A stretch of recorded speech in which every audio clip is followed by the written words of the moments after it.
Hi, welcome back guys. This is your friend, the Saiyan Fanfics, back with amazing fanfiction. This is the series of What If Sassy Deku Got Immortal Quirk. Now before starting, please give this video a like and subscribe to the channel if you want more videos like this. Now let's get into the fanfic. Izuku Midoriya was 5 when he died for the first time. The first time, mind you, because it sure as hell wouldn't be the last. His mother was standing outside their apartment talking to Mitsuki after Midoriya's dentist appointment. He wasn't paying much attention. Bakugou wasn't with her today, and besides, he hadn't been very nice ever since he had gotten his quirk and Midoriya hadn't. Instead of listening to his mother talk, he decided to play with the red bouncy ball he had gotten from the dental office. Midoriya would throw it as hard as he could against the sidewalk and then fumble to catch it as it fell back down. He did this over and over and over again. It was just entertaining enough to keep his focus. This time he was trying to see if he could bounce it higher than the sapling in front of the building. He wound up getting ready to throw it, and with an internal Delaware smash he chucked it down with all his might.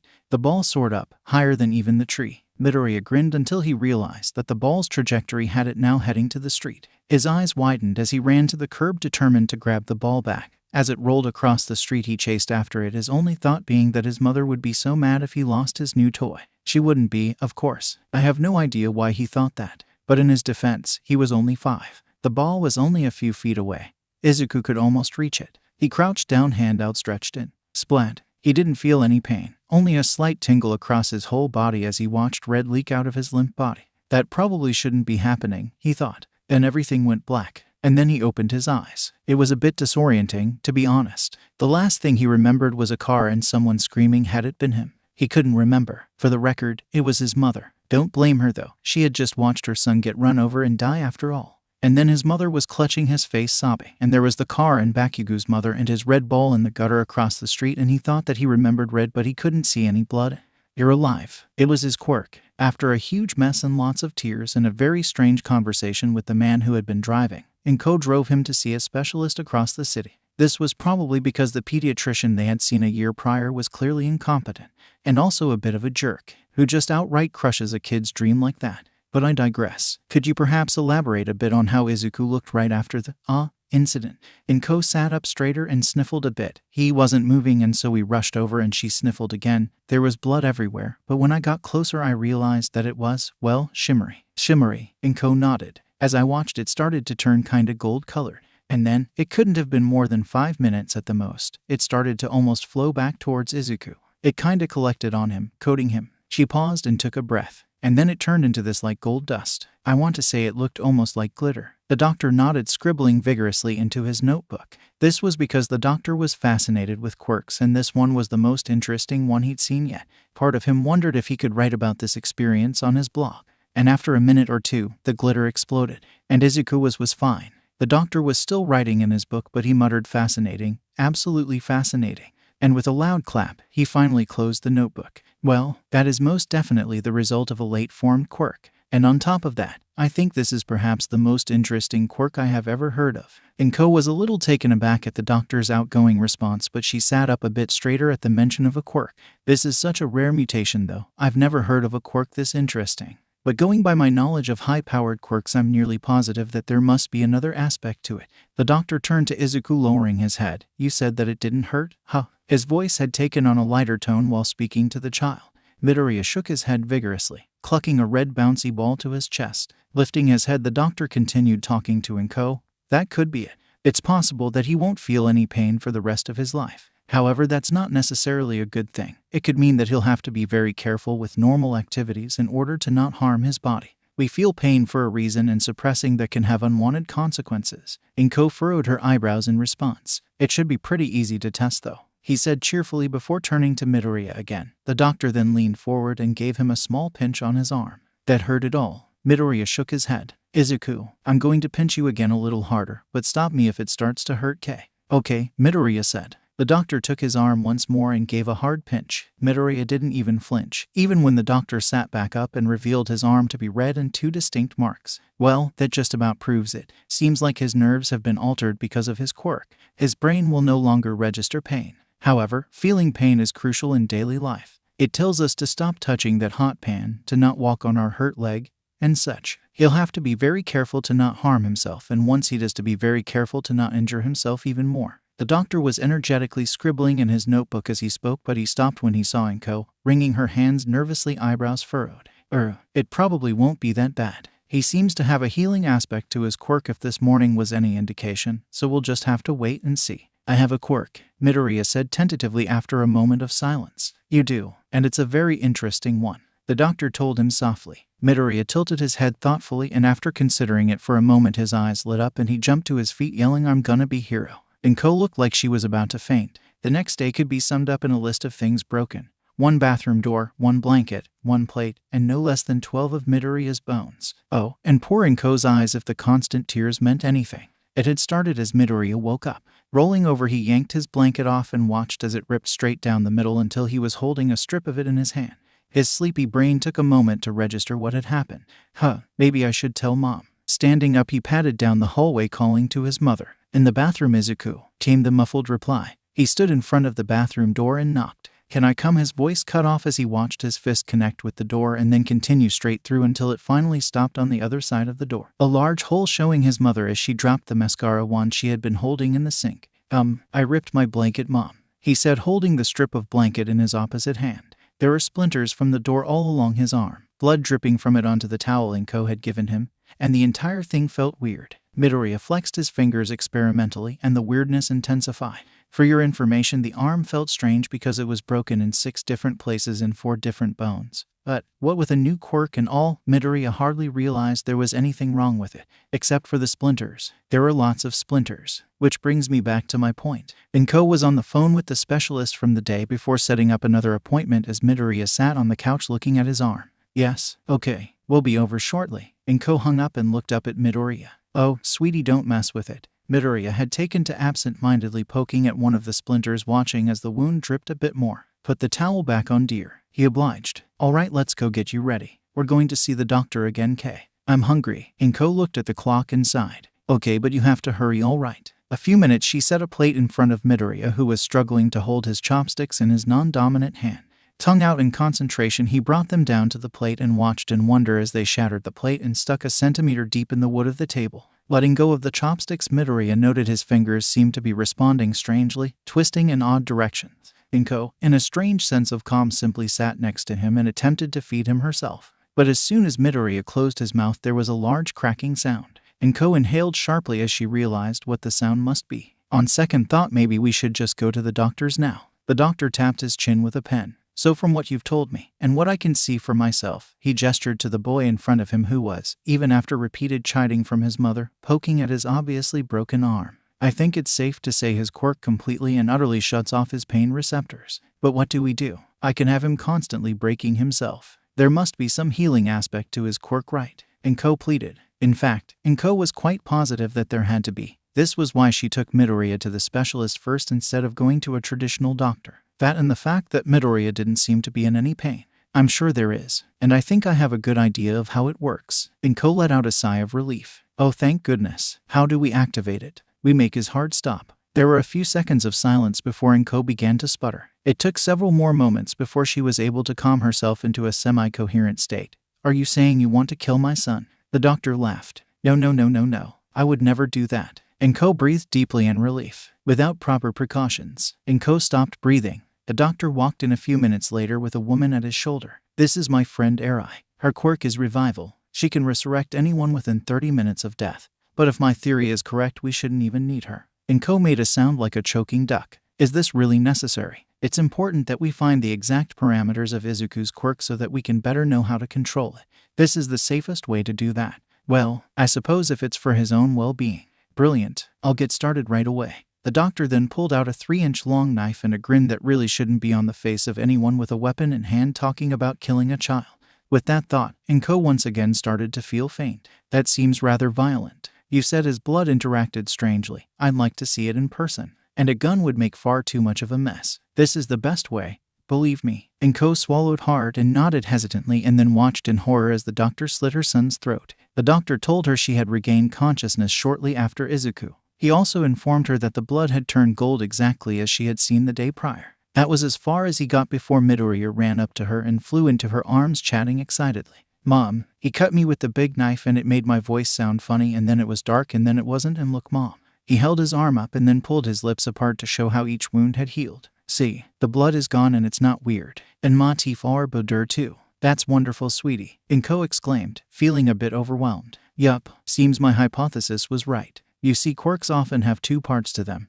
The actual quirk and the safety against them. For example, the pro-hero Endeavor. His actual quirk allows him to produce fire and the safety keeps him from burning himself. In the case of Izuku, his quirk is what I would like to dub adrenaline rush. In essence, his body is constantly producing a varied form of adrenaline which does two things. First, it keeps him from feeling any pain, and it also keeps him in a near constant state of hysterical strength, making it hard for him to use anything less than 100% of his body's strength even if it causes him harm. The safety measure would of course be that incredible healing of his. It seems that the healing is only activated once his heart stops and needs his blood to heal itself. After about 5 minutes he comes back completely healed and fine. Inko just blinked. Sorry for rambling, the doctor said shyly. It's just this is really interesting. If you're okay with it, I'd love to have a few more appointments with Izuku to run some tests, free of charge. It would just be a pleasure to see such an interesting quirk in action. Inko nodded. Yeah, okay, sure. I'll write everything that I found down for you soon. Oh, and before you go, I don't think it would be bad to help his body meet the healing requirements when he gets injured again. It should work just fine and would keep him from being too uncomfortable. In a daze, Inko just continued to nod. Yeah, I can do that. Just kill him. I mean, he'll come back, so it's not really. She trailed off before snapping back to attention. Well, we'll be on our way then. Of course, feel free to contact me if there are any changes. As they were leaving the room, Inko spotted the coating of gold glitter on the floor and thought about what the doctor had said. Help his body meet the healing requirements when he gets injured again. When, not if, but when. Inko sighed. She was going to be sick of the glitter very soon. You have a quirk. Bakugou looked dubiously at Midoriya, who was jumping up and down from excitement. Yeah, I can be super strong like All Might and it doesn't hurt if I'm hit or stuff. Inko and Mitsuki watched the exchange with amusement. Inko had immediately invited her friend over to talk about the recent development of Midoriya's quirk, and they were now seated around the table with mugs of tea in front of them. Bakugou glared a bit at Midoriya before making his opinion known. No, you can't. You're just a quirkless Deku. No, I'm not Kakin. I got a quirk now and I can't get hurt. Midoriya stopped as he returned Katsuki's glare. Oh yeah. Bakugou drew back his arm. Does this hurt? The two adults realized what was going to happen only a moment before it did. That moment was still plenty of time for them to yell and move to intercept the children. Katsuki, you better not. Please don't, Katsuki. Sadly, there was not enough time to reach the two before Bakugou swung his fist at Midoriya's face. Now, an interesting fact about developing quirks is that they are rather unpredictable. So children in certain circumstances may experience significant changes to their quirk, including, but not limited to, activating said quirk unintentionally, going past previously thought quirk limits, and an all-around increase of power behind one's quirk. Now it just so happened that Bakugou experienced all three of these changes at the same time, resulting in a punch that resonated through the room and set the couch on fire, and as another effect, blew up Midoriya's head. Upon seeing his now headless friend fall to the ground, Bakugou began to scream shrilly, slowly increasing in volume and pitch for far longer than probably reasonable until he passed out. This reaction is what we call trauma, and it is a common occurrence in children who blow up their friends' heads, an experience that is largely regarded as, well, traumatic. Inko and Mitsuki for their part stood in silence for a moment, looking at their two children before remembering that the couch was on fire and promptly attempting to put it out. In a very impressive show of stamina, Bakugou woke up screaming. He did stop, however, upon seeing Midoriya sitting at the table with a popsicle in his hand completely fine, although there was a layer of glitter falling off him for some reason. Can I have one? He asks rather timidly. Everyone involved in the incident promptly and without discussion agreed to forget about it. After that day, Inko decided to not tell people the specifics of Midoriya's quirk. Instead, she coached him on how to tell people about his minor strength enhancement quirk and its self-healing aspect under certain requirements, which was all completely true while still leaving out the fact that the certain requirements was his literal death. Bakugou knew the full truth, of course. It would be hard to forget, but nevertheless he agreed to keep Midoriya's full quirk on the down low. As a result, he gradually stopped the snide remarks and the occasional punch he had given Midoriya before his quirk had come in.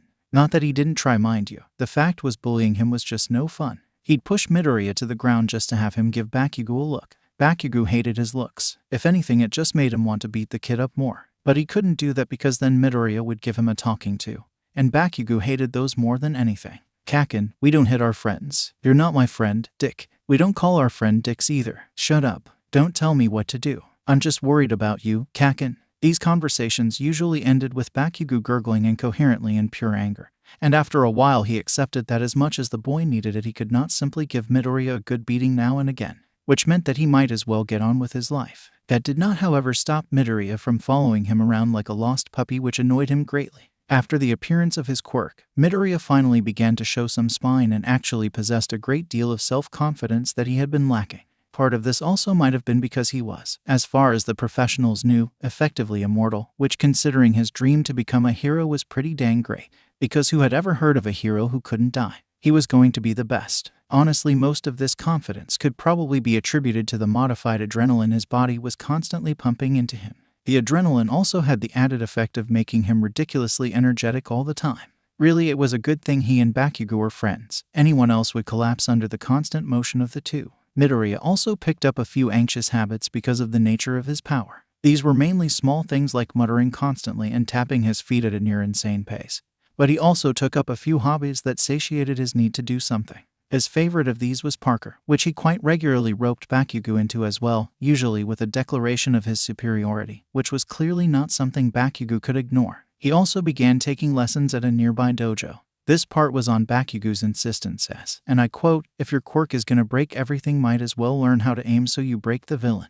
Midoriya had nearly cried at the offer to accompany him. In truth, the lessons had done wonder for his quirk control as he learned how much power to put behind each punch and kick. He stopped breaking things as often as he learned how to regulate the force behind his movements. This does not mean that he didn't break anything ever. Far from it. Only that he was better at not shattering everything he touched for once. Even with these newly implemented lessons, Midoriya broke bones nearly every day. Unless they were major injuries, he would typically ignore them until he could get home and, as his mother was fond of saying, reset. He found that while the broken bones didn't hurt necessarily, the sensation of his limb not functioning properly and instead flopping unsettlingly wasn't a pleasant one. The feeling did not compare, however, to the inevitable disgust he felt upon inevitably killing himself. It wasn't that he minded necessarily. He always felt better afterwards, almost rejuvenated in a way, but at the same time it really was unpleasant. And yet as the years went on, he got used to the strangeness of his life and accepted his weird quirk. After all, it was better than no quirk at all. Bakugou got even angrier as they got older and began to take his frustrations out on some of the other extras. But every time he did, Midoriya would intervene. This had the effect of it becoming common knowledge that Bakugou was a demonic gremlin and Midoriya was the only ethereal being that was able to keep him in check. Which, to be fair, was accurate enough. After a few years of being subjected to Midoriya's near-constant preachings of peace, Bakugou did mellow out. Slightly. By slightly I mean that he no longer picked fights with every person that crossed his path. Now he only picked fights with every person that crossed his path that deserved it. I will be the first to admit, however, that his definition of deserving was rather convoluted, but it kept Midoriya off his back for the most part, and that was what mattered. As for Inko, well, let it be known that her job was not an easy one. Not by a long shot. I am of course referring to the fact that her only son required constant care, and the nature of his quirk made it so the aforementioned care was his literal death, occasionally at the hands of Inko herself. However, this was only in the situations where it was absolutely necessary, say when Midoriya had broken not one but both arms during the day and was therefore unable to reset himself. This situation did not traumatize Inko as much as she expected it would. Oh sure, the first few times had been hell, and she had cried herself to sleep more times than she could count in the beginning. But around the 150th time he reset, it started to seem, dare I say, mundane. It was this mindset that allowed her to tolerate the layer of glitter that coated every inch of her house and the butcher knife in the bathroom cabinet. A clarification upon both of these oddities. It is no exaggeration to say the glitter was everywhere. In the sink, in the beds, over the counter, no matter how many times she washed it. Their washing machine always had a handful of glitter in the lint catcher, and more often than not the vacuum cleaner was half filled with crumbs and dust and half filled with, you guessed it, glitter. As for the butcher knife, well, it wasn't their only knife kept for the sole purpose of resetting Midoriya. It was just that over the years they had realized that the mess was contained much better if the deed was done in the bath with the curtain drawn. It had become common for Midoriya to get home, go to the bathroom, and for Inko to hear the shower run as he washed the glitter down the drain. Part of her did worry that this level of desensitization was bad, but another much louder part told her to ignore the first part. As such, she told herself that it was fine because, 1, it didn't hurt him, quite the opposite in fact, as he confided that the sensation of broken bones, while it didn't hurt, was a very annoying one. And 2nd, he always came back. These reasons were enough for her to not worry herself much with the circumstances life had given her. She did, however, still concern herself with every other aspect of Midoriya's life. Midoriya, for his part, greatly appreciated her overprotective nature. So life passed like this until before anyone knew it, Midoriya and Bakugou were entering middle school with their eyes set on being heroes. 3 years before the entrance exam. First year of middle school. Adrenaline junkie. ASHJFKCHJSJUJN. Link. Lord Explodo. The hell? Stop sending me your nerd shit. Adrenaline junkie. It's Tay All Might Bronze Age figurine fist edition. They're selling it tomorrow. Lord Explodo. Chill. You're gonna pass out if you keep this up. Adrenaline junkie. You have to come buy it with me. Lord Explodo. No. Adrenaline junkie. KICCHAN. PLEDASE. Lord Explodo. No. Adrenaline junkie. I'll buy you coffee. Lord Explodo. What time? Adrenaline junkie. P. It opens at 8. The two boys met at a quaint little cafe not far from the merch store. It was a hidden gem they had found a year prior, small, but with what Bakugou described as hecking good coffee, which coming from Bakugou was equivalent to a 5-star rating and recommendation. While I cannot attest to the hecking goodness of the coffee, having never tried it myself, I will say that the cafe was very aesthetically pleasing, the wood and potted plant theme being especially well executed. And because the cafe wasn't well known, it was typically very quiet and provided a peaceful atmosphere well suited for homework or cozy outings with a significant other. As such, at 7:25 on that Saturday morning, the cafe was very tranquil. Its total of 5 occupants, if one was to include the barista and Midoriya, who had arrived early, were going about their business in the sleepy-like manner all Saturday mornings constituted. That tranquility, however, shattered the moment Bakugou walked in. He stomped over in his usual "I'm better than all you extras" manner and dropped heavily in the chair across from Midoriya. Midoriya, for his part, didn't even flinch as he finished the note he was scribbling in a notebook of his and slurped loudly at his Italian soda. "Hey, Kaken, you still stalking heroes?" he said without preamble. "No, I'm just analyzing them." "Not stalking," Midoriya replied sarcastically. "You can dress it up in your fancy words all you want, but I know the truth." He paused as Midoriya finished up and capped his pen. "They're weird as hell, you know." "Well, I haven't been yet, but I'm fairly certain hell is a whole lot weirder than my analysis." "Whatever you say, smartass," Bakugou said with an eye roll. Midoriya just chuckled at that. "What's so funny?" he sneered. "Nothing, just laughing at the humor of the boy whose sweat smells like caramel calling me weird. At least I don't constantly smell like Bo like you, adrenaline junkie. No, you just blow up when you're hot. Perfectly normal. Well, I don't cough glitter every time I use my quirk like some kinda gay." "Kaken, you're gay." "Your point?" "My point is that analysis will be a good skill to have once I'm a hero." At that, Midoriya stood and made his way to the counter, continuing his conversation as Bakugou followed him. "Even if my quirk keeps me safe, it's still not great in a fight. I need to identify a villain's weakness to win." Bakugou snorted. "Not great in a fight. That's one way to put it." "Oh, shut up. I'm getting better at controlling it." "Oh, you are? I wasn't aware." He then turned to the barista. "Large iced coffee, 2 shots caramel." "Please," Midoriya added. The barista, a bored teenager who looked slightly out of place in all the comfy decor, simply rolled her eyes and turned to make the drink. "Care to tell me exactly how many bones you broke yesterday?" Bakugou continued as Midoriya counted out money for the drink. Midoriya blushed. "That doesn't count. Yesterday was an outlier and you know it." "Was it 3, 4? Oh, wait, it was 27. The two sat back down at the table after grabbing Bakugou's coffee, continuing their conversation with a vigor that drew the attention of the rest of the cafe. The rest of the cafe amounted to not much, mind you. There were only 3 other patrons, a man in his late 42nd and a young couple that looked to be early 22nd. That meant that aside from Bakugou and Midoriya, it was relatively quiet. Not that they seemed to care. "It was an accident. Izu, I saw you trip over your own feet, shatter both arms trying to catch yourself, and then proceed to fall down 3 flights of stairs." He threw up his arms. "I don't know how to do that on purpose, for crying out loud. How the hell did you manage to do it by accident?"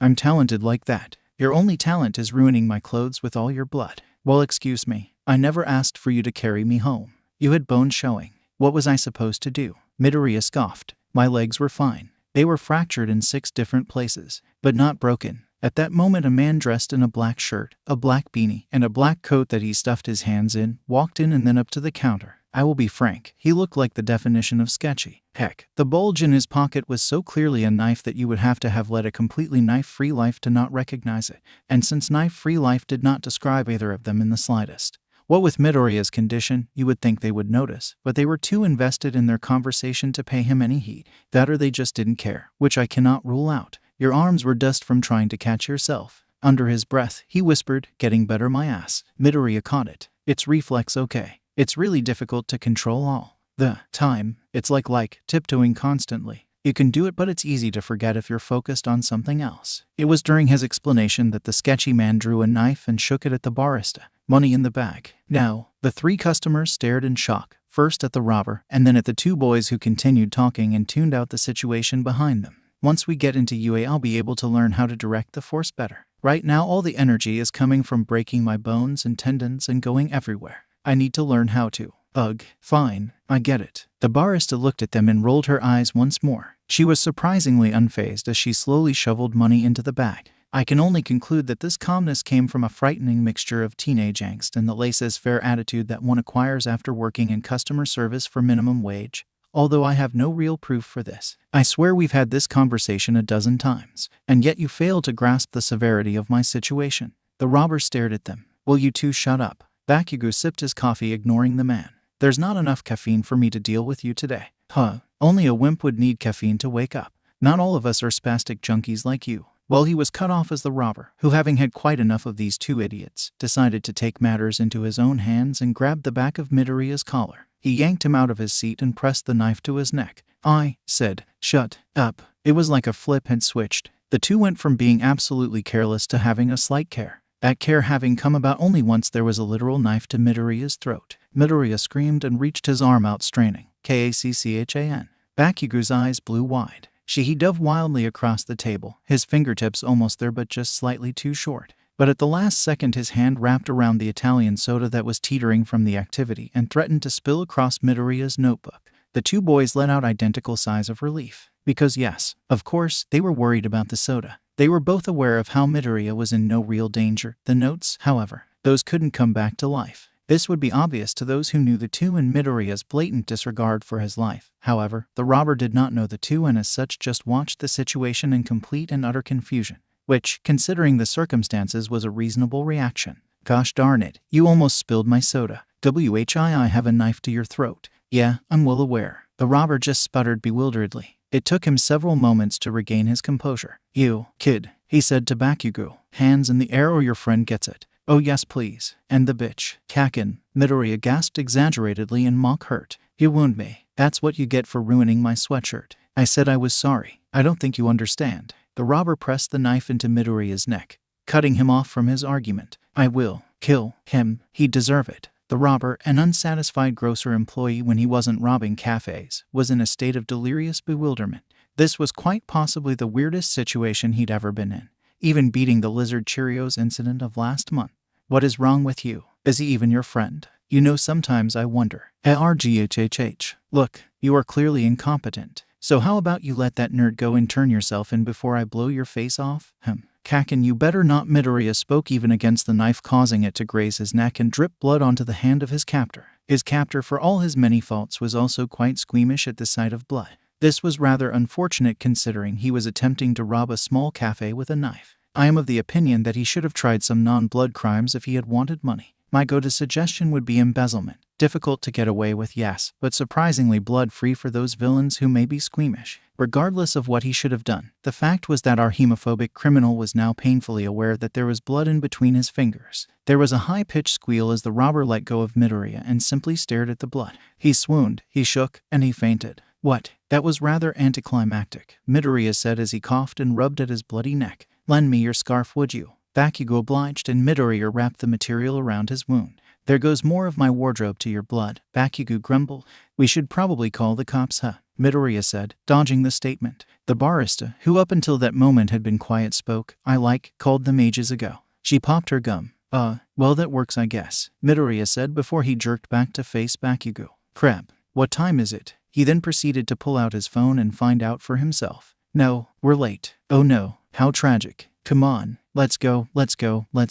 He bounced in place as Bakugou gathered up his coat. Finny, but you owe me. I bought you coffee. Yeah, and it nearly got you killed. What's new? And thus the two left, arguing all the way, leaving behind three confused customers, an unconscious body, and an exasperated barista attempting to explain the robbery to a pair of cops. 2 years before the entrance exam, Midoriya's front door slammed open with a vigor that seemed to shake the entire apartment complex. Midoriya, who had been in the process of putting on some red sneakers, watched as Bakugou rushed in and proceeded to shut and lock the door behind him. What did you do?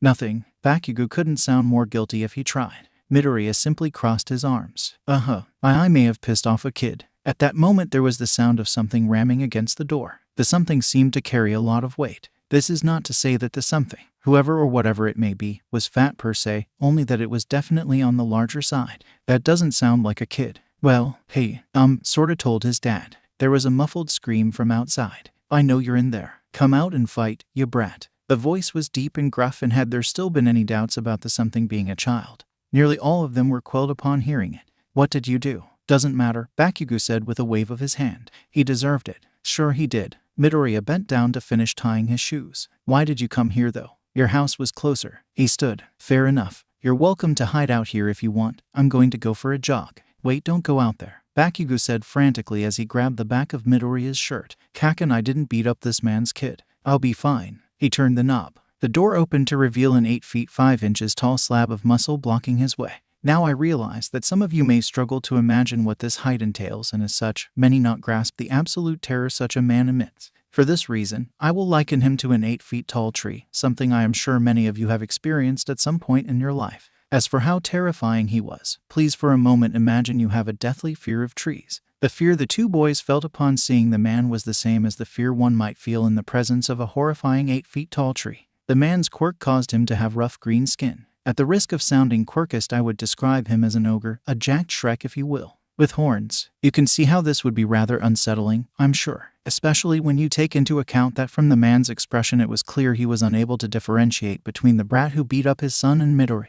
The door closed. Midoriya turned on his heels. Upon further consideration, I have decided to cancel my jog. There was another loud bang on the door. Come die, you little shit. I'd rather not. Thanks, Bakugou shouted back. This garnered a ferocious growl from the man who did not seem to be a fan of Bakugou's cheek. Midoriya, upon hearing the growls, turned to Bakugou. Good golly, what did you do to tick off the Hulk? The Hulk's son actually, he clarified. Midoriya waved his arms in the air. Regardless, there is a literal giant outside my door. Yeah, that's why I'm staying here. Going out would most likely result in pain, which is something I try to avoid.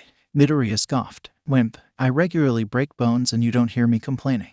Bakugou's face lit up. What's that face for? What face? This is a normal face. Midoriya took a step back. Nope, I know that face. That's her scheming face. I don't have a scheming face. You do, and that's it. Bakugou rolled his eyes. I just had an idea, that's all. Do I want to know? Well, I can feel pain. But you can't. Bakugou grinned. Kaken, I swear. He was cut off as Bakugou sprung forward, and after a moment of the two wrestling, Midoriya found himself shoved unceremoniously out the door. Even after hearing the distinct sound of the lock, he struggled with the door handle for a moment. Kickchan, you jerk. I am not going to play sacrifice to your mistakes. Thanks, Izu. I owe ya. Bakugou's muffled voice called from inside. There was a low growl behind Midoriya. Slowly the boy turned around to face the monster of a man in front of him. GG, good morning, sir. I don't suppose we can talk this out. The growling got louder. Midoriya sighed. Yeah, I didn't think so. Bakugou stood near the door patiently waiting. There was the sound of a scuffle outside, yet he stayed, hands clasped together until the noise died down. After a moment of silence, there was the sound of Midoriya banging on the door. Let me in, Kaken. Is he gone? It will be as soon as he wakes up. Bakugou unlocked the door and watched as Midoriya pushed past him, cradling a broken arm. Nice job. Now I have to go fix this. He waved the limp arm in front of Bakugou's face. Instead of going on my jog. Bakugou, however, was looking at the unconscious body outside the door. Holy shit, Izu. You didn't have to kill him. Oh, he's fine. On the other hand, I mean it worked, didn't it? Midoriya rolled his eyes. You owe me big time. He looked at his phone. My mom's going to be home soon, but thanks to you I will be unconscious. So I think it's only fair that you explain this mess to her. It was only a few minutes later when Inko walked in, arms laden with groceries. Hey, Auntie. Inko started, nearly dropping her bags. Oh, Katsuki, didn't see you there. She sat the groceries on the table. How are you doing this morning? He shrugged. Inko looked around. And where's Izuku? Bakugou tilted his head towards the stairs. Resetting. She pursed her lips. Does this perhaps have anything to do with the unconscious man outside? Aw shit, he's still there. Did you get in another fight? He stopped as he looked at his friend's mother. There was no use lying to her, and Bakugou knew it. Through the years, the two boys found that while they could hide things from Inko to some extent, it was nearly impossible to get away with outright lying to her. It was this knowledge that caused Bakugou to bow his head in shame. Yeah, are you okay? She asked, concern being her natural first reaction. Bakugou merely waved a hand and nodded. Izu took care of it, and I assume that is why he's upstairs resetting right now. Bakugou winced. Yeah, she sighed. Just what am I going to do with you two? You could feed us. Midoriya called as we ran down the stairs fully healed. I'm starving. Izuku Midoriya. Inko crossed her arms. Did you get into another fight? Midoriya froze. It was his fault. He pointed at Bakugou, who looked incredibly offended at the totally accurate acquisition. Izuku, you can't just get into fights with grown men. I'd say he can by the looks of it, Bakugou muttered. At the same time, Midoriya complained, that's not fair. It's not like I was trying to get into a fight. Look here, she turned to Bakugou, who had lost interest and was now absent-mindedly looking at his phone. Both of you. Once she had their attention, she continued. You boys have got to tune down this reckless behavior. I can't keep coming home to finding unconscious bodies on my doorstep. You do realize that's only happened twice, Bakugou said, which is 2 times more than most people. And Izuku, she turned to her son. You may be immortal, but that does not mean you need to be suicidal. He winced at the berating. Sorry, Mom. Her voice softened. Just please do be careful. All this action is scaring your poor mother. I don't get what's the big deal. He can't die, Bakugou said. He might not be able to die, but you can, mister. Next time I hear word of you fighting, I'm calling your mother. You can't threaten me. The old hag will just yell at me till she's not mad. He shrugged. No big deal. Inko tilted her head and grinned wickedly. Is that so? Then I don't suppose you'd mind if I told your father. Bakugou's eyes widened. You wouldn't. If I find another body on my doorstep, I won't hesitate to. Bakugou shuddered. Fine, whatever, I guess. The truth was, Bakugou could easily weather any amount of screaming and nagging without a problem. Yet as soon as anyone whose opinion he valued expressed a slight disappointment in him, Bakugou fell apart. This ended up being his father's primary means of parenting due to how effective it was. Bakugou knew that if his father were to become aware of his less than heroic behavior that day, he would be subjected to the following: a week's worth of worried expressions, a slight head shake, and perhaps even a hand on his shoulder as his father uttered a soft, I'm not mad, I'm just disappointed that you've done this. Knowing this, Bakugou decided it was in his best interest to keep this situation between Auntie Inko, Midoriya, and himself. This is of course only reasonable if one does not know that Bakugou's father was well acquainted with his behavior. In fact, his father knew all too much about Bakugou's tendency to make his opinion known through his fists during argument. Among other things, Masaru had decided long ago that his son was far too much like his mother to be much influenced by anything he could ever do. This resulted in him only pulling out the disappointed eyes for matters that truly necessitated such punishment. I myself am not totally sure if sacrificing his immortal best friend to an evil Shrek would qualify, and it seems I will never know, as Bakugou seemed quite content to meet Inko's demands of not knocking out men in front of her door again. And as such, the event was kept from Masaru. Now, if you two would help me out, I'm making soba for supper. The two boys followed Inko into the kitchen, and the unconscious man was forgotten as more pressing matters arose, specifically the grumbling of the 2 growing boys' growling stomachs. The year of the entrance exam, Sludgeville and Arc. Bakugou heard a small tapping at his window. The hell? He then turned his attention to the clock, which read 1:47 a.m. Upon reading the time, he realized a few things. First, he had been asleep. Second, he was no longer asleep. And probably most importantly, some idiot had somehow managed to wake him up in the middle of the night by tapping on his 5th-story window. He angrily threw off his blankets and stomped to his window, where he could see the unmistakable green hair of his friend clinging to the fire escape. He opened the window and resisted the urge to cuss out the boy for waking him up so early. Instead, he settled for hissing across the distance, "What the hell are you doing?" Midoriya simply put a finger to his lips and tapped his phone. Bakugou slunk back inside and clicked on the notification. Adrenaline junkie. Care to join me for some midnight Parker? Lord Explodo. Auntie's gonna kill you. Adrenaline junkie. What she doesn't know won't hurt her. How about it? Lord Explodo. It's the Scrack of Dawn bastard. Adrenaline junkie. Awa, does Kaken need his beauty sleep? Bakugou responded with a string of middle finger emojis, which, in case you weren't aware, is the pictogram version of fuck you. Why he sent pictures rather than actually typing it out is beyond me. However, Midoriya seemed to get the message, as he sent a picture of a face sticking its tongue out in response. Now, while this is not, shall I say, the conventional response to being confronted with such vulgar terminology, it was actually pretty typical for Midoriya. Lord Explodo. Just this once, adrenaline junkie. As he turned to dress in a more suitable outfit, he smiled to himself. The next day, Midoriya was acting more energetic than typical as they walked to school. He skipped around Bakugou, jumped up and down, and generally acted like a complete oddity for the Wednesday morning. Bakugou yawned and sipped his coffee. Gosh, Kaken, you look like crap. Bakugou glared at him and pointed an accusatory finger. Whose fault is that? You totally enjoyed parkering. I'd have enjoyed it more if it wasn't on a school night. Next time we'll do it on the weekend. There won't be a next time, junkie. Whatever you say, Kaken. Midoriya teased, before running out of the way of the expected fist. He did a cartwheel while he waited for Bakugou to catch back up. Bakugou just rolled his eyes at this. Show off. Me, never. What's got you so worked up anyway? Don't play dumb. You've been like 5x more spastic this last week. Well, you know me, adrenaline rush and all. Bakugou sighed exasperatedly. Just spill it already. Midoriya absent-mindedly scratched the back of his head. It's just all the talk about careers and the future at school got me thinking. Bakugou spun and grasped Midoriya's collar. You ain't backing out, are you? You have to become a hero so I can beat you once and for all. Chill, I'm still gonna be a hero. Oh, Bakugou dropped his friend. So then what's the problem? Well, I'm going to have to pass the UA entrance exam to get in. And as useful as this quirk is, that's gonna be tricky. So I guess I'm just worried about not being strong enough. Hence the Midnight Parker. Yup, Bakugou scoffed. They'd have to be idiots to not let you in. You're gonna be a hero one way or another. Just depends on whether or not we have to threaten them or not. Kaken, we can't threaten them. Why not? You got all those stalker notes. I'm sure there's some stellar blackmail material in there. That's not the point. Lame. Why even have stalker notes if you aren't gonna blackmail people? We've been through this before. I know, Bakugou said. Guess you'll just have to get stronger, huh? Yeah, Midoriya sighed. I wish there was a way I could spontaneously develop a strength quirk before the exam.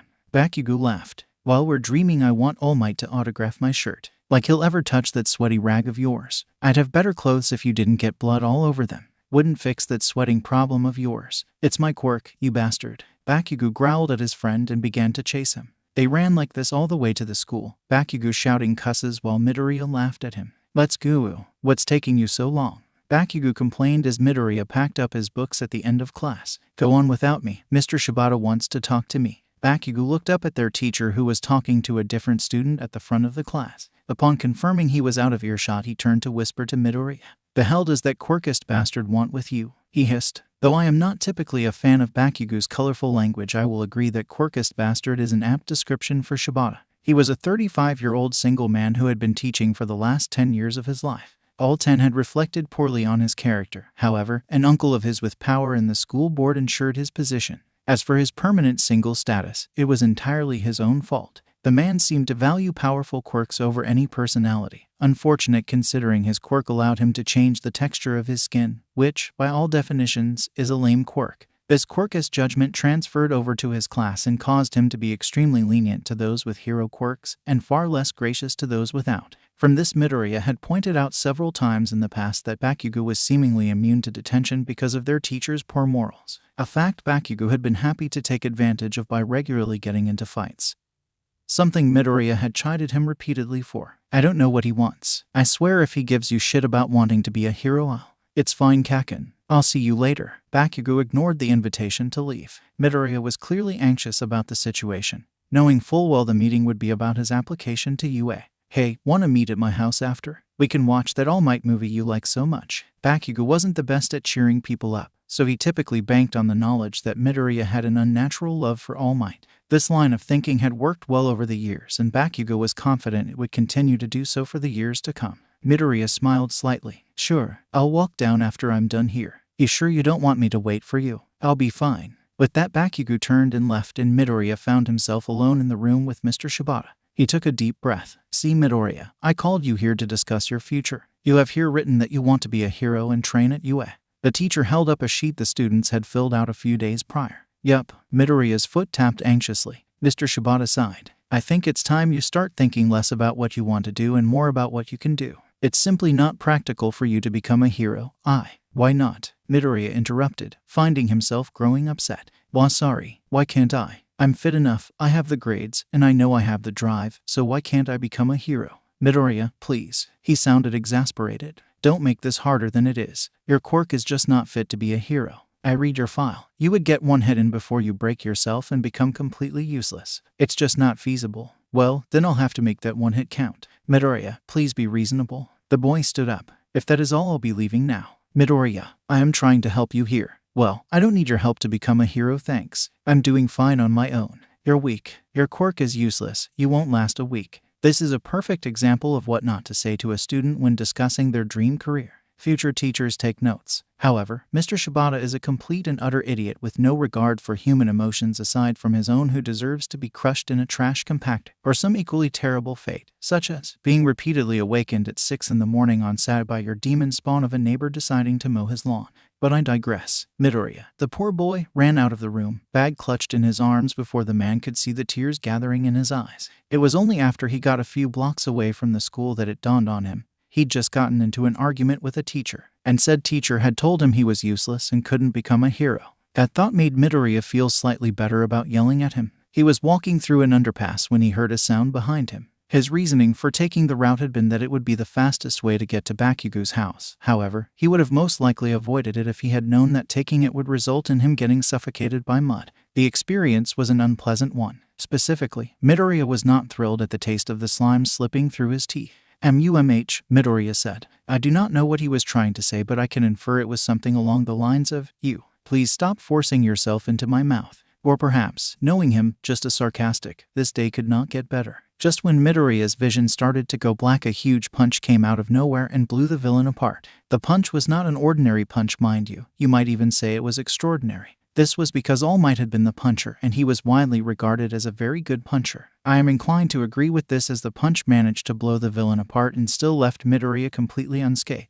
Although honestly, I doubt he'd mind if he was punched by All Might. Being the fanboy he is, I am of the opinion he would treasure the moment as much as any autograph. Midoriya, forgetting that there was goo in both his mouth and lungs, attempted to acknowledge the hero who had just saved him. This did not go as planned, and he ended up just hacking for several minutes. All Might quickly gathered the villain into 2 large bottles and then proceeded to stand by watching as Midoriya tried his hardest to upchuck a lung. Once he managed to get himself under control, he stood shakily and uttered a breathless, "All Might. Hello, young boy. I apologize for the disturbance. Are you all right?" "Yup," Midoriya squeaked, totally peaky. All Might, mistaking his fanboy panic for just panic of the "I just nearly died" variety, bent down to examine him. "Are you positive?" Midoriya nodded. "Well, if you're sure. I hate to leave so soon, but I'm afraid I'm on a rather tight schedule." He bent his knees and prepared to take off. "Wait, I wanted to ask you something." The end of Midoriya's very rushed sentence was lost to the wind as he took to the air, hanging on All Might's leg. All Might seemed slightly disturbed at the fact that this seemingly suicidal boy was now clinging to his leg hundreds of feet in the air. He logically landed on a nearby roof. "What were you thinking?" I wanted to ask you something," Midoriya repeated rather pathetically. "Look, kid, I really need to go. Can I be a hero with a useless quirk?" I mean, it's not entirely useless. I can't feel pain, which is actually really nice. It's just that it's not really heroic or anything, and everyone tells me that." "Hold up. Your quirk is that you can't feel pain." "Among other things." That was an understatement. The immortality aspect of his quirk was perhaps the most important part. However, Midoriya was used to not explicitly talking about that, so he opted to stay silent on that bit. His omission was missed as a cloud of smoke enveloped All Might and left a stick figure in his place. "What? Hat?" Midoriya said in a mix of awe and confusion. All Might sighed. "I have something to tell you." What followed was a long-winded explanation that involved losing organs, a time limit, and holding one's abs while swimming. Midoriya wasn't entirely sure he understood the analogy, but the rest made sense enough. "That being said, I'd appreciate it if you don't tell anyone else about this." All Might finished. "All right. You don't seem very surprised about all this." "Yeah, well, my quirk's weird too. A quirk that makes you spit blood and turn into a scarecrow when you use it doesn't seem that far-fetched." "Oh, I suppose so." All Might seemed to have never thought of it that way.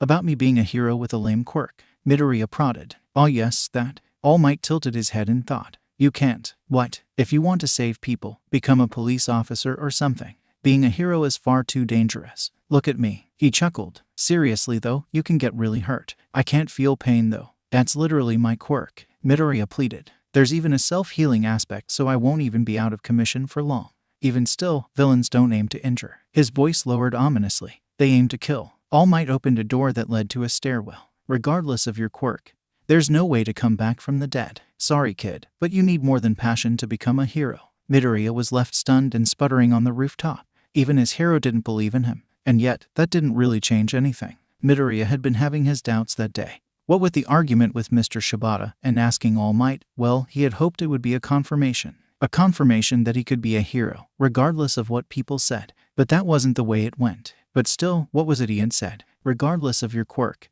there's no way to come back from the dead. Midoriya laughed out loud, the noise bubbling out of him in relief. "And that's where you're wrong," he said aloud. He knew he would, become a hero. Bakugou was simply making his way from school to his home when the universe decided he should be eaten by a slime. Bakugou was not a fan of this decision, something he made very clear by him screaming loudly in anger and attempting to blow up the villain.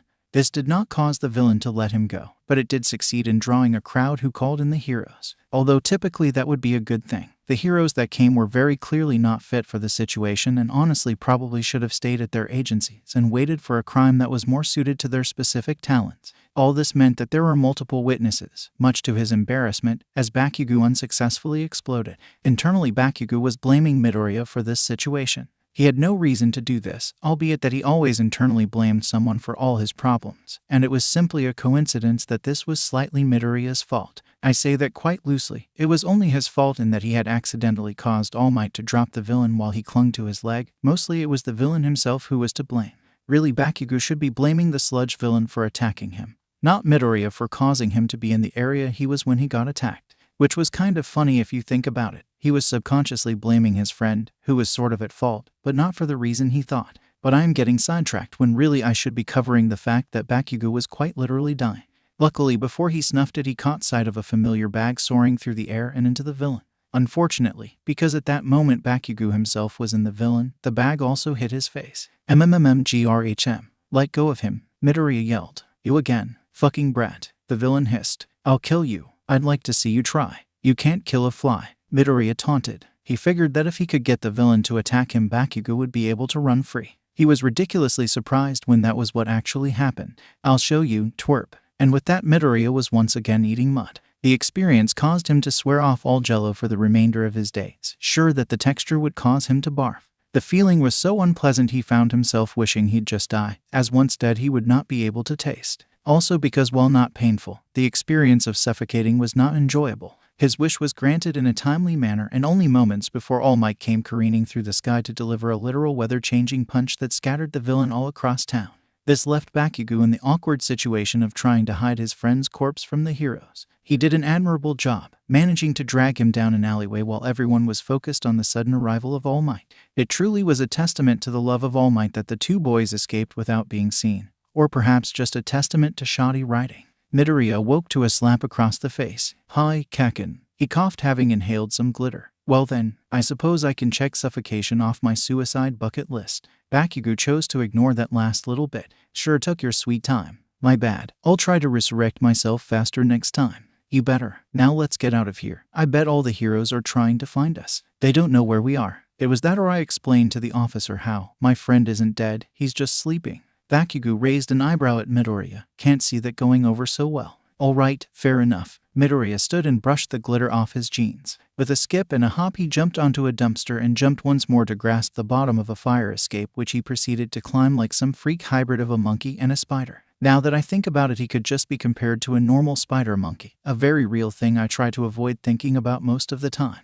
Well, you coming or not? He called down once he reached the top of the building. Bakugou rolled his eyes. You're so extra, you know that, right? He said before moving to follow in his friend's lead. That's why you love me. The two had slowed their pace once they neared Bakugou's house and stopped for a moment on a rooftop not far from his apartment complex to catch their breath. So, we still on for that movie? Izu, I almost died. Midoriya rolled his eyes. Clearly you're not trying hard enough, IDID. You always die. I am pretty impressive like that, aren't I? Bakugou snorted. You have a way of making traumatic situations seem pretty ordinary. At that moment, a man crashed down in front of them, having just flown through the sky to land on the roof. The man was All Might, of course, just barely holding onto his form. I am here to talk to you, All Might, the boys exclaimed at the same time. How did you get away from the reporters? Midoriya asked. Not a problem for me. Besides, they were quite distracted looking for you too. All Might shook a finger at them. Naughty, naughty, all that sneaking around had the heroes worried. There was a veil of smoke starting to pour from his body. But enough of that, I wanted to speak to you, Midoriya.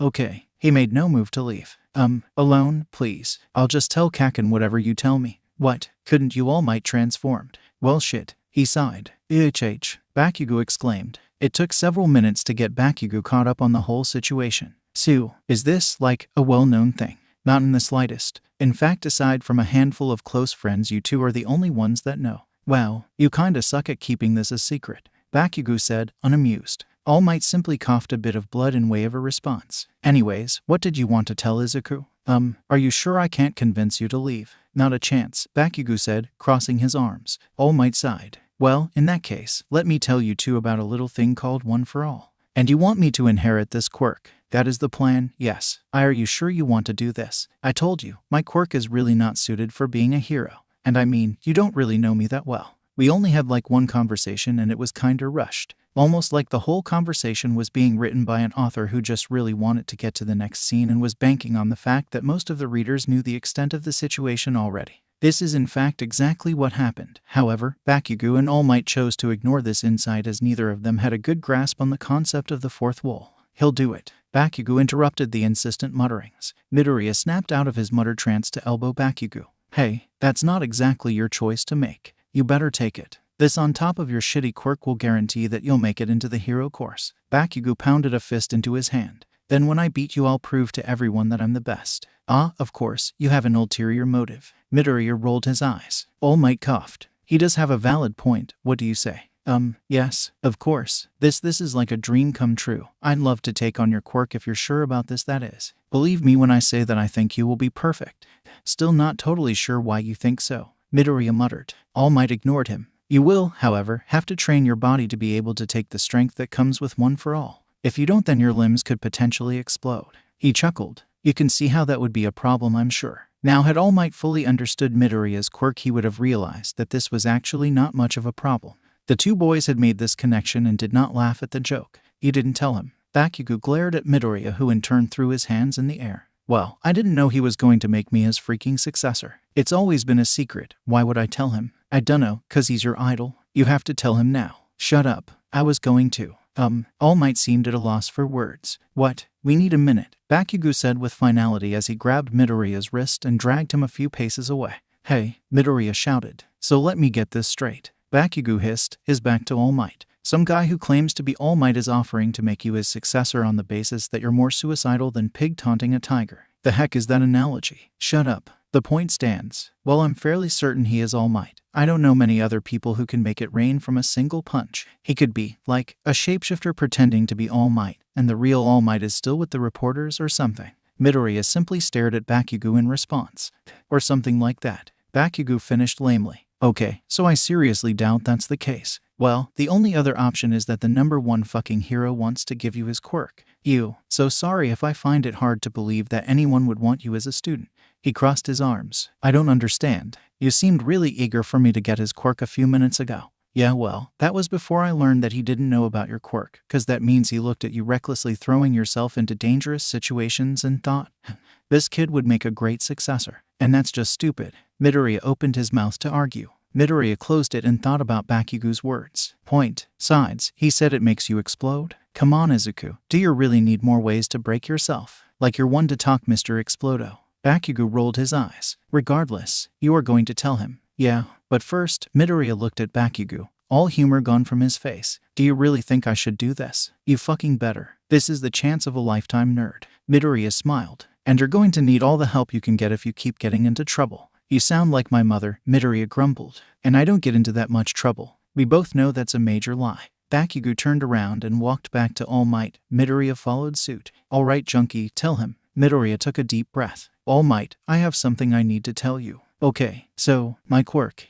It's weird. I'm not totally sure how to explain this. Bakugou growled. Just show him, idiot. Show me what? All Might questioned, growing more confused by the second. I can't do that. Why the hell not? 'Cause it's Midoriya struggled to explain himself. It's disturbing. Bakugou rolled his eyes. Get over it. You'll have to show him at some point if you take him up on his offer. Fine. Midoriya slung his bag off his shoulder and pointed at Bakugou. But you're gonna have to explain it to him. I don't understand. What are you doing, Midoriya? All Might questioned. You see, All Might was used to being at least a little confused most of the time. This was because for all extents and purposes he was not the brightest bulb on the Christmas tree and as such rarely understood what was happening.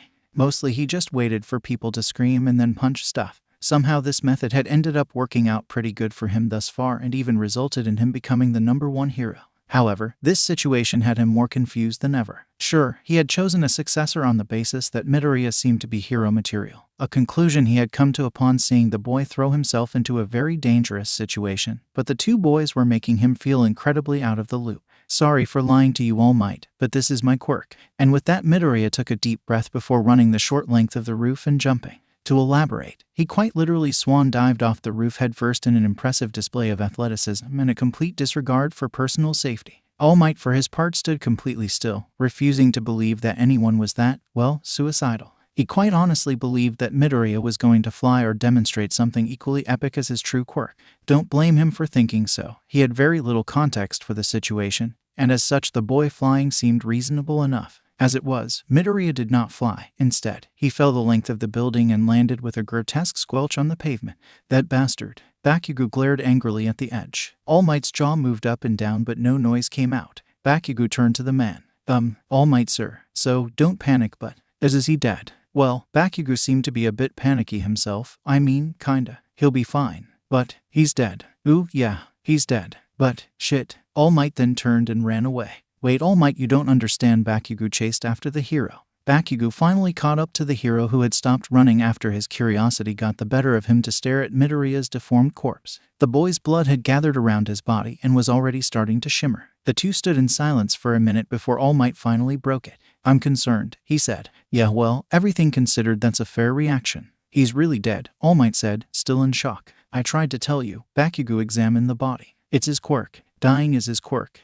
Kinda. All Might just stared at Bakugou. Ugh, I'm really not good at explaining this. No, you are not. Bakugou glared at All Might, annoyed at this reaction. I don't think that's really fair to the hero. He simply lacked the background knowledge to truly comprehend the situation, and Bakugou was frankly not helping. Look, he's immortal. He dies and then he gets his shitty glitter everywhere and boom. Not dead. What does that even mean? It means the asshole knew I'd be terrible at explaining this and wanted me to suffer. You know, somehow I doubt that was his intention. That was definitely his intention. He just likes to see me fail. Will you please just explain what's happening? At that moment Midoriya did indeed explode in a cloud of glitter. I quote him back. All Might screeched. Sorry for keeping that from you, All Might, Midoriya said as he stood. But there you go. I'm also immortal, which is kinda useful. I'm sorry, you're what? Kakin, did you not explain my quirk to him? There was a teasing undertone to his words that lent credence to Bakugou's theory. Bakugou flipped Midoriya the bird. Explain your own quirk, idiot. Finn. He turned to the thoroughly confused hero. So, my quirk is called Adrenaline Rush. Basically, my body pumps modified adrenaline into my system 24/7. It makes me have a constant adrenaline rush and also activates my body's hysterical strength mechanism. So that means that I go over my limits in strength, but it has the side effect of breaking me because my body isn't meant to take the strain. I don't mean to be rude, but can we please get to the immortal part? Oh, yeah, that's probably important. He cleared his throat. As a safety, since my quirk is so volatile, there's also a healing aspect. That is, only activated after my heart stops. So, yeah, there is a silence broken only by an awkward cough from Bakugou. All Might took a deep breath. Kid, why did you not think to tell me this? I just did. All Might said nothing. Midoriya sighed. I dunno. I guess since I just don't really tell people, it didn't exactly occur to me. And why do you not tell people? I for one would have greatly appreciated a warning. Ooh, I have a few reasons. Also, Midoriya winced. It does tend to cause, trauma. That would be a valid reason. All Might sighed and shook his head. You're going to be a handful of a successor, aren't you? Wait, you still want me to inherit your quirk? If anything, the knowledge of your true quirk has only reaffirmed my thoughts that you should.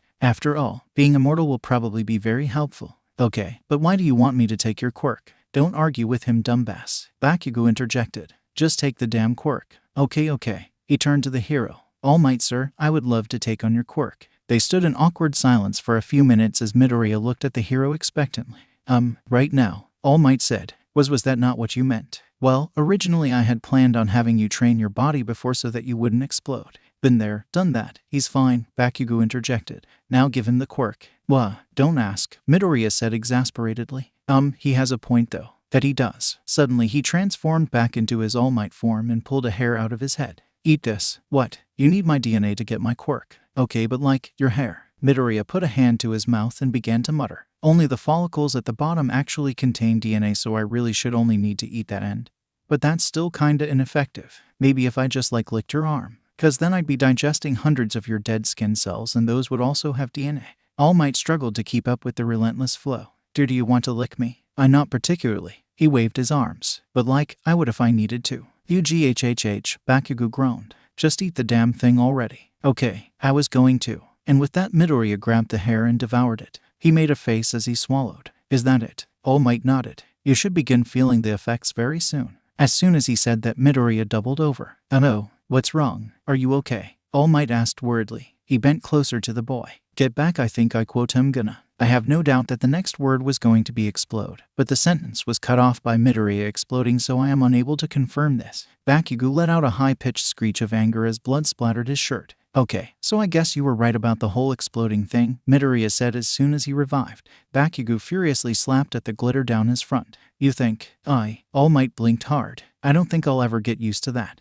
You say that until it happens like 100 times. Bakugou glared at his shirt as if willing the glitter out. It did not work. Then it's just annoying. So exploding wasn't fun, but I think I have a better handle on it now, Midoriya said as if that was a normal sentence. What next? Well, All Might started, at a loss for this strange situation he now found himself in. 'Cause I was thinking I might need to change my quirk description now that I have one for all too. What? You finally going to add the makes owner of quirk act like a fucking squirrel with no regards for personal safety to the description? Bakugou snorted.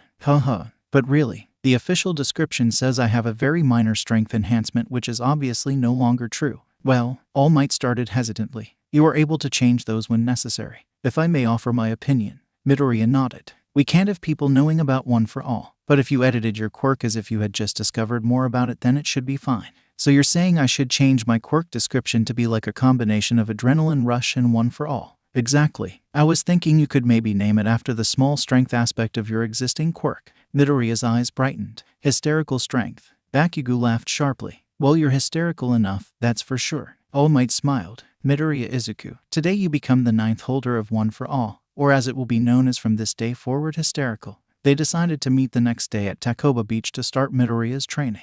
What time we gonna meet? Bakugou questioned. Are you coming too, young Bakugou? All Might questioned, slightly confused. Bakugou scoffed. Of course I'm coming. You think I'm going to let this idiot get ahead of me by having extra training? Hell no, I'm coming too. He tilted his head in thought. Also, you're probably gonna need my help. It's harder than you'd think keeping this dumbass from killing himself. Midoriya rolled his eyes. I'm fine. No need to baby me. Trust me, you'll be grateful that I'm coming by the end. All Might was. By the time they had finished with Midoriya's first day of training, he had died no less than 17 times, which was 17 more times than All Might had expected. Although to be fair, that was probably his own mistake considering Midoriya had died 3 times the day prior, but I digress. It seemed that there was a slight problem with one for all that caused Midoriya to be unable to use it at less than 100%, and that meant he was constantly exploding himself. Although he hadn't believed Bakugou at the time, All Might was starting to feel a little desensitized to the constant death. Midoriya, All Might said as the boy woke up for the 17th time that day. I'm beginning to think we need a new approach. Bakugou snorted. You think? Yeah, that's probably a good idea. I don't seem to be getting much more control of this quirk. What do you suggest? Well, originally I was going to have you train your body to become a better vessel for one for all. Perhaps we should go back to that. In the end, it was decided that All Might would continue to train Midoriya by helping him to strengthen his body. And Bakugou, not being one to relax, decided that he too would prepare for the upcoming entrance exam by pushing his body to the limits. Thus the two boys each worked hard for the next many months in hopes of achieving the same goal, being accepted into UAS hero course and becoming the best possible heroes. Now if you are so inclined, I would urge you to imagine a particularly powerful training montage in which you may see Midoriya clearing the beach with All Might, lifting weights as he studies for the exam. And perhaps most importantly, attempting to not use 100% of his power 100% of the time. This was much easier said than done considering the boy was now in the possession of not one, but 2 quirks that seemed to only allow him to go over his body's limits and evidently would not allow him to settle for anything less. Despite this, he managed to get to the point where he could use 5% of one for all with minimum repercussion. This was also due to the fact that he had quite a bit of prior experience with limiting his strength and as such was confident that he would get a handle on the 2 quirks during his time at UA. If you are to continue this fictitious montage, you may see Bakugou, who has also thrown himself completely into training. Not only training his body but also paying particular attention to his quirk which, although not similar to Midoriya's in most ways, also put quite a strain on him due to its, shall I say, explosive nature. As if this wasn't enough, he had also decided that it would be in his best interest to study for the written exam. That would conclude the training montage that I do hope you have imagined in far greater detail than my words could ever express. My reasoning for having you imagine this scene is that I quite frankly do not have the energy to describe it for you. Although I am beginning to realize that to some extent I have done just that. Alas, this would lead us to the day of the entrance exam where Bakugou and Midoriya were walking towards UA, predictably arguing. All I'm saying is that depending on the hero, their personality can actually increase civilian approval. It's not enough to be efficient. As a hero, you have to make sure to garner the support of the general public. Take Endeavor for example. His cold demeanor has a certain type of appeal for some fans, but only because the persona is well crafted and all-encompassing. If he were to start acting more aloof and out of character, his ratings would plummet, but since I cannot believe you just compared me to that shitstain. Bakugou glared at Midoriya. Yeah, well, that shitstain has more popularity than you ever will with that flaming pile of trash you call a personality. I don't need a personality. I have bombs for hands. Oh my goodness, I can't. Midoriya rolled his eyes and threw his hands in the air, exasperated. Look, you want to be number one. I can't wait to see how well that will go. Oh, it was at that moment that Midoriya found himself falling, having tripped over either his own 2 feet or perhaps something invisible that lay on the ground. Most likely his own feet. Midoriya had, like most people, tripped many times in his life. However, in his case, it was slightly different, as if he was to catch himself it would most likely result in shattering his arms. He knew this and, not wanting to go to the exam with 2 broken arms, acted accordingly, closing his eyes and bracing for impact, but kept his hands at his side. This of course meant that he slammed into the ground with enough force to give him a bloody nose, the sight of which caused Bakugou to laugh. Not even a second after he decided to become acquainted with the cement, he felt a slap to the back. This was odd, considering that Midoriya was fairly certain he hadn't slapped himself on the back, and Bakugou was still doubled over laughing at his predicament.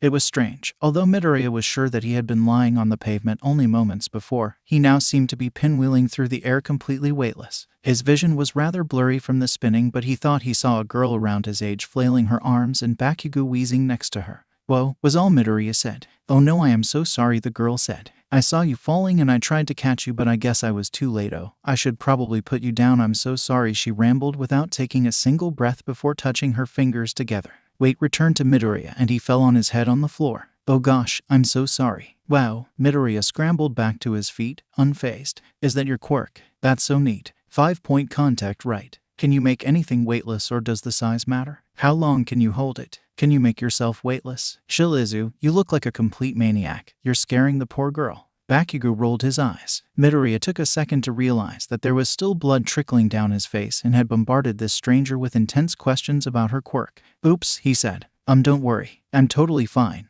The girl looked on the verge of crying. You're bleeding. Oh, yeah, well, not a big deal. I'm so embarrassed. She buried her face in her hands. I'm just going to run away now. She then proceeded to do just that, racing into the building without a second glance. Wow, quite the charmer, aren't you? Bakugou said sarcastically. Hey, it wasn't that bad. It was. And what about you? You just stood around laughing at me. Bakugou dug through his bag and tossed a handkerchief to Midoriya. You would too if you had seen it. You looked hilarious. Rude. Midoriya took the handkerchief and tried his best to wipe the blood off his face. Oh, give it here, Bakugou said, roughly taking it from him. You're just smearing it all over. Bakugou dabbed at Midoriya, who squirmed. Just leave it. We're gonna be late for the exam. You are not going to the exams with blood on your face. What kind of impression would that leave? Approximately 18 feet away, Koji Koda, a UA hopeful, stood watching the entire exchange. Because he had seen the whole situation, he decided to change that 18 feet into 33 as he made a very wide circle around the strange children. He shuddered and decided he very much did not want to associate with Bakugou and Midoriya, which, in my opinion, was probably smart. Robots, Midoriya said, disgusted. Huh, this is perfect. Robots, Midoriya repeated as if pleading for Bakugou to correct him. I'ma blow them all to bits and ace this exam. But you, Bakugou laughed. You're screwed. Ugh. Midoriya lowered his head onto the tabletop. I'd rather die. That can be arranged. Haha, Midoriya said without humor. Seriously though, and they put us in different areas too. Probably so we can't collaborate with our classmates. You should be glad about that, you know. Otherwise I'd destroy all the robots before you'd even get a chance. Midoriya rolled his eyes. Must everything be a competition with you? Izu, this is literally a competition to get into UA.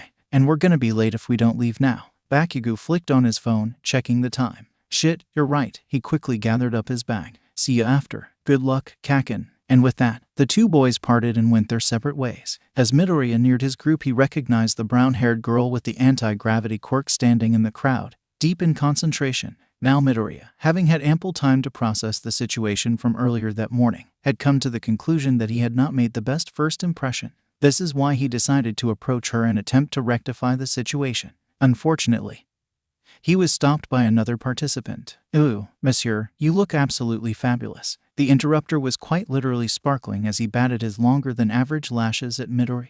This was strange considering most humans do not sparkle. Excuse me. The boy giggled. Non, excuse-moi. I simply couldn't help but admire your twinkling aura. My, what? Midoriya asked, confused. Why that glitter is so magnifique. He gestured vaguely to Midoriya, who was indeed covered in a sheen of gold glitter. I do consider myself somewhat of an expert on the art of the sparkle, and that is some high-quality glitter. Wherever did you get it? For a second Midoriya mulled over the question. Typically honesty was the best policy, but he wasn't sure if telling this stranger that he had actually acquired this glitter from an unfortunate incident that morning that involved a broken finger and a knife was a good idea. Nor did he think simply telling him it was his blood glitter would be any better. Ooh, private dealer. He nodded as if this was a perfectly reasonable response. I'm afraid my dealer retired not 2 weeks ago, so I'm running on dregs at this point. Alas, the price I pay for beauty. I am Aoyama Yuga, by the way. And you are? Midoriya Izuku. Midoriya replied, still quite lost. Whatever potential conversation the two boys could have had was cut off as Present Mike's voice rang through the crowd. And start. Midoriya and Aoyama shared a surprised look. Au revoir. Until next time, Ami, Aoyama said before running away. With some bewilderment, Midoriya realized he should probably do the same. He let out a small sigh and jogged away. Stupid robots, he thought. Midoriya was glad that he had managed to get somewhat of a handle on one for all before the exam. As it was, each robot took several punches at the 5% his body could handle without breaking, and he still managed to break 3 fingers when his control slipped for a moment. It didn't help that all the other participants were even crazier than he was. Multiple times he would start pounding on a robot only to have it taken out by another applicant. Are you kidding me? Midoriya grumbled as the 3-pointer he had been punching was ultimately destroyed by a boy with a speed quirk who jumped in at the last minute. About 7 minutes had passed when there was a large commotion a little ways away from Midoriya. He sighed. He only had about 12 points and would have to hurry if he wanted to get enough points to qualify. Whatever was happening would just be a waste of time. That was before he rounded the corner and was immediately bowled over by the flood of fleeing students. Are you kidding me? He then caught sight of the absolutely enormous 0-pointer. Suddenly he felt much more sympathy for the hurried participants. And was that? Help me. It was. Without a second thought, Midoriya ran towards the robot and the familiar girl it was about to crush. She seemed to be pinned under some rubble as the giant robot lumbered towards her. Midoriya did some fast thinking. He could help free her, but if she was injured there was a chance they wouldn't be able to make it away in time.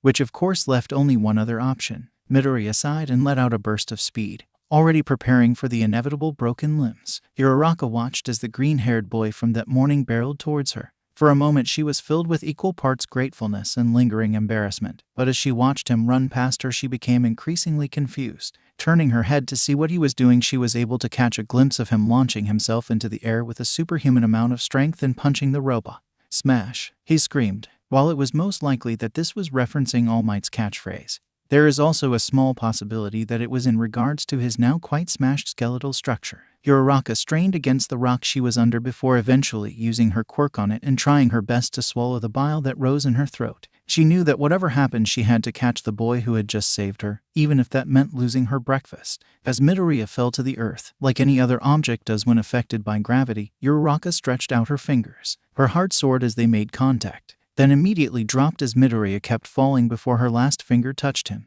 Her heart continued to drop as Midoriya crashed to the ground and the now broken robot fell on top of him in a very death-inducing way. Far away, many of the participants wondered why the alarm to end the exam seemed to be mixed with a long, high-pitched scream. As it was, Midoriya did not die the moment he hit the ground. Sure, there was probably a concerning amount of internal bleeding and he certainly wouldn't be going anywhere anytime soon. But he wasn't dead, which was good. But then a giant robot fell on him and he became very dead. This was bad for a multitude of reasons, the first of which was that UA was the school that both Midoriya and Bakugou wanted to attend, and this situation reflected poorly on their safety precaution.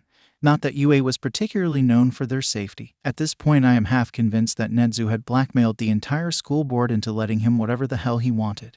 But it was more the principle of the matter. The second problem was that Uraraka was not aware of Midoriya's immortality, and as such was now contemplating if she could still become a hero after murdering a kid. As Uraraka's worry grew, she shifted through the remains of the robot, hoping that despite what she had seen, Midoriya was somehow alive. Considering how large the robot was and the fact that she had to puke before looking for him, it took her several minutes before she finally found him. This was good because it meant that Midoriya had time to recover right before Uraraka floated a flat piece of metal off him. Oh no, is the exam over? Uraraka fell onto her butt as Midoriya bolted straight up, a blanket of glitter falling from him as he did. You're alive. Huh, oh, yeah, I guess I am. Now is the exam done? Yeah, but how? Uraraka waved her arms in confusion. You fell and then the robot crushed you and you should be dead, but how? Magic, Midoriya said before flopping on the ground. Gosh darn it. I didn't get nearly as many points as I wanted. I'm so sorry. If I hadn't needed your help then you could have gotten more points. Uraraka started tearing up. Hey, no it's fine. Midoriya started panicking. Really, it's not a big deal. I'll be fine. If you say so. Uraraka said. But how did you survive that fall? And why are you covered in glitter? Just my quirk. But I thought your quirk was super strength. Uraraka said, thinking about the one-for-all enhanced jump and punch combo Midoriya had executed only minutes earlier. It is. What? It's actually pretty complicated but it really doesn't matter. Say, I never got your name, Midoriya said, changing the subject before she could wonder more about his quirk. I'm Midoriya by the way. Uraraka. Well, it sure was nice meeting you Uraraka. Midoriya interrupted. Hate to cut this conversation short but I have to go meet up with my barbaric demon of a friend before he blows something up out of boredom. Hope to see you in UA. Uraraka gaped as she watched Midoriya run off, waving a hand at her as he left. Truth be told, her emotions were extremely frayed from the encounter, having to fluctuate rapidly from embarrassment, panic, and mind-boggling confusion. For a second she wondered if he was serious about a demon that exploded out of boredom. He was, or at least it wasn't too much of a stretch. That's an awful lot of glitter there Izu, Bakugou said, narrowing his eyes at Midoriya. Don't tell me. Are you kidding me? It was 10 minutes. How did you manage to die in 10 minutes? Well, I sort of fell. You fell? From what? A roof. It's actually a funny story. Midoriya avoided eye contact. I kinda jumped too high and then I fell. You killed yourself from jumping too high. Bakugou raised an eyebrow. That's a new one. Actually, it wasn't the fall that technically killed me. Okay, I give. How'd you die? I was splatted by a dead robot. Bakugou blinked, speechless. To be fair, it was a very large robot. I don't think splatted is a word. That's what you took from this. Bakugou glared. What? You want me to yell at you for managing to get yourself killed in an exam? 'Cause I could do that but I'm sure Auntie will do it for me when you get home. Oh please don't tell her. Midoriya looked at Bakugou, panicked. She'll think UA isn't safe and not let me go. Is she wrong? You just died. Come on Kakin. If I was banned from everywhere I've died then I'd be confined to my room for the rest of my life. Midoriya tilted his head. On second thought my room would be one of the first places on the list. It's surprisingly easy to die while just sitting in your room. We actually had to reinforce my window frame after the third time I fell out. Also, the edges of my desk are kinda pointy and you know, sharp edges and heads don't mix. I mean they can, there's just a lot of blood involved which isn't ideal. Actually, now that I think about it, it's really lucky that I'm immortal. I'm fairly certain most people don't die as often as I do. You calling me weak? No, never. Midoriya waved his hands. You're just fragile. Bakugou recoiled, extremely offended. Fragile? Oh no, I don't think I should have said that. He most definitely shouldn't have. As true as the statement might have been, as it caused Bakugou to test Midoriya's immortality for several blocks. We're home. Inko poked her head out of the kitchen at the sound of Midoriya's voice. Izuku. Tatsuki. How was the exam? She stopped talking abruptly and glared at Midoriya.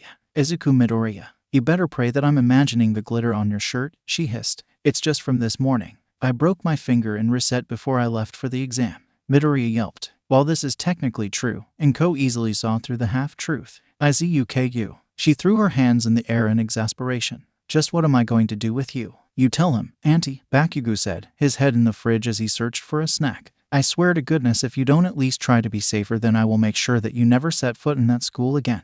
But Mom, Midoriya started. No buts. I am sick and tired of you constantly getting yourself killed. You have no regard for your own well-being and I am done with it. Where do you keep the peanut butter, Auntie? Bakugou yelled, holding an apple in one hand and opening doors at random with the other. To the left of the oven, dear, she called back with a much kinder tone before turning back to her son. I'm not done with you, mister. She glowered at Midoriya who was attempting to sneak away as she was distracted. Come on, Mom. I'm fine. Inko sighed. I know you are Izuku, but that's not the point. You need to realize that using your quirk in public can have damaging consequences. Did anyone see? Just this one girl, Izuku. But it wasn't a big deal. She was just a little confused. Well, if she gets into UA you'll have to invite her over for pie to apologize. You're such a bad son, Zu. Making your mom bake apology pies for all the people you've traumatized. I doubt she's traumatized. Both Bakugou and Inko stared at Midoriya for a minute before Bakugou started to cackle. Yeah, right. The poor girl is probably questioning her sanity right now. It wasn't on purpose. She was literally about to get stepped on by a robot, but I saved her.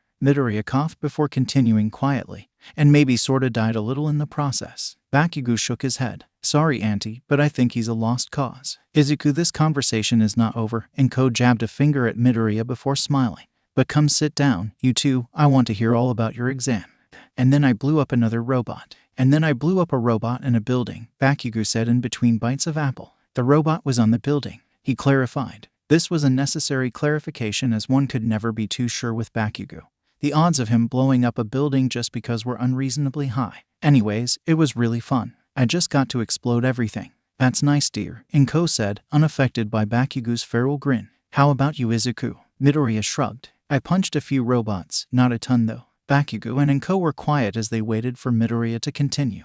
And there was this girl from earlier who was pinned under some rocks. Wait, the floaty one? Bakugou interrupted. The very same. Bakugou laughed. Huh, Roundface is probably regretting ever getting involved with you. Come on, Roundface. Are you even trying Kakin? Oh, shut up. Mr. Lemmy just fucking die in front of a stranger. Language, Inko interrupted. While the swearing was an issue in this situation, I'm inclined to point out how Mr. Lemmy just fucking die in front of a stranger is far too long of a name to have any real-world application. I mean, can you imagine putting it on a resume? I can see so many potential problems with such a name. Mainly introductions to strangers, because if a person came up to you and shook your hand and introduced themselves as Mr. Lemmy just fucking die in front of a stranger, I think you would be more than a little rattled and also confused as if they were really saying their name, or if they were simply narrating what they were about to do, in which case you best run. Luckily, Bakugou does not have the authority to name people, so Midoriya is still Izuku Midoriya. And not Izuku Lemmy just fucking die in front of a stranger. Although if Bakugou really had his way, he might rename his friend Adrenaline Junkie Lemmy just fucking die in front of a stranger, which also has issues for much the same reason. Yes, it really is a good thing Bakugou doesn't name things. And who exactly is this girl? Inko asked once the two boys had settled down. Oh, just this extra that watched as Izu made an utter fool out of himself before the exam. And I guess she saw him die later. Anyways, she was pinned under some rocks when the 0-pointer nearly stepped on her. I thought you said the robots weren't that big. Inko interjected. Yeah, well, this one was, Midoriya sighed. But that's not the point. She was about to get crushed and there wasn't enough time to free her, so I used one for all and jumped really high and punched it in the face. And then you died, Bakugou finished. Yeah, pretty much. Izuku, his mother started. Yeah, he shouldn't die and needs to be more careful. We've heard it a million times, Bakugou waved a hand. What I'm wondering is how many points he got. Midoriya chuckled nervously. Well, you see, the thing is, I mean, it was kinda tricky. And then I was dead, so I lost like 3 minutes. Just cut to it. 0.15. 20 tops, Midoriya said quietly. Bakugou blinked at his friend before standing abruptly and clapping his hands. Alright then. Time for plan B. Go grab your blackmail notebooks, nerd. Kakin, we're not going to blackmail them. I'd say it's about your only chance at this point. Inko sighed. Katsuki, that's called extortion and you can go to jail for it. How would you know that? Bakugou shot back. I'm a lawyer. So, a minor clarification. Bakugou was well aware of Inko's career as a lawyer, however he found it far more fun to ignore this fact unless it was convenient. Midoriya groaned. Can we drop it already? Either I got in or I didn't. Nothing we can do about it now except wait. And so they did. For approximately 12 seconds. But waiting is boring, Bakugou said eventually. Midoriya stood up. I agree. Let's go break into UA and see if I pass the exam. Hell yeah. What did I just say about jail time? Inko yelled as the two boys turned the corner to go to Midoriya's room. It's okay. Bakugou yelled back. We know a really good lawyer. Why the hell do you have 2 official UA gym uniforms in our size? Bakugou said as he held up the jumpsuit. Midoriya shrugged. Found them on the internet a few years back, he said as if that was a reasonable answer. Bakugou, well aware of how that was the best answer he'd get, rolled his eyes. Yeah, okay, whatever. You sure this plan will work? I'm like 70% sure. You know what? That's good enough for me, Bakugou said. Let's blow this popsicle stand. This is so stupid, Bakugou said as they trudged through the wooded area behind UA. Why are we doing this? 'Cause you were bored. Okay, I mean a little, but that doesn't mean I wanted to infiltrate one of the most secure hero schools in the country. Actually, it's ranked number 1 in both security and fortification by the Heroic Weekly as far as hero schools are concerned, Midoriya said matter-of-factly. So it's not just one of the most secure facilities. It is the most secure facility. That's not better. Wow, touchy much. Bakugou groaned. Look, all I'm saying is that I don't want to potentially ruin my future of becoming a hero over a little understimulation. Relax. We won't get caught. You don't know that. What? Are you doubting my ability to break into a heavily guarded hero base and look at top-secret documents while using a plan I came up with? He looked at his non-existent watch, mockingly. Minus 45 minutes ago. Kinda, yeah. Well, you totally shouldn't. Also, it's a bit late for second thoughts. We're here. Midoriya pushed through the foliage, revealing a 30 feet tall wall jutting out from the forest. Remind me why I'm your friend again. Because I'm immortal and you have a bad habit of blowing up your friends, Midoriya said without pause. Now brace yourself. This part is going to be a little messy. Midoriya gave Bakugou a second to dive for cover before he placed a well-aimed kick using 100% of one for all at the base of the wall, taking out a large chunk of the wall and completely shattering Midoriya's foot. What are you doing? Killing two birds with one stone. Midoriya gestured to the generous hole in the wall. Now we have a way, and he then pointed at his completely decimated leg. And a reason to get where we need to go quickly without too many questions. Have I mentioned how much I hate you? Bakugou grinned as he said it. Once or twice, Midoriya replied, mirroring the same grin. Now come on. This is going to be so much fun. No one paid attention to the two boys as they made their way across the school grounds and into the actual building other than to give them a wide berth as soon as they saw them. This was probably because Bakugou was glaring at anyone that came near. Or perhaps it was just that no one wanted to get too close to Midoriya, who had slung one arm over Bakugou's shoulder and was limping down the hallway while leaking blood from his leg, which was impaled with pieces of wall. This, as you can imagine, was not an appealing sight. It didn't help that Midoriya, who hadn't experienced pain in over a decade, was not particularly good at faking it. I mean this in the kindest way possible. But Midoriya's expression looked like he had just snorted a bottle of lemon juice after becoming acquainted with pig droppings, as he let out pitiful oaths. You look constipated, idiot, Bakugou gritted out. Well, I'm sorry. I don't exactly have the best reference for how a person in pain is supposed to look, Midoriya hissed as they rounded the corner. What about before you got your quirk? You mean 10 years ago? Midoriya interrupted. I know for a fact you were in pain then. I think I actually punched a couple of your teeth out by accident when we were 4, remember that? Midoriya just stared at Bakugou. What? He looked away. You have issues. I have issues. What about you, suicidal adrenaline junkie? Hi. A new voice interjected. Both Midoriya and Bakugou slowly looked up to see a bouncy blue-haired girl waving at them. Hi, Midoriya said. Sorry for interrupting your argument, but I couldn't help but notice that you seem kinda broken. She looked down at Midoriya's leg. Wow, it looks even more painful up close. It is, Midoriya said before remembering that most people would be in agony in this situation. Ugh, he groaned. It really hurts. Bakugou slapped his face. I bet. The girl continued, ignoring Midoriya's lackluster acting. I'm Nejire Hato. And you two must be first years cause you're too small to be third years and I know all the second years. I was just going to get a drink but then I saw you two and my curiosity got the better of me. My friends tell me I'm too curious sometimes, but I think that the more you know the better. Anyways, how'd you do that? Training accident, Bakugou said. At the same time, Midoriya said, faulty jetpack. Faulty jetpack, Bakugou mouthed at Midoriya, who in turn just shrugged. Nejire tilted her head. Well, you see, Midoriya started. We were training with the rest of our class when a faulty jetpack flew out the window and hit my leg. We were outside over by the D-Wing, support department. Nejire nodded. Yeah, that makes a lot more sense. But why are you guys over here? Recovery girl's office is that way. She pointed back behind the way they came. Yeah, and so is the D-Wing, Midoriya continued. So, didn't you hear me say the support department was involved? Trust me, no one's making it through there for a while. We're taking the long way to recovery girl. Understandable, Nejire said. Well, I'd hate to keep you, especially in that condition. Guess I'll see you around. Considering neither of the boys were officially students of UA, this was not true. But Nejire was not aware of this and was simply being polite. Don't read too much into it. The two boys waved at the excitable girl and let out twin breaths of relief as she turned down a different hallway. Faulty jetpack, Bakugou said aloud. What? It could have happened.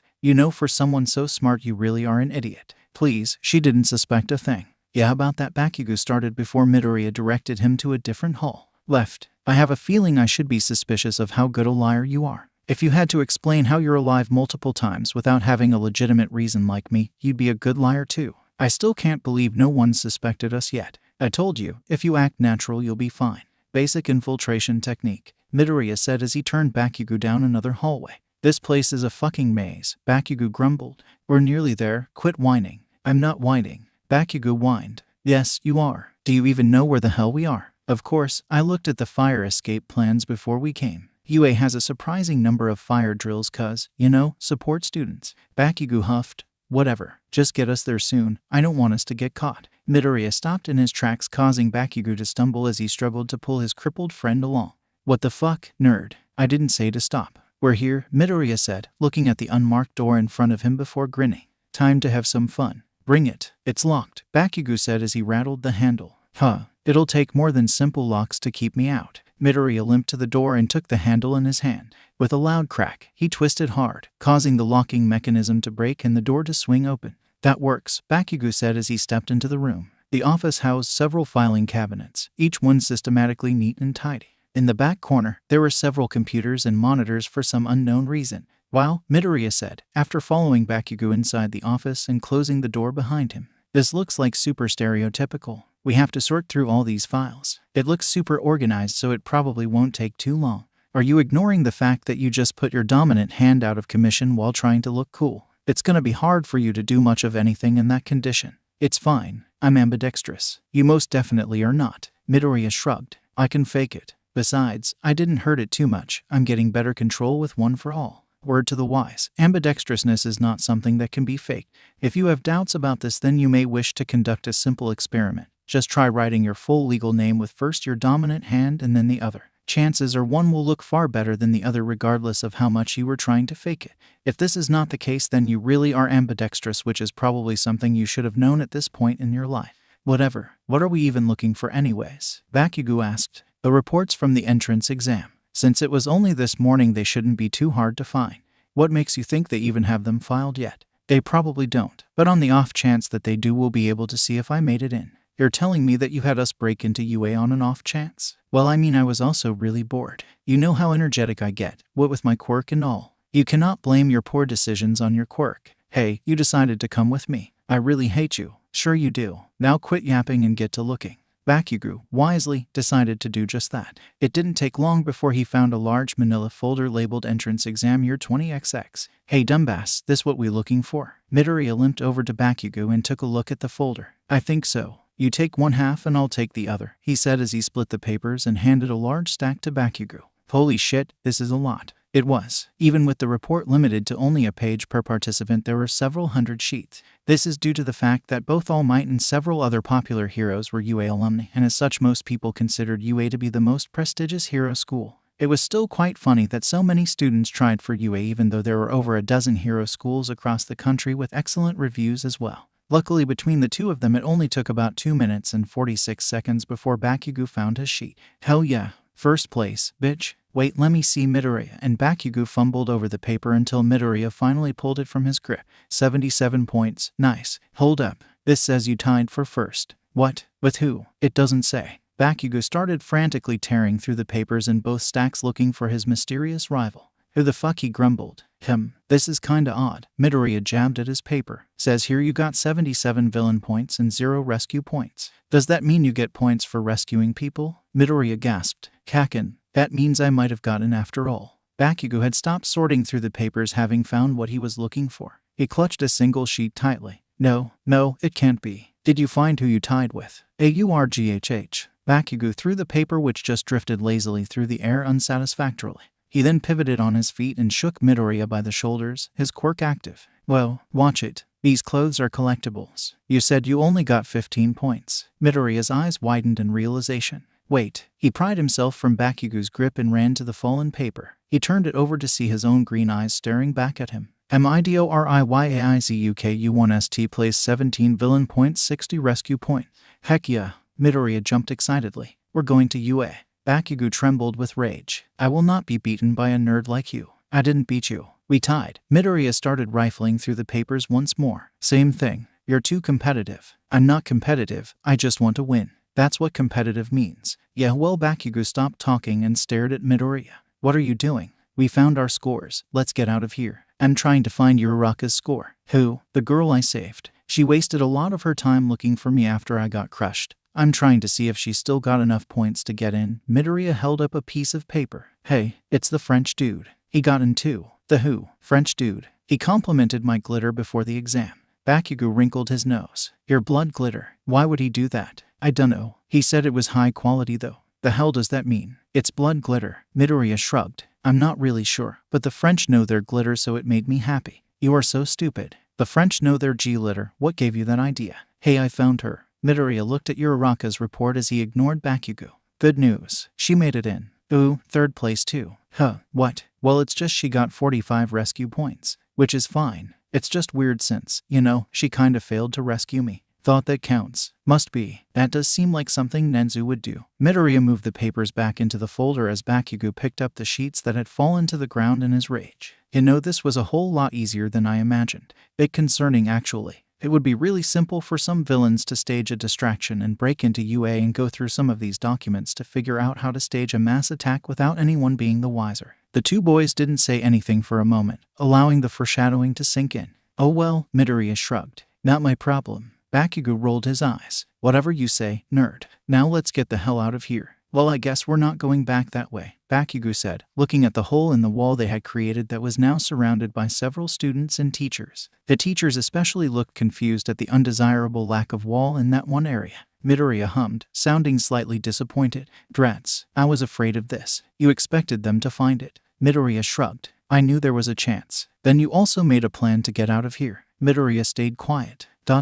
You did, right? You do realize I had like 15 minutes and a bus ride to plan the entire successful infiltration of the #1 hero school. But that wasn't enough time to come up with a way out. Bakugou hissed. Just give me a minute. I'll come up with something. Midoriya put a hand to his temple in concentration. What, like using your good leg to break another hole in the wall? I got it. That wasn't a suggestion, dumbass. No, we don't have to do anything like that. We just have to walk out. Bakugou slapped his head. Brilliant. Why didn't I think of that? Seriously. We just have to go to the gate and walk out. We look like students and no one will bat an eye at two boys leaving school early for, say, a dentist appointment. Yeah, 'cause no one would wonder why we both have dentist appointments at the same time. I didn't say it was perfect. Bakugou paused and thought it over. You sure this will work? Won't us opening the gate alert the teachers? I don't want Ratface knowing we were here. Oh, I'm sure he already knows. What? Midoriya laughed. You didn't think we broke into UA without anyone knowing, did you? He started to walk away, motioning for Bakugou to follow him to the gate. Is that not what's happening right now?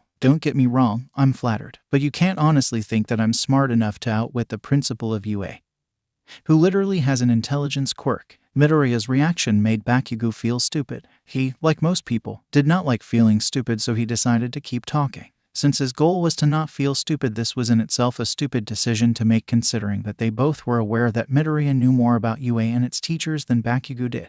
Yeah, well, then why the hell are we still here? Midoriya shrugged. I dunno. If I had to guess, I'd say that Nenzu used his facial recognition technology and ran it through UA's database. He probably saw that we were the first place winners in the entrance exam and got curious as to what we were doing. He might have then watched us through the cameras as we went through the file and is possibly still watching us even now. Bakugou stared at his friend. What? It's just a guess. How would he know we were even here in the first place? No one else suspected us. Midoriya laughed again. You're kidding, right? There's probably some detection tech at the gate that we tripped coming through. There are cameras all over this place. Midoriya pointed to a few places as they walked. Bakugou couldn't see any cameras, but Midoriya seemed fairly confident in his pointing. And there is a trail of blood marking our path through the school. I mean that literally, not figuratively. He gestured to his bleeding leg. Bakugou looked down at it in surprise. Oh yeah, I kinda forgot about that. We should probably fix that at some point. Not till we get back home. I don't want to push our luck by sticking around for an extra 5 minutes. You're gonna just look like that for the entire bus ride. Why not? 'Cause people will freak out. Maybe they should just mind their own business. Bakugou rolled his eyes. Fair enough. Midoriya stopped in front of the gate. What now? How do we open it? You have to be kidding me. Bakugou growled. How? Did you just expect we could open it from the inside? You are such an idiot. This is fine. This is totally fine. I can figure something else out. Midoriya said, his voice a bit panicky. There must be a button or lever somewhere, right? You can break into UA, no sweat, but this is what freaks you out. Shut up and let me think. I can't believe I let you convince me to do this. We're gonna get caught and then our careers as heroes will be over and we'll have to become vigilantes and run from the law and All Might's gonna hate us. Personally, I don't know what Bakugou was so worried about. Becoming vigilantes sounds like an absolute blast. Unfortunately, that is not the route this story is going, as Midoriya decided to cut off Bakugou with an idea. I got it. Kaken, throw me over the wall. On second thought, perhaps they will become vigilantes after all, because that was the dumbest idea ever. What? No, that's the dumbest idea ever, Bakugou said, just proving my point. Do you have a better idea? Literally anything would be better then. There was a click and the gate very slowly started to open. Yeah, I have a better idea, Bakugou continued. Let's just go out. Nedzu must have seen us struggling and decided to help us out. Bakugou shuddered. Can we please not talk about that creepy rat watching us? He looked over his shoulder warily. It makes me feel violated. "You're fine, you big baby," Midoriya said as he strolled out of UA and raised a hand to wave back at the building. "So long, Nezu. See you soon." Nezu leaned back in his chair and watched through the security cameras as Midoriya and Bakugou made their way across campus. He poured a fresh cup of tea as they spoke to Nejire and chuckled as they broke into his filing office. His phone rang just as the two boys started arguing about tying for first place. "Hey, Nezu, is this about the hole in the wall?" "Huh, oh yeah, how did?" "Don't worry about it. I've got the situation under control." Nezu hung up. The entire time his eyes never left the screen. The boys left the building and headed back towards the wall, finding the students and teachers now gathered around it.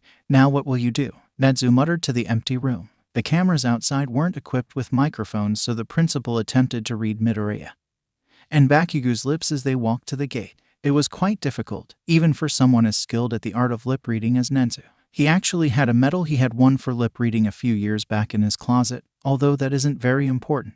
He managed to pick up the gist of the conversation and was pleasantly surprised to learn that Midoriya had no illusions that his little excursion had gone unnoticed. His pleasantly surprisedness rose a few notches as the boy then went ahead to point out several of his hidden cameras. Nezu watched as the two tried to figure out how to surpass the gate. It was quite funny to watch the young boys struggle, but eventually, Nezu took pity on them and opened the gate remotely. "So long, Nezu. See you soon." "How very interesting." Nezu made a mental note to warn Aizawa of his new problem children. Until then he decided to look more into the two. Absolutely giddy with the prospect of having these two as students in his school. What fun they would have. "Izuku, it's here." Inko ran into his room waving a fancy envelope. Midoriya fell out of his chair. "My U acceptance letter." He ran and grabbed it from his mother. "Wow, it's heavier than I thought it would be. I wonder if..." "I'll leave you to it, K." His mother winked at him as she left. "Good luck." Midoriya fumbled with the seal of the envelope, finally ripping it apart, allowing the small disc to fall and roll across the floor. He cursed and dove after it. Before he grabbed it, the disc activated and a giant hologram was cast sideways atop his floor. "Wah, young Midoriya." All Might's voice boomed. This confused Midoriya, considering the letter was from UA and he was fairly certain All Might did not work at UA. He would have heard of such a thing if he did. Midoriya picked up the hologram and set it on top of his desk as there was some unintelligible chatter from someone behind the camera of the hologram. What do you mean wrong camera?" "What? Oh, well, why didn't you say so?" All Might turned to face the camera that was projecting the hologram.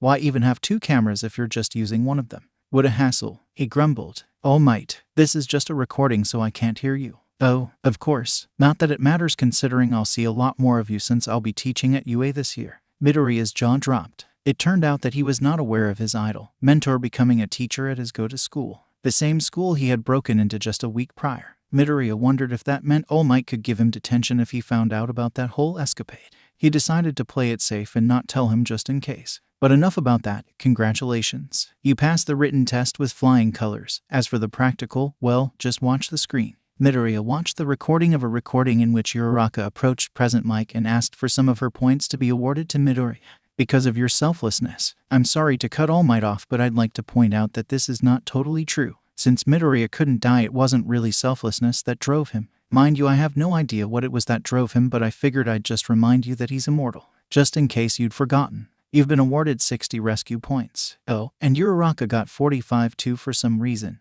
Anyways, with that, your total points come to 77, a tie for first place." All Might leaned in closer to the camera. "And fair warning, you tied with young Bakugou. So I'd find a bomb shelter before he realizes that if I were you. I can't imagine he'll be too happy with you." Midoriya remembered his reaction when they broke into UA. All Might was right. Bakugou was not very happy. "Meaning that you passed, kid," All Might said, stepping back. "This is your Hero Academia." The hologram winked out. Midoriya was crying so much he almost missed the hologram turning back on. The new video showed Nezu sitting in a much too large chair in his office. "Hello, Midoriya." Hello. Nezu chuckled. "This is still a recording." "Oh, whoops. Don't be embarrassed. It's perfectly understandable." Midoriya thought it was odd how perfectly Nezu was reacting to him, even down to the very timing of his chuckles. He was pretty sure it was actually a recording, which meant that Nezu must have based his speech purely on what he knew about Midoriya. This was not a very comfortable thought to think, so Midoriya decided to ignore it for now and focus on what Nezu was saying. "This extra recording is of course about you and Bakugou's little adventure from a week ago. Don't worry, I'm not about to berate you, quite the opposite. In fact, I'm rather amazed at how you executed it. The very fact that you had the guts to do it, knowing I'd find out, is enough to pique my interest. Midoriya let out a little sigh of relief at that. I do hope you don't mind, Nezu continued. You see, I was simply so curious that I took it upon myself to look into you and Bakugou. That small breath of relief Midoriya had taken now came back full force as he found himself choking on air. He almost missed the next bit as his body tried to punish him for breathing so fast by making him cough. That being said, I found some very interesting things. Midoriya grasped his chair tightly, worried about what the principal had found. Perhaps he knew about Midoriya's quirk, or his relationship with All Might, or maybe he even knew about the accidental avocado explosion. He hoped it wasn't the accidental avocado explosion. That would really make for a terrible first impression. The most intriguing thing I found was some old documents by your quirk doctor from when you were 5.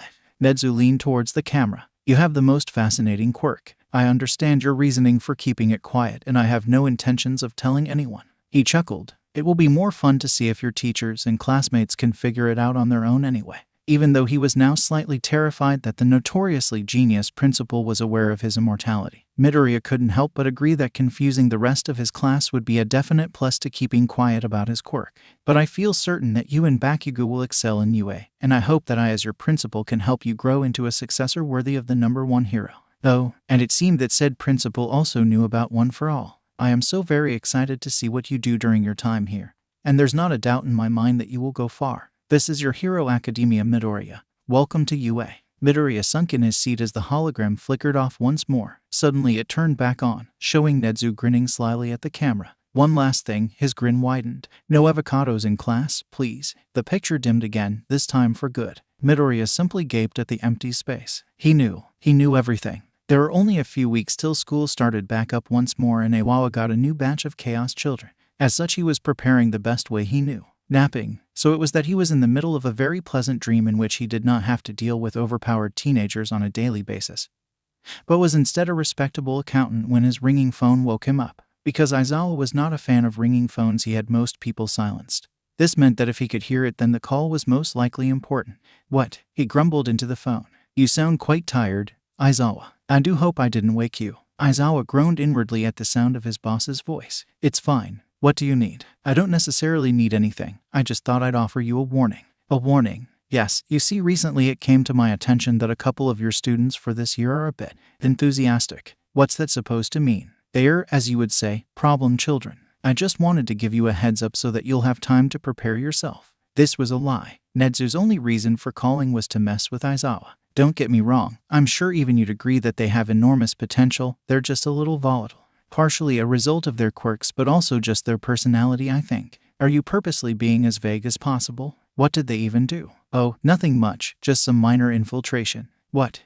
Among other things. Aizawa sighed, well aware that Nezu was trying to annoy him. The least you can do is tell me their names. You know, I don't think I will. I doubt you'll find it too difficult to figure it out yourself, and I'd really hate to spoil the surprise. Nezu. Goodbye, Aizawa. See you in a few weeks. Aizawa slumped back into his bed, throwing the now silent phone onto the pillow next to him. What was even the point of calling if he wasn't going to give me any information? He grumbled. This was a rhetorical question, both because Aizawa already knew the answer and because he was not expecting a response. Had he received one, I have no doubt he would be extremely unnerved, considering there was no one aside from himself in the house, and his cat. But his cat was, unlike Nezu, not a talking animal. She also did not care about Aizawa's troubles with his boss and the promise of problem children. As for the reason for Nezu calling, the answer was of course that the principal delighted in confusing people with a passion that rivaled even Midoriya.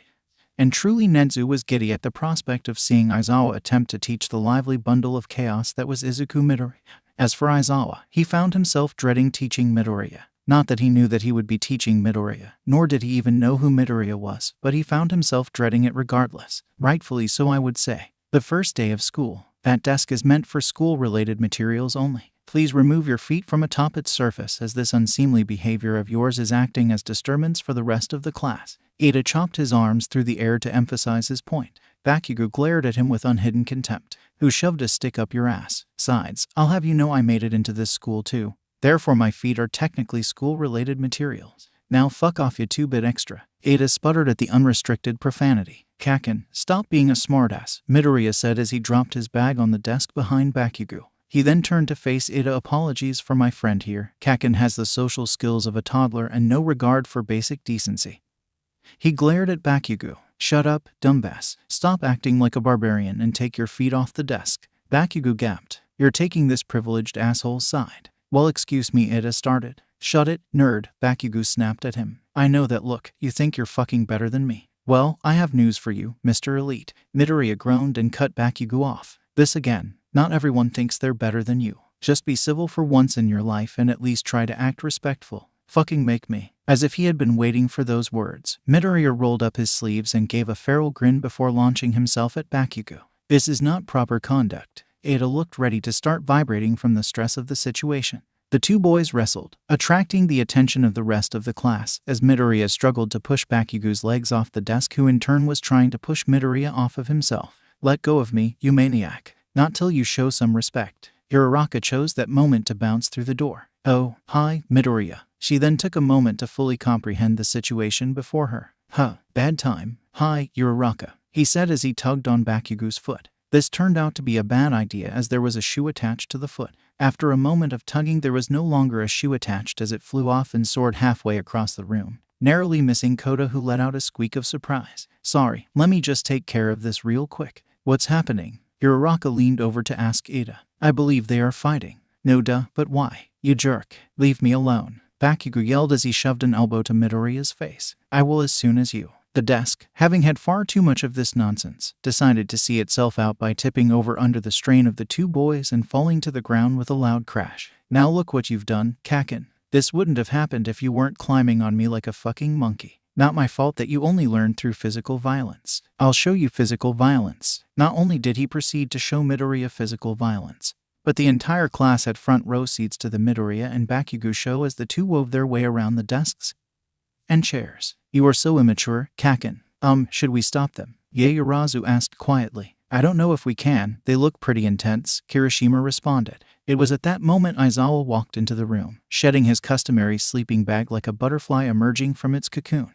He thought upon seeing the entire class circling the two boys who were shouting, generally causing a large disturbance. These must be the two Nedzu warned me about. Oh dear. Well, if you weren't such a stubborn ass. Explode your fucking face, maniac. Aizawa loudly cleared his throat, drawing the attention of the entire class including Midoriya and Bakugou. Aw shit, Bakugou cursed. Now Aizawa started before being cut off by a squeal from Midoriya, who had just seen the teacher. Holy heck, it's Eraserhead. Aizawa wasn't expecting to be recognized. Typically his status as an underground hero kept him out of the public eye, which was exactly how he liked it. Still, he refused to show any surprise and instead simply nodded. Eraserhead is my. You know this hobo? Bakugou asked Midoriya, interrupting Aizawa once again. Aizawa glared at the boy and activated his quirk, his red eyes glowing threateningly. It wasn't necessary. Midoriya had already shushed him loudly and Bakugou recoiled before rolling his eyes. Geez, sorry. The way he said it implied that Bakugou was actually not sorry, not even a little bit, but Aizawa decided to let it slide.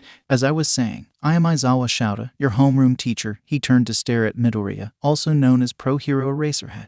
There was quite a bit of whispering following that declaration. The loudest was of course Bakugou announcing his disbelief that a washed-up stiff like that could possibly be a hero, followed by Midoriya's rambling mutters that were only comprehensible to himself. Even Bakugou, having known the boy for his entire life, was only able to catch about 1 in 7 words. This was not very useful, as it's very difficult to understand a one-sided conversation when 6/7 of the sentence are unintelligible. Aizawa sighed. 12 seconds into knowing these two and he was already mentally weighing the pros and cons of retirement.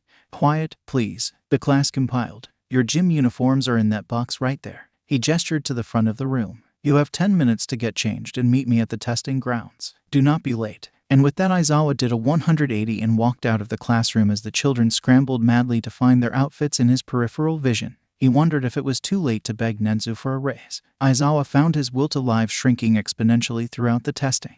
There are many reasons for this. Partially it was because Bakugou was constantly declaring his superiority, and how he was going to beat Midoriya with a confidence that was, if I am to be honest, downright terrifying. Mind going around harassing all the girls was also not helpful. Aizawa vowed that if the pervert got last he would make good on his promise to expel him. There was also the slight issue of Midoriya. That's a lie. Midoriya was the main issue, nothing slight about it. The boy seemed to sacrifice his limbs the same way one might throw out old leftovers, without concern and with only minimal deliberation.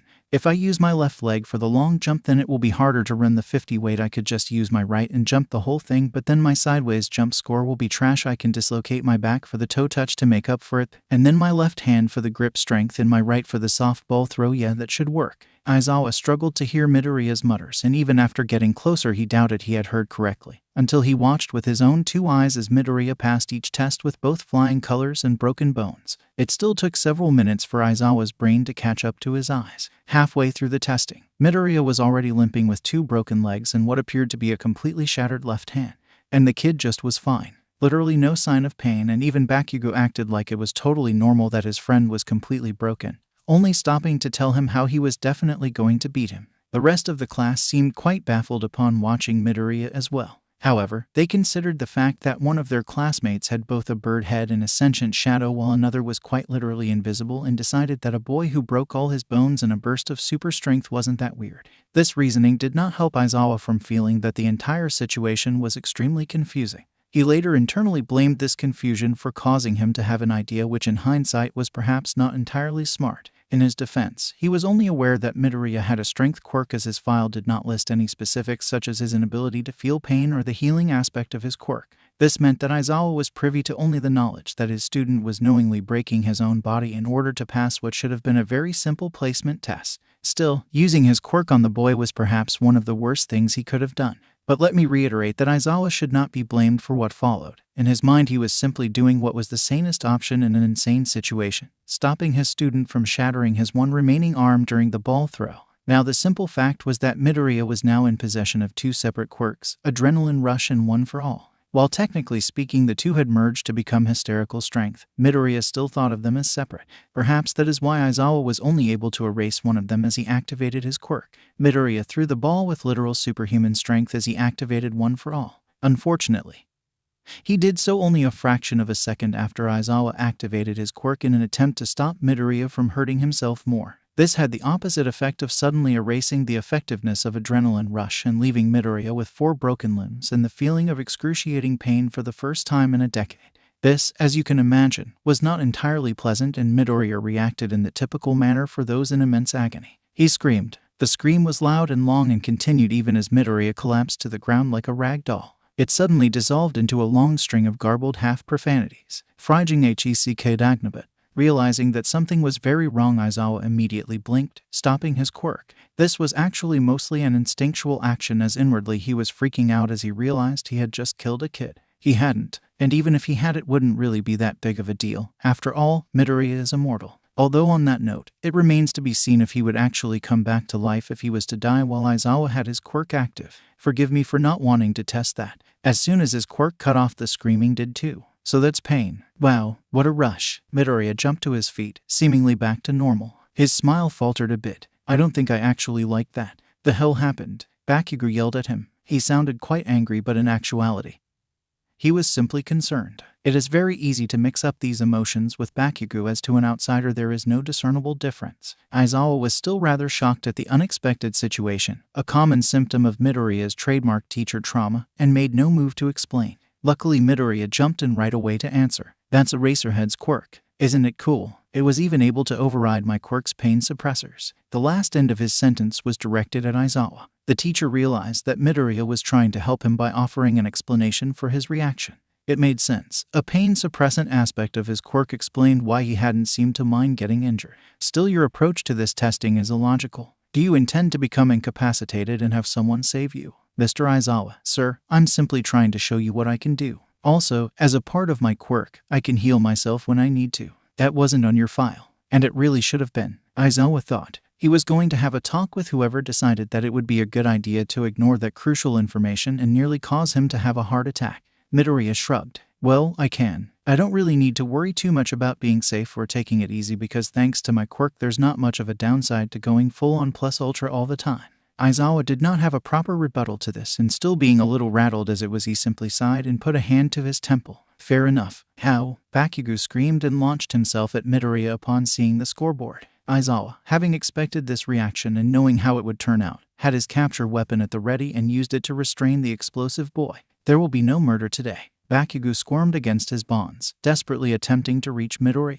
The funny thing was, neither of them got first place. That honor belonged to Todoroki. But the slight difference between third place and fourth was enough to make Bakugou explode with anger. In your face, Midoriya taunted, only angering Bakugou more. Midoriya, I would greatly appreciate it if you do not provoke the exploding child. But it's fun. No, Aizawa sighed and turned to the rest of the class. Also, I was lying about expelling someone. Only because Hagakure got last instead of Minta. He thought, oh well, I'm sure there will be plenty more chances to expel him. Just a logical ruse, he continued, to the chagrin of the class. Anyways, we're done here. Get to lunch. Go on without me. I got to take care of this. Midoriya waved a broken arm at Bakugou. Save me a spot. Yeah, sure, whatever. Bakugou looked at his arm with disgust. Just make it quick. I don't want to hang around with these nerds for very long. Oh, does poor Kakin not want to make friends? Midoriya mocked. You better fucking hurry before I decide to speed along the process myself. He growled. Midoriya simply laughed before skipping off to find a bathroom in which to kill himself. Hey, Bakugou turned his head to see Uraraka waving him over. It wasn't like he wanted to go sit by her. It was simply out of convenience and the lack of empty tables. Still, he found himself carrying his tray over to where she and Ida were sitting. The hell do you want, round face? Uraraka, she corrected, unfazed. And you're Kakin right. She wiggled an eyebrow mischievously. Shut up, stupid round face. Uraraka, can't fucking call me that. Language, Ida interjected. But isn't that what Midoriya called you? She asked, feigning ignorance. That Bakugou sputtered. He doesn't count. Oh, Uraraka put a hand to her mouth. Don't tell me, is he your boyfriend? Bakugou scrunched his face up in utter disgust. Hell no, that would hey. Why are you laughing at me, bitch? Uraraka was in fact laughing to the point of choking on the sip of water she had unwisely taken only moments after asking. This was because Bakugou's expression was like that of someone who had been expecting a mouthful of water but was instead treated to the taste of spoiled milk, with a bug in it. Sorry. Uraraka struggled to regain control of her lungs. I'll stop messing with you now, I swear. That would be advisable, Ada said. It is not very heroic to mock your friends. Who said I'm friends with you, prissy bastard? Bakugou sneered. Ada's jaw dropped. Why you? So, Uraraka intercepted. Where is Midoriya? I thought he'd be with you. Nerd had to go clean up from the testing. His quirk has a healing aspect, doesn't it? Good thing too. I remember watching him get crushed in the entrance exam. I thought he was dead for sure. She gasped. Wait, you're the exploding demon he was talking about. Bakugou rolled his eyes. Anyways, you didn't seem too concerned about his injuries. Does that happen a lot? Way too fucking often, Bakugou muttered. How does his quirk work? Ida asked, having recovered from his profanity-induced shock. I haven't seen him heal himself, so I assume there is some kind of prerequisite needed, but I am unsure as to what. Why am I even talking to you extras? Bakugou asked, dodging the question. 'Cause Midoriya is not here and you're bored, Uraraka said. It was completely true and he knew it. But Bakugou being Bakugou, there was no way he would admit it. He was unable to think of a clever rebuttal, which, while uncommon, was not necessarily unheard of for Bakugou. Shut up, he eventually grumbled. She did not. Meanwhile, Midoriya had finally found a bathroom. He set his bag on the counter and began to dig around in it. Probably no knife. Don't want too much blood, he muttered to himself. I could probably just break my neck. No, that would look like foul play if anyone walked in before I was done. You see, Midoriya was ill-prepared to reset at school. In the past he had just dealt with his injuries or, if they were bad enough, called his mother to take him home. This was no longer an option as he was well aware that he would most likely continue to sustain huge injuries and need to take care of them at school. He had, however, prepared a vast array of materials that would be great for killing himself. Unfortunately, the majority of them would be quite messy as well as being more or less illegal. Heck yeah, he said after finding a little baggie with several small pills. I didn't think I had any left. Midoriya was holding a quick-acting poison that was incredibly lethal. He would know. Down the hatch. While it was lunch for the students, the teachers also had their own break. This was good as Aizawa sorely needed the rest. He also, as is with most humans, needed to use the bathroom. Now, while there was a staff-only restroom near their offices, it was clear across the school and Aizawa had no intentions to walk that far when the restrooms near the cafeteria were perfectly usable. This was a reasonable intent with only one problem. Midoriya was in that restroom. This meant that Aizawa pulled open the door to see his student spasming on the bathroom floor right in front of the stalls while a thick white foam poured from his mouth, which, as you can imagine, was not exactly a pretty sight. Nor was it a wanted sight or an expected sight. It was, at least for Aizawa, incredibly disturbing. Nope. Now, while the reasonable response would most likely be to check and make sure that Midoriya was okay, Aizawa was on his last straw as it was. So it was that he simply left the now unconscious boy, turned around, and closed the door. He then proceeded to make his way to the staff bathroom after deciding it was probably worth the extra walk. For the rest of his break he tried his best to forget about what he had seen. He did not. Izuku, these extras are harassing me. Good for them. You could use a good harassing, said Midoriya as he sat down in between Uraraka and Bakugou a few minutes after recovering from his death. What the fuck? Don't take their side, asshole. Thank you for keeping an eye on him, Midoriya said to Uraraka, blatantly ignoring Bakugou. I know he can be a handful. I do hope he didn't bite anyone. He reached over to ruffle Bakugou's hair. Hey, cut that out, dipshit.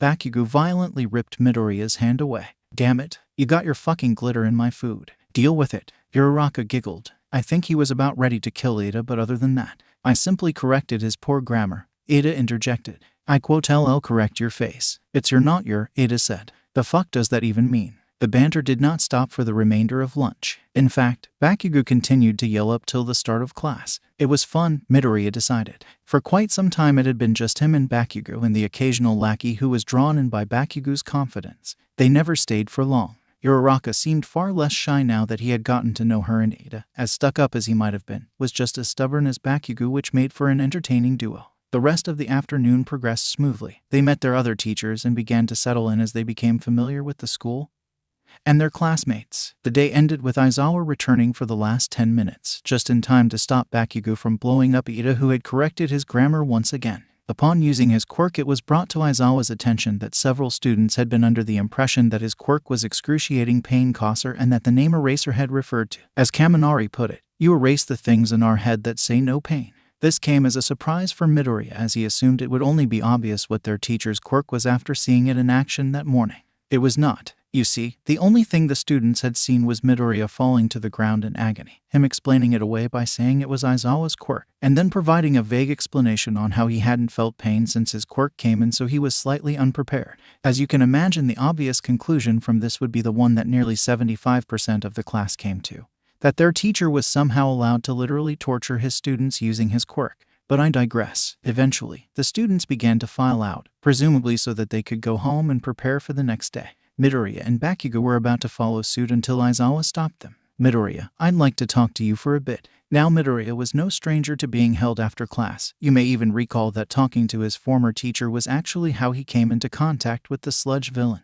Luckily, he hadn't developed a talking to teachers after class phobia from that event, so he was perfectly content to tell Bakugou to go on without him. You're always ditching me, loser, Bakugou grumbled. Does little Kakin need help walking home? Midoriya said in a babying tone. Fuck you. I'll come to your house after, K. Be fast. The hag's making katsudon. Midoriya's face brightened. Heck yeah, I'll be there. Aizawa motioned for Midoriya to take a seat before he pulled up a chair himself. First, I must apologize for this morning. I had no idea your quirk would react that way. I was simply afraid of you injuring yourself beyond repair. I am glad to see that you're back to normal now. No biggie. My healing and pain tolerance isn't in my quirk description, so I can see how you were confused. Midoriya waved away his teacher's concern, which is a serious oversight in itself. Only sometimes. Aizawa shook his head. As long as you're okay, I suppose. Midoriya bounced in his seat, which, in a way, proved his okayness. The second thing I wanted to discuss is your hero costume. He pulled out a sheet of paper showing the official blueprint for the design he and Bakugou had decided on nearly 6 weeks prior. I apologize for interrupting this scene with Aizawa, as I'm sure you would find it absolutely hilarious. However, I feel it necessary to commence a slight flashback so that you might know exactly how the design for Midoriya's costume came to fruition. As such, I will now turn your attention to roughly a month and a half before the first day of school, specifically to the moment in which Midoriya was showing his friend his costume plan. It's trash, said Bakugou as he examined Midoriya's sketch. What? I thought it looked good. Bakugou scoffed. Not even a little bit. The colors are all wrong. The style is so unflattering. And don't get me started on that train wreck of a face covering. Yeah, well, what do you know about fashion anyway? I think it looks great. Izu, my parents are literally designers. I think I know a thing or two about style. Fine then, how would you do it? Midoriya crossed his arms. Bakugou whipped out a pencil and began to scribble over the design. Oi, Midoriya squeaked. First, out with that hoodie. It looks like a shitty Easter bunny cosplay. I thought it was cool. For a 5-year-old maybe. But this will be your costume for the rest of your life, and I am not gonna let you go looking like a green All Might wannabe. Ouch, the color coordination is all wrong. Without the hoodie, you'll look like a stick of boiled broccoli. Why on earth did you put so much green? I dunno. Midoriya rolled his eyes. Maybe because it's like my color, so you use it as an accent. Here, Bakugou added a few notes to the drawing. Switch the black and green. The black won't stand out as much for stealth missions, and then the green just adds to the overall design. Huh, that's not actually half bad. That's what you get for doubting me, dumbass. Any other suggestions? Bakugou grinned wickedly. Should I be concerned? Hell no. You should be thankful. He turned his attention back to the paper and began to fix it once more at a frantic rate that matched his tone. Out with the shoulder pads, literally why? Well, I thought. Don't care. Mouthguard thing also has to go. No need for some demented smile thing that does absolutely nothing. Hold up. Midoriya interjected. I need something for my face. No, you don't. Wah, but even you have a mask. Listen closely, Izu, cause I'm only going to say this once. You don't need a mask. Wah, shut up. The only benefit to a mask is to keep your identity safe, stylistic preference, and to intimidate villains. Bakugou held up a finger to emphasize each point. You're fucking immortal and I know you don't care about style, so that's out, and you don't need to worry about the rest. Wait, what do you mean? Bakugou groaned. Are you really gonna make me spell this out for you? I think at this point clarification is necessary. Yes, look, you can already be intimidating when you want to. You don't need a mask for that. Not that this stupid smile mouthguard would accomplish that anyways. What, Kak and I am most definitely not intimidating. Well, not typically. Bakugou threw his hands in the air. But like, sometimes, when you're pissed or something you get all threatening and it's fucking freaky. You like smile really wide and you kinda look like you wanna eat someone. And sometimes it's during a fight so there's just like blood trickling down your face. It's seriously messed up. Midoriya blinked. Kakin, was that an attempt at a compliment? I would like to interrupt and say that typically calling a person's face, and I quote, fucking freaky, is not normally regarded as a compliment. But as it is Bakugou we are talking about, that's about as close as he gets. Hell no, I'm just proving my point. Got it. So no mask. Exactly. ... But you think my face is intimidating? I'm moving on. Yeah, alright, that's fair. These gloves are dumb. Do you want to look like a fucking hedgehog? What? Midoriya asked, confused, as most people would be, on how having gloves could in any way, shape, or form warrant being compared to a hedgehog. Sonic, keep up, Bakugou said. Make them fitted in a little longer, halfway to your elbows. And put some knuckle dusters in them too, to give you punches a little zest. I must correct Bakugou, as zest was perhaps not the best word to use in this situation. Rather, one could use blood, pain, or if you're feeling adventurous, both physical and mental turmoil.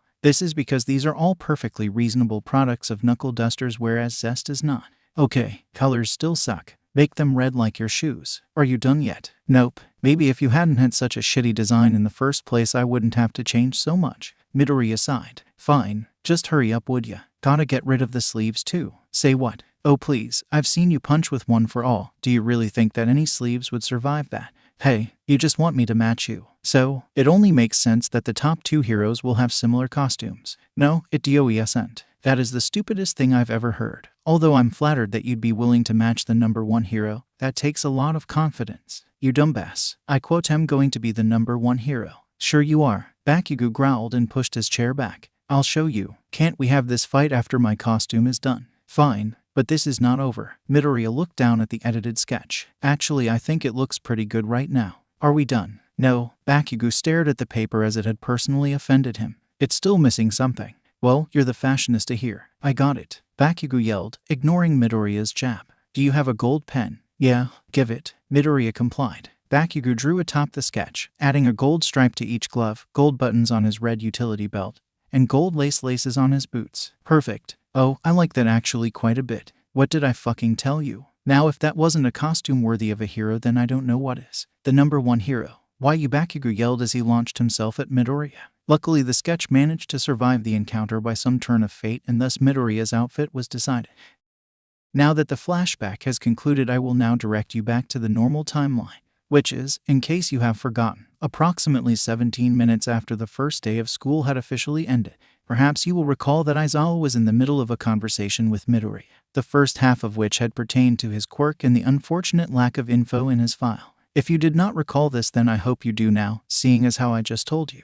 The second thing I wanted to discuss is your hero costume, Aizawa said. Oh, I think I might know what the issue is. Thank goodness. I was worried that you were just going to go ahead with this without talking about it with a teacher. Midoriya laughed. Definitely not my intention. I just totally spaced the fact that I should probably see what your thoughts are before we actually have to use costumes tomorrow. I think that would be wise. Super wise. The two sat in silence for a moment, neither knowing how to start the topic. Now, fun fact. Both Midoriya and Aizawa were aware of the fact that they both were thinking of the same thing, but neither was aware that this awareness was actually false and that they were in fact thinking of entirely different things. However, this did mean that they were still better off than you are now, not being aware of either thing they were thinking about. I know, of course, but seeing as how I haven't told you yet, it is impossible for you to know. You are most likely wondering why I haven't done that by now. The answer is something called suspense. It is a feeling that one gets after being led on and expecting to receive some form of a conclusion, and you might be feeling it right now. I do, however, understand how such dramatic effects can be considered to be quite annoying, and I despise being seen as rude, so I will now continue this retelling and hope that you do not hate me now. So, Midoriya said awkwardly after a moment,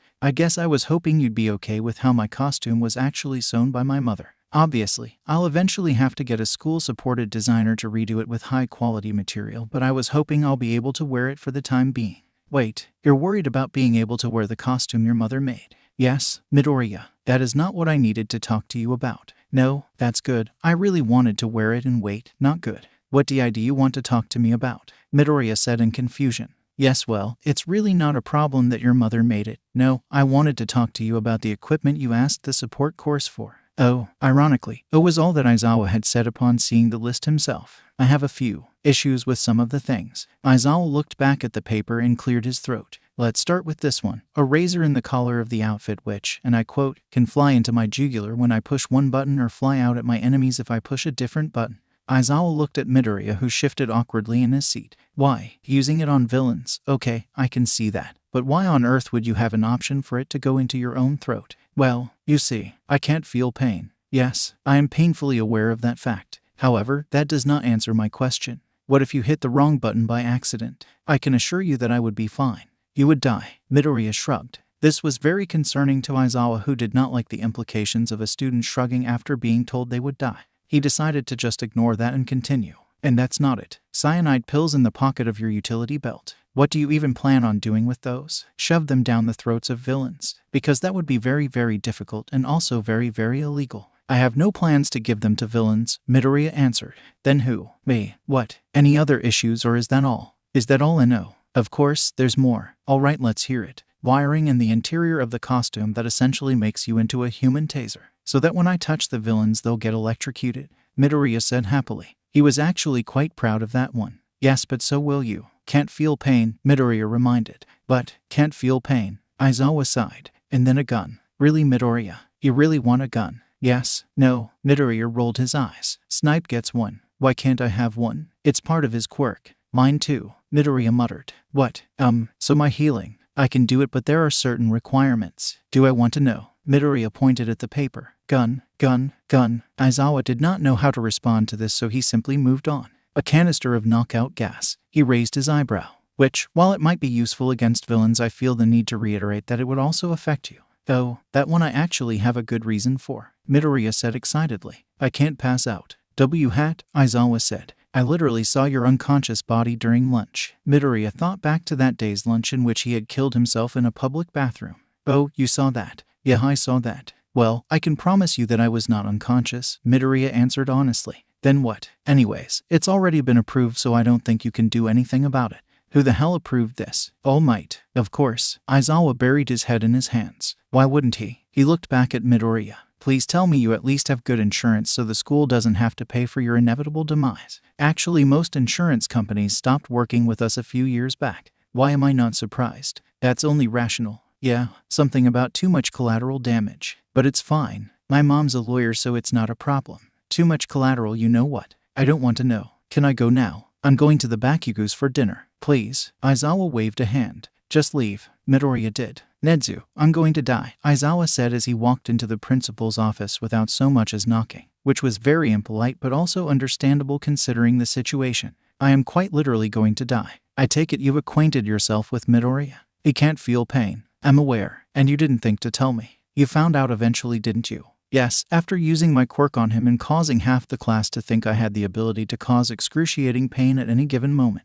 Keep them on their toes, I always say, Nedzu said. He attacked another student. He and Bakugou are on good terms. I'm sure no real harm was intended. He broke over a dozen bones just today, and healed all of them as well. He wants a gun, Aizawa was nearly pleading. I've already verified his permit. He passed out in the bathroom and was foaming at the mouth. Yes, about that. Why didn't you check to make sure that he was okay? Nezu, of course, was well aware of the events that transpired earlier that day because of his constant monitoring of the cameras. He also was not concerned considering he knew about Midoriya's quirk, but it was still a little strange to watch the teacher simply leave the dying boy. Aizawa rolled his eyes. Please, this is a crackfic. Even I can't be rational all the time. The two sat in silence following Aizawa's declaration. Finally, he spoke up once more. Can I get a raise? The principal dissolved into a mess of maniacal laughter. The crazed sound stopped abruptly as Nezu looked up and stared directly into Aizawa's eyes. No, second day of school. I am here to educate the future generation. Oh my goodness, it's All Might.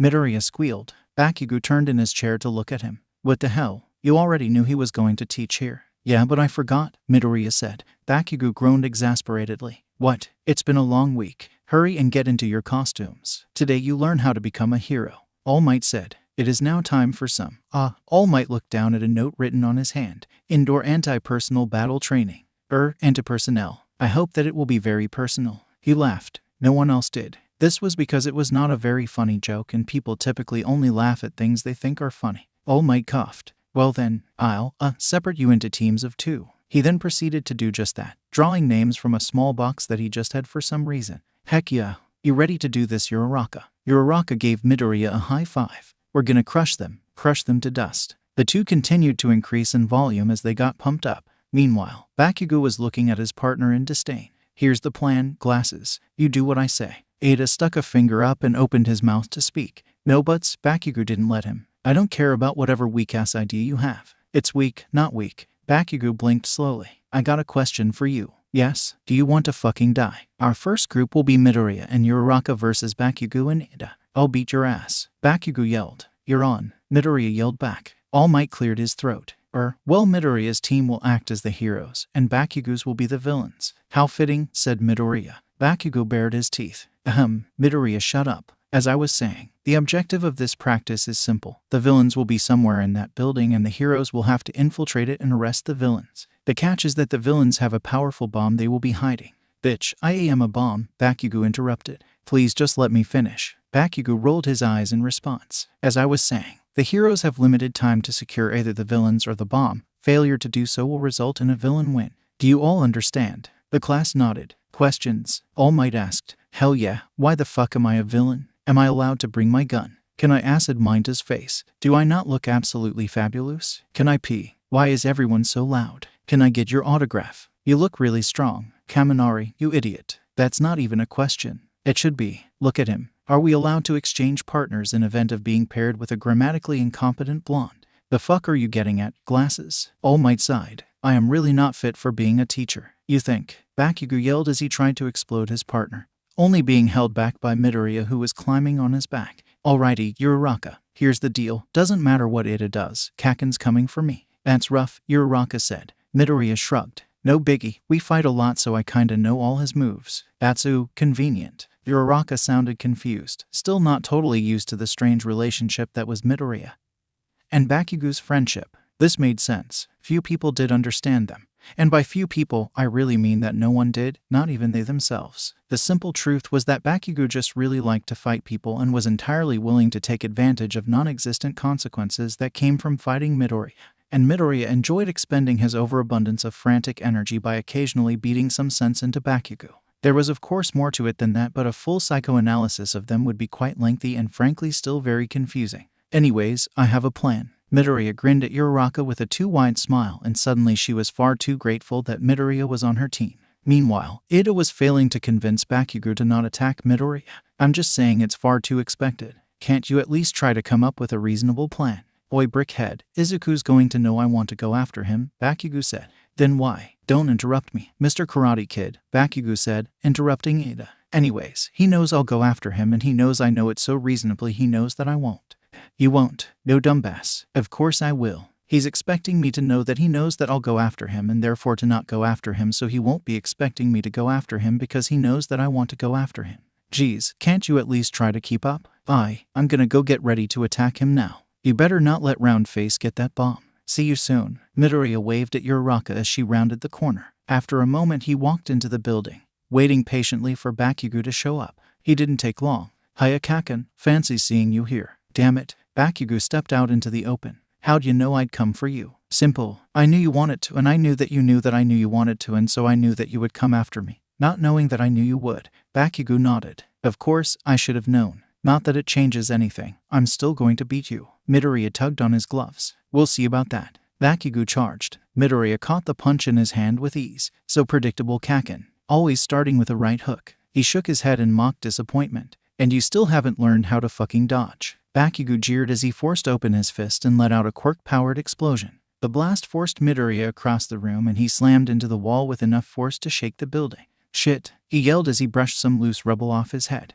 You broke a rib, fuckface. You have such a potty mouth when you fight, Bakugou said, a touch of humor in his voice. Midoriya laughed and jumped back up, spitting out some blood as he did. I learned from the best. Damn straight. You sure you're up for this, Kaken? I don't plan on going easy. Midoriya tilted his head and widened his stance. Bakugou grinned. I wouldn't want it any other way. Well then, may the best man win. The two boys collided. Wow, they sure are intense, Mina said in awe as she and the rest of the class watched the footage of the fight. They look feral, said Yaoyorozu as Bakugou body slammed Midoriya. I know, it's so manly, Kirishima practically squealed. Yaoyorozu stared at him. That's not really what I meant. All might sir, Kaminari said. We're not going to be expected to go all out like that, right? 'Cause I kinda have this slight problem with my brain cells and quirk overuse.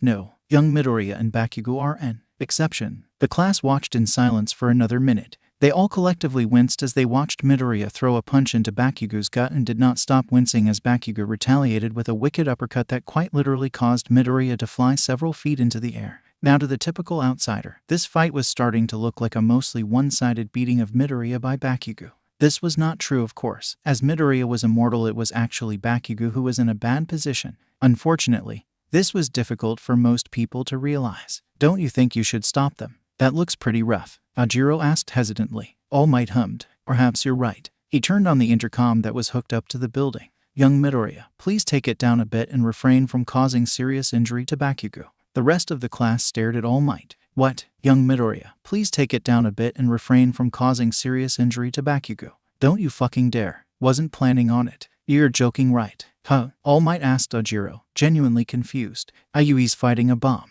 Oh, that? All Might looked back at the screen. Yes, well, I'm sure that Midoriya can handle it. Ajiro blinked. He then decided that this was a conversation that he did not think he could handle. No matter how much his morals told him to make sure his incompetent teacher did not get a fellow classmate literally murdered. Now, All Might was not incompetent and was in fact completely aware that Midoriya's demise was entirely possible. However, after spending several months training the boy, he had come to the conclusion that this was not a problem. Not because he disliked Midoriya, quite the opposite, but rather because Midoriya was immortal, so him dying was entirely okay and actually really normal. Unfortunately, the rest of the class was not aware of this, which had the undesired consequence of them all being in shock at the idea that the number one hero, their childhood idol, their literal teacher, did not care about whether or not Midoriya died. I don't mean to be rude, All Might, Yaoyorozu started, but I really don't think that this level of violence is okay. It's fine. A little violence is healthy. This is false. Violence, by its very definition, is not healthy but instead very, very harmful. But if it was violence All Might wanted, it was violence he would get. Meanwhile, Midoriya and Bakugou were easily carrying a conversation as they fought. While focusing on the two separate tasks would be difficult for most people, the two boys had become quite apt at it throughout their many, many fights. So why aren't you using that support gear you were excited about? Bakugou asked as he sidestepped a punch. Aizawa said that he might be crazy enough to let me have a gun, but he's sure as hell not crazy enough to let me use it only under All Might's supervision. Midoriya pouted. So I'm only allowed to use it when he's teaching. Shame. Midoriya weaved around his friend, attempting to find an opening. How about those gauntlets? They work as well as you'd hoped. Bakugou grinned. I don't know. Why don't we see? Damn it, Kaken. Don't you dare. Midoriya let out a squeak as he narrowly dodged the blast. What the hell? He yelled as he saw the gaping hole left in the wall. You're allowed to have fucking grenade arms, but I can't have my gun. Oh boohoo. Now stop moving so I can murder you. Did you see that? He could have killed Midoriya. Oh my god, we're going to die. ... Is this legal? Stop him, All Might. Children, please. All Might held his hands up helplessly. Settle down. I said settle down. He had to yell to be heard over the noise. Pardon-moi, sensei, but I would prefer that Monsieur Midoriya not die. He won't die, All Might said. He then paused and reconsidered. Well, he probably won't. He continued to consider the implications of his words. Okay, so he might, but he'll be fine. The class just looked at All Might. Oh shit, All Might is a sadistic kid killer, Kaminari said in a hushed voice. That's probably not going to be good for his image, Asui said thoughtfully. As if he was playing some twisted carnival game, Bakugou continued to aim his arm at Midoriya, who was quite literally bouncing around the tight hallway in an attempt to avoid getting hit. Stop moving, Bakugou growled in frustration. I don't think I will, thank you very much. Midoriya rebounded off one of the walls and flew right past Bakugou. As he did, Bakugou reached out with lightning speed and grabbed the front of Midoriya's shirt. Oh shit. Midoriya looked at Bakugou's deranged grin with wide eyes as he was hoisted in front of Bakugou. See you later, fucker, Bakugou said as he blew up his best friend. Midoriya screamed and soared into the wall behind him, the impact blowing it apart into rubble. Now it just so happened that as Midoriya and Bakugou were fighting, they had moved throughout the building so that they were on the same floor as the bomb.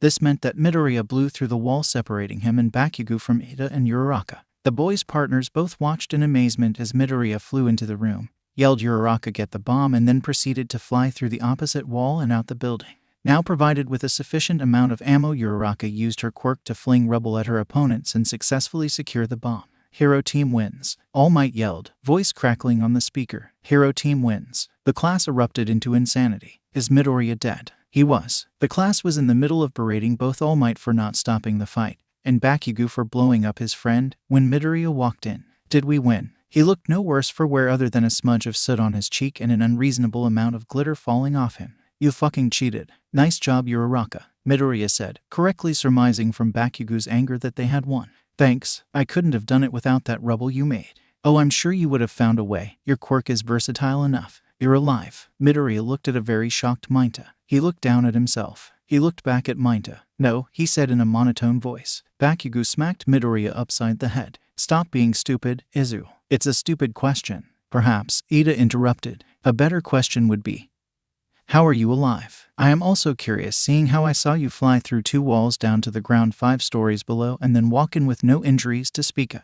The glitter cushioned my fall. What? The class exploded in confusion once again. Not literally, mind you. That would be unfortunate considering how only one of them was able to survive explosions, and Midoriya had already done that this day and didn't want to again. Specifically, the class was confused as to where the glitter came from, how it possibly cushioned his fall, and just overall what the hell happened. They would receive no answers. Oh, would you look at that? All Might bellowed. It's time for the next group to go. It took several long minutes to calm the class down enough to get to that point, but eventually the rest of the students had their turn and the lesson proceeded with no more murders, which was probably a good thing. I'm just saying that if I ate a bear, that would make me the alpha consumer, Bakugou said adamantly as he and Midoriya walked to the school. Oh no, I totally get it. Just keep in mind that eating a bear might be illegal. When has that ever stopped me? Touche. Anyways, let me know if you find a bear. The 2 boys neared the school and were about half a block away when Midoriya paused and looked at some bushes. Actually, he was looking into the bushes, not at them. Uraraka, who seemed to be hiding in the aforementioned bush, turned and shushed Midoriya. The fuck are you doing, round face? Ida, who was also buried in the bush, stuck his head out and also shushed them. Ida, Midoriya asked, surprised. Both Ida and Uraraka shushed him very loudly. So loudly that it was in fact louder than the sound of Midoriya talking, which was kinda stupid. Shut up. You're going to blow our cover. What cover? Uraraka rolled her eyes. We're hiding. Midoriya looked around. He saw nothing out of the ordinary. From what? Them, Uraraka said ominously before pointing to the front of the school. Midoriya and Bakugou looked at the wild herd of reporters she had indicated. Uraraka, those just look like some harmless reporters. Ida began to laugh hysterically. Harmless? Those are the most dangerous invasive species known to man. Observe as they hunt the native student. The children watched as Mainta approached the gate. Presumably in order to get to class, they all gasped as he was swarmed by dozens of reporters and their camera companion. The boy struggled against the tide but was overtaken by the sheer numbers and ferocity shown by the creatures. His shrill scream rang through the area, carrying over even the sound of nearby traffic and interrogative well-dressed journalists. Finally, his shouts died out abruptly and the reporters slowly dispersed back to wandering around the gate. Mainta was nowhere to be found. Oh shit, Bakugou said, stunned. You see why we have to hide? Uraraka asked. I mean, yeah, Midoriya said. But we have school. I don't think Aizawa will accept fear of cameras as a valid excuse. Sides, Bakugou said, continuing Midoriya's argument. We'll have to get used to this type of thing for once we go pro. While I agree that attending class is a noble goal, one cannot simply waltz through a pack of hungry reporters, Ida said. Well, not without a distraction you can't, Midoriya said. You don't mean, Uraraka said, worried. Don't worry, I've dealt with reporters before. I'll be fine. Midoriya had in fact dealt with reporters before. This is because there had been several times he had accidentally died in public and caused a bit of an uproar. Typically, a reporter had come by in order to cover the event, and Midoriya found that if he talked to the reporter as if he was simply a bystander, then he was less likely to be recognized as the actual person who had died. Ida wiped away a tear. Your sacrifice will not be in vain. Kaken will make sure you two make it past the stragglers safely. Like hell I will. Midoriya glared at Bakugou. Fine. You extras better carry your weight though, or I'll leave you behind. Satisfied that his friends would make it to class safely, Midoriya turned and with a bounce in his step, walked right up to the journalist. What a fool, Ada said softly in a mixture of awe and fear. You there? The reporter thrust his microphone into Midoriya's face, who didn't so much as flinch. Tell me what it's like being a student of UA. Midoriya's face split into a huge grin. I'd love to. Why, you would? Absolutely. In fact, I'd love to tell everyone here anything they want to know. The reporters perked up, smelling blood. They surged forward and converged around Midoriya, each one asking a different question. What year are you? How is All Might as a teacher? Is it true that Nezu and Midnight are in a secret relationship? Why the hell are you covered in glitter? Tell us about the symbol of peace. Midoriya held up his hands. Hold up. One question at a time, please. He looked over the shoulders of the crowd and made eye contact with Bakugou. He subtly tilted his head. Bakugou took the hint and led Ida and Uraraka, sneaking around the perimeter of the gathering reporters. He let out a few small explosions to deter the lingering pests, who hissed at the light, much like vampires. These specific reporters were not actually vampires. I'm sure that some reporters are, but these ones weren't. They were just typical press parasites. Nothing more. The three students made it to the gate without any real opposition and watched as the gate slammed behind them as a man got a little too close. Oh man, I thought we were dead, Uraraka said in awe. Thanks for the help, Bakugou. Whatever. Will Midoriya be alright? I am concerned that he might cease to exist after this encounter, Ada said. As if the bastard would ever give me the satisfaction of leaving this realm. That, it seemed, was good enough of an answer for Ada. The three children walked into their classroom to find it almost completely empty. Hey, Black Eyes. Bakugou yelled at the only other student.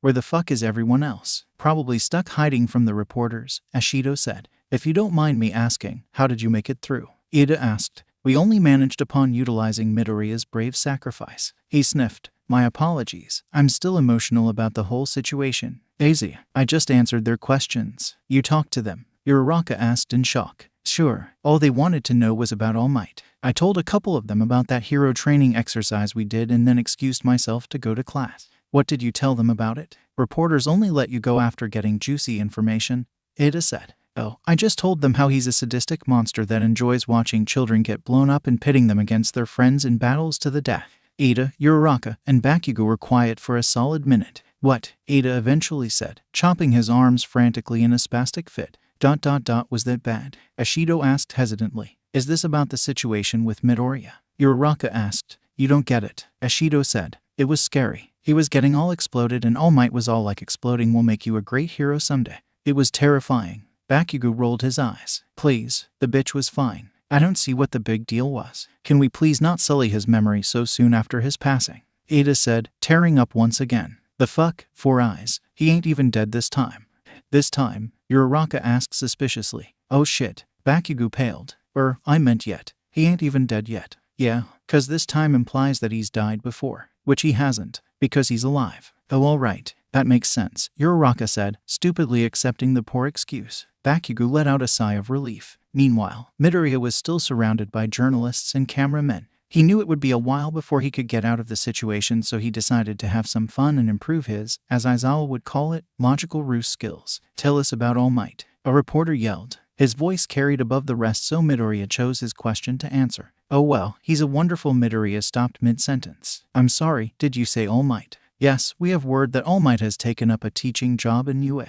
Midoriya started laughing. All Might, teaching. That's hilarious. The reporters looked confused. The information was leaked. I hate to inform you that your informant was sorely mistaken. Did they perhaps mean All Might, the newest addition to the UA staff? Who? All Might. He's All Might's Texan cousin. The reporters scribbled furiously in their notebooks. Do tell, one of them said. Well, he's visiting Japan, as there have been rumors of limiting his Second Amendment rights in America, but in Japan, hero gun usage is regulated by the Hero Commission. While he's here, he's decided to take up a job at UA. What a fascinating development. I'm surprised that you don't all know about him already. I mean, there was that whole controversy a few years back where All Might accused All Might of stealing his ultimate move, the Texas Smash. And you say this man is employed at UA? Yup, you can't miss him. He looks exactly like All Might but with a cowboy hat and boots. Oh, and the Texas flag as a cape. And is he a good teacher? A woman asked from the back of the crowd. He's great. Sure, the mandatory cowboy hat dress code is a little difficult to get used to, but he's a really great guy and he helps us with our English, so that's cool, Midoriya said. He was actually quite enjoying the fictitious story he was spinning. The reporters were buying it. Hook, line, and sinker. Is All Might enjoying his time in Japan? I think so. He's always talking about how happy he is to see All Might and his other cousins. All Might his other cousins. Well, sure. I'm sure you're well aware of Tall Might, the height hero, whose quirk is only that he is somehow taller than everyone he comes in contact with and thus superior. And maybe even his lesser-known twin Small Might is a familiar name. Yes, of course. The reporters all nodded as if they knew exactly who he was talking about. They did not, in fact, considering Midoriya had made them up not 10 seconds prior. Actually, on that note, I better get to class. I forgot my cowboy hat today, so I need to get one from the vending machine before class starts. The reporters thanked him for his time before scattering to find more prey. One woman, however, stayed. Can I help you? Midoriya asked. Kichai Kanzaki, journalist for multiple major papers and online news sources. She stuck out a hand. Midoriya shook it. That was some clever maneuvering you did there. I assume you came up with that all on the spot. Yup, Midoriya admitted. My friends needed to get to class, so I distracted those reporters. Kanzaki laughed. Yeah, they can get pretty intense sometimes. Most of them are harmless, just useless newbies who don't know a thing about the industry. Now veterans like me, she smiled, showing her teeth, we're the ones you need to worry about. Good thing I'm immortal, Midoriya said cheerfully. You see, he was well aware that it would simply sound like he was joking and doubted she would believe him. She, as most reasonable people would do in that situation, did not. I'm like you, kid. She whipped out a business card and held it out to him. Call me if you want to tell more profitable lies, if you got something interesting for the public, or if you get into some newsworthy trouble. She squinted. You seem like the type to get into lots of messes. Midoriya laughed. You got me there. He took the card and then, after rummaging around his bag for a bit, pulled out one of his own. The reporter took it. Uo gold embossed. Nice touch. Thank you. I really better go to class now. See you around. She waved to Midoriya before turning to go home and prepare a story on the All Might scandal. It was 5 minutes to class and yet Bakugou, Ada, Uraraka, and Ashido were still the only ones there. Do you think the reporters ate everyone else? Ashido asked. Don't be stupid, Bakugou sneered. Everyone knows reporters degrade your mind until it's a brain smoothie sloshing around in your skull. Uraraka winced. Thank you so much for that pleasant imagery, Bakugou. Don't mention it. As if waiting for their cue, the rest of the class all filed into the room. They all looked completely fine and showed no signs of zombification at the hands of the reporters or any other press-related injuries. Toto was, however, holding a small rabbit, although I doubt that had anything to do with the reporters and was probably just because he liked animals. About time. Where were you extras? Well, we were all hiding in the bushes from the reporters when Kaminari of all people came up with a brilliant idea. Yaoyorozu said. Bakugou scoffed. Sparky. Brilliant. While I find it very unbecoming to make fun of one's intellect, I am also inclined to question this statement, Ada said. Really, that was just a fancy way of saying, you have got to be shitting me. Hey, I can have good ideas sometimes, Kaminari said, offended. Like what? Putting your shoes on the right foot. Because that ain't a good idea, that's just fucking common sense. Ignore him. He's just jealous that you came up with a way past them and he didn't, Uraraka said. And you must excuse him. He's still mourning the loss of a dear friend. For the last time, he ain't fucking dead. Anyways, Uraraka yelled over the arguing boys. What was the idea? Though, Kaminari said. It was simple really, I just yodeled. Bakugou paused from where he had Ida's collar in hand and turned to Kaminari. The fuck? His face was twisted into some strange mix of complete confusion and utter disgust. Well, the reporters only come after you if they think they can get something out of it. So I figured that if I was to do something so inexplicably weird, they would leave me alone for the sole reason that it was unreportable. And that worked, Ashido asked in shock. Yup, although my voice got pretty tired after a bit, so I stopped yodeling and just aggressively did the Macarena to the gate.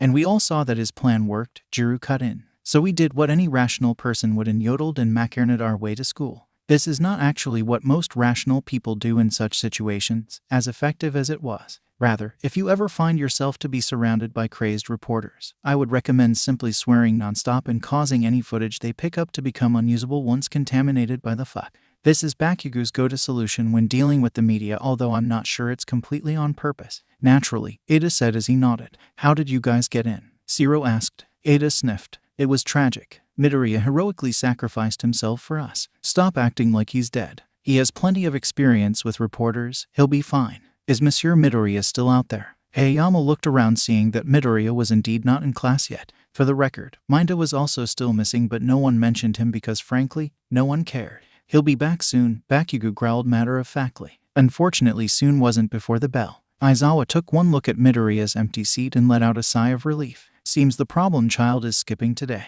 Perhaps we'll actually get something done for once. He paused and looked at Koda, who was holding a bunny. Why? You know what? I don't care. Just don't lose it. Koda nodded. Sensei, Ada said, if I may, I would like to say a few words in memory of Midoriya. This isn't a fucking funeral, 4 eyes. Bakugou snarled. He'll be here. He's just caught up with some reporters. Aizawa shuddered. The vultures. Ada bowed his head. May they have mercy on his soul. The mercy that a soul such as Midoriya's deserved is a largely debated topic, and one that Bakugou would gladly advocate against. However, before he got a chance, there was a loud bang as the class door swung open. Miss me. Midoriya strolled into the class, ignoring Aizawa's groan. Ada jumped to his feet and with tears in his eyes said, Thank you, noble Midoriya, for risking life and limb for the sake of your classmates. Now our class is whole once again. Everyone cheered.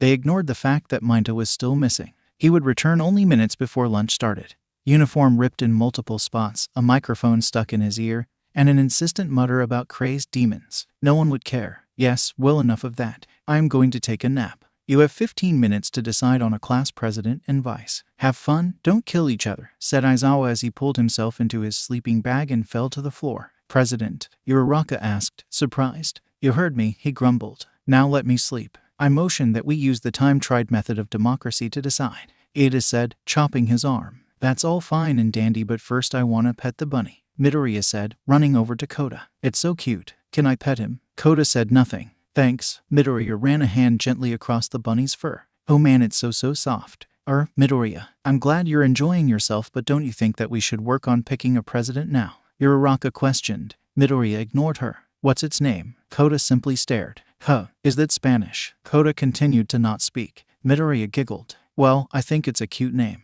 Wait, what's the bunny's name? Midoriya looked at Kaminari, confused. What do you mean? Koda just said it. This was not true. Koda had said nothing. Somehow, Koda was able to communicate with Midoriya without talking. This meant that while Midoriya was well aware of the bunny's name, no one else was, as it seemed they had just watched a one-way conversation occur. He did not, Ada said. Oh, well, his name is Senator Kanejito and I love him. Leave the damn rabbit alone so we can elect me as president, Izu. Kaken, I don't think anyone wants you as president. I want me as president, Bakugou retorted. Midoriya thought about that. Okay, fair point. But I have a better idea. Can we just get on to voting? Zero asked. We could do that, said Midoriya. Or we could just elect Senator Kanejito right now. I'm down, Mina said. At the same time, Bakugou yelled, You cannot make the fucking bunny rabbit president.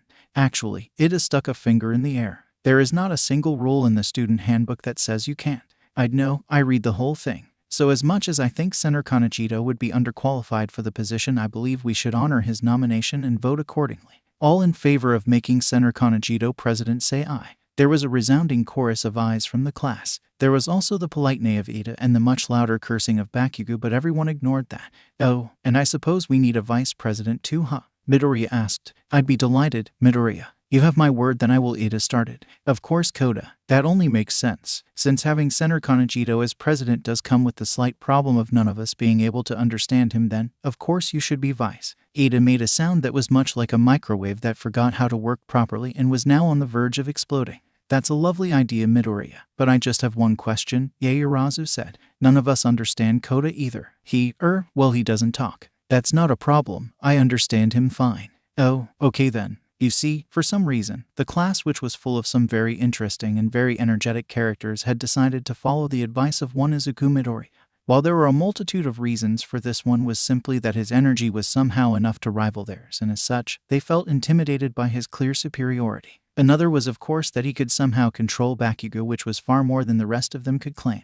Why? Just why? Bakugou said. It's a fucking bunny. Well, I think Senator Kanejito should be elected on grounds that he's the softest and cuddliest one here. That's why you can't be president, Kaken, because you're not very pettable. Midoriya then leaned over and stage whispered to Jiru. I would know. I've tried. He had. Fun fact, petting Bakugou can end in police being called in to deal with the damages. Screw you. I'd rather you don't. Thanks. Don't you think that we should check with Mr. Aizawa just to make sure we're allowed to elect Senator Kanejito? Uraraka asked, tilting her head. I quite honestly don't care who you elect as long as you decide soon, Aizawa grumbled from on the floor. Then it's official, Midoriya said. Senator Kanejito will be class president and Koda will be vice. If I may, Midoriya, Ida said. I think some regulation is necessary for a government such as this. Oh, all right, you can be the president's assistant. Or, don't suppose I could be the acting president instead? Wow, Ida, I can't believe you. That's Senator Kanejito's position. Don't be greedy. He's a bunny, Ada said on the verge of tears. And you're a cyborg amalgamation of a teenager that runs on orange juice. What of it?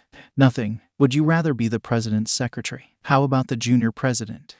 Would you like that better? Midoriya asked with a bit of snark in his tone. Now I'd feel the need to let you know that this was not typical attitude of Midoriya. However, he just really liked rabbits. That is quite honestly the only excuse. Ada lowered his head. President's assistant is fine. Midoriya clapped his hands. Well, then I guess it's settled. Kaminari raised his hand. I motioned that we make Senator Kanejito a president hat. That's brilliant, Midoriya said. Kaminari nearly died from the shock of being called brilliant not once but twice in the past hour. What does a president hat look like? Cyril asked. You know, like the Pope hat, Kaminari said, or rather questioned. He sounded very uncertain. The tiara, Hagakure said. Wait, the Pope wears a princess crown, Kirishima asked. I think she means the three-tiered crown traditionally worn by popes, ribbit.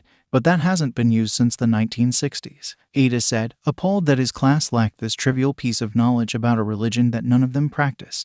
It's called a saketo, you dumbasses, Bakugou said. No, that's just a traditional cap worn by all clergymen, not just the Pope, Todoroki said quietly. Everyone turned to look at him. He shrugged. Then what's the Pope hat called? The pointy one, Kaminari asked. The mitre, Takoyami said simply. When he also received strange looks from his classmates, he clarified. One must know the fullness of the light in order to become overcome by the darkness. Anyways, Mina said, we need to make Senator Kanejito a mitre. How do you all know these obscure facts about Catholic headgear? Ajiro asked, genuinely concerned. Google, nearly 5 different students said at once. At the same time, Takoyami answered, ancient tomes. I can take care of making Senator Kanejito's mitre, Yaoyorozu said, raising her hand politely. I do think we should check with Monsieur Kanejito and make sure he is content with being elected, Aoyama said. Probably, Midoriya said. Koda, is Senator Kanejito okay with being president? Koda looked deeply into Midoriya's eyes. For a solid minute, they sat there, Midoriya's face slowly shifting into a look of abject horror. Eventually, the dark gloom that had settled over the two boys settled, and Midoriya broke eye contact. Senator Kanejito is fine with being president. The hell was that? Bakugou yelled. Was what? That freaky aura you two had. What did the bunny say? Oh, Midoriya's face became fearful once more. It's fine. Just don't give him any nukes. The class looked at Senator Kanejito, afraid. Lunchtime of election day. You sitting why? Thos Kaken. Uraraka smirked as she spoke. If you keep calling me, then I'll blow your face off. Contrary to his words, Bakugou sat down on the bench opposite of Uraraka and Ida before stabbing at his food angrily. You're all bark and no bite. Bakugou sneered. You take that back. No, heck, I doubt you've ever been in a real fight. In case you're not aware, I would like to point out that what Uraraka was doing is called teasing, and she meant very little harm by it.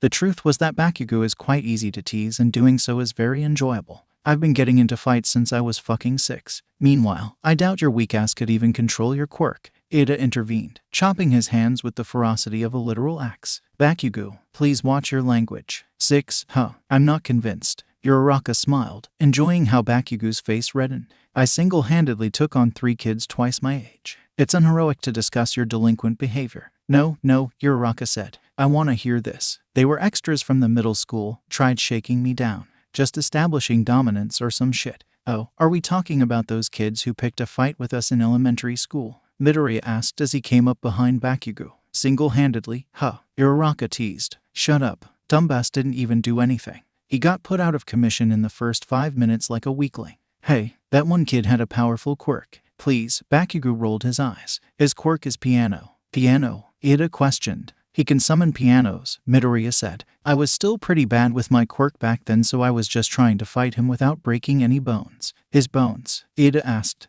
Nah, my bones. This quirk isn't kind to my body, Midoriya chuckled. Uraraka and Ida looked concerned. But anyway, he used his quirk and I kinda got squished. Uraraka and Ida looked at each other in shock. They then turned to Midoriya, their concern having grown.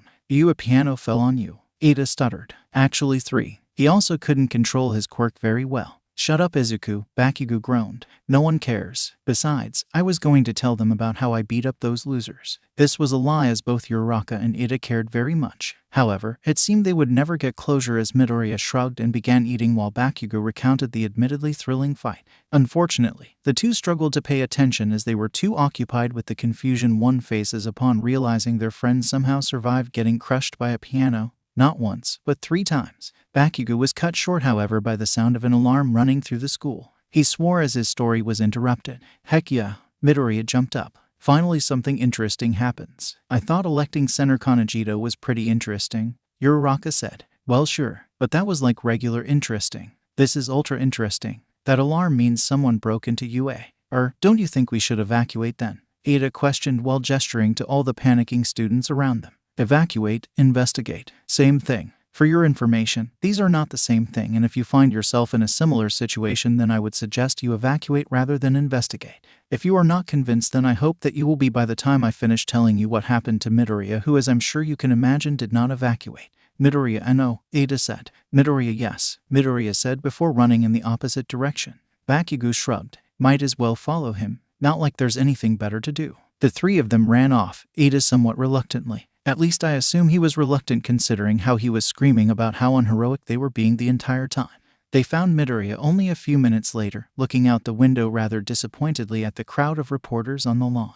It's just a bunch of reporters from this morning. Oh Lord, Ada said fearfully. It's a bunch of reporters from this morning. We have to warn the other students, Uraraka said. Midoriya nodded. How about you and Ida go tell the others not to worry, that it's just reporters. Me and Kaken are going to go check something else out. Ada saluted and then picked Uraraka up bridal style, using his quirk to get to the crowd as soon as possible. Wait, what do you want to check out? I saw someone sneaking down that hallway, Midoriya gestured before turning to grin at Bakugou. It's the same hallway the security office is. Bakugou cracked his knuckles. Then what are we waiting for? Ada was pinwheeling over the crowd of students thanks to both his and Uraraka's quirk. Everyone, please be aware that a pack of wild reporters has broken into the school. Do not be alarmed and proceed in an orderly fashion. The students did not proceed in an orderly fashion, but rather panicked at the word reporter and began to stampede wildly as they struggled to get away from the threat of reporters. This resulted in no less than 3 people climbing the walls. Nearly 15 people began to cry. Literally everyone was screaming, and poor Pony was frozen in fear, having heard Ida say exporters instead of reporters. We're all going to die, someone yelled. They did not, in fact, die. Yet, I must ask you to leave these premises. The reporters did not. Aizawa was so unbelievably tired of his life. He had been asked to deal with the vultures in front, and unfortunately that was not a simple job. Hazashi was not making things better. Yo, whatcha doing? Yamada, not helpful. I'm just curious. Like, they aren't typically this crazy. I want to know why. Aizawa sighed. Just help me get them out of here. The reporters incorrectly took this conversation as an invitation to continue with their bombardment. Where is All Might? What are your thoughts on All Might's use of explosive murder against his students? Pro Hero Present Mike. Why aren't you wearing your mandatory cowboy hat? Bring us All Might. Look, if you don't leave, then I'll be forced to. Aizawa's brain backpedal.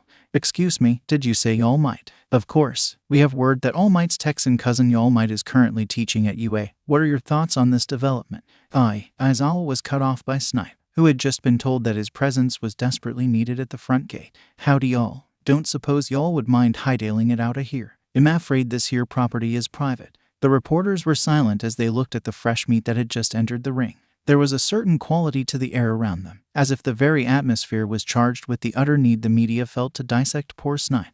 Like a breaking dam, they all began to talk at once, attention having moved to Snipe. Are you All Might? You must be All Might's assistant. Tell us about him. What are your thoughts on the jarring lack of the Second Amendment in Japan? Did you get that cowboy hat at the school and stated hat vending machines? Snipe held up his hands in surrender. Well, hold your horses, partner. One at a time. Does All Might really wear a Texas flag as a cape? One reporter asked, shoving his microphone up to Snipe's mask. Aizawa and Hazashi turned, about to inform their colleague of how the reporters were making absolutely no sense and to just ignore them, when he answered, Of course he do. All Might's a right patriot, you know. Sure, he did decide to forego the cape upon discussing it with members of the staff and becoming aware that it infringed on their religious beliefs to pretend the state of Texas does not exist. He's a good partner that way, you know. Always gotta respect others' political and religious alignments. That kind of hootenanny don't make a lick of sense to me, but I reckon folks can do what they want. Aizawa and Hazashi looked at each other. The reporters took notes furiously. Now don't get me wrong. I could wax poetic bout y'all might till the cows come home, but I'd hate to waste y'all's time. Don't suppose you young guns would mind skedaddling outta here. You see, I got a hankerin' for taters and I was fixin' to get myself some chow. Watching them chillin' sure works up an appetite, you know. Snipe chuckled. The reporters also laughed, although with far more hesitation. This was because none of them spoke Hickish and as such were thoroughly confused. Nedzu, who was watching the whole situation from his office, was laughing so hard that he fell out of his chair. This bout of laughter happened to last so long that he completely missed the alarm that signaled that the security office was being broken into. He did not, however, miss the shot of Midoriya and Bakugou skidding around the corner. Nedzu idly wondered what they were doing, but he then decided that it would be far more entertaining to watch the conversation between the pro-teachers and the reluctant reporters who were still refusing to leave. Eventually, the reporters were corralled into walking off the UA property. This was mostly due to the fact that Snipe, who had an extensive history in herding cows, was also a teacher, which in his own words, is about as easy as herding cats. Snipe, Aizawa said, suddenly exponentially more tired.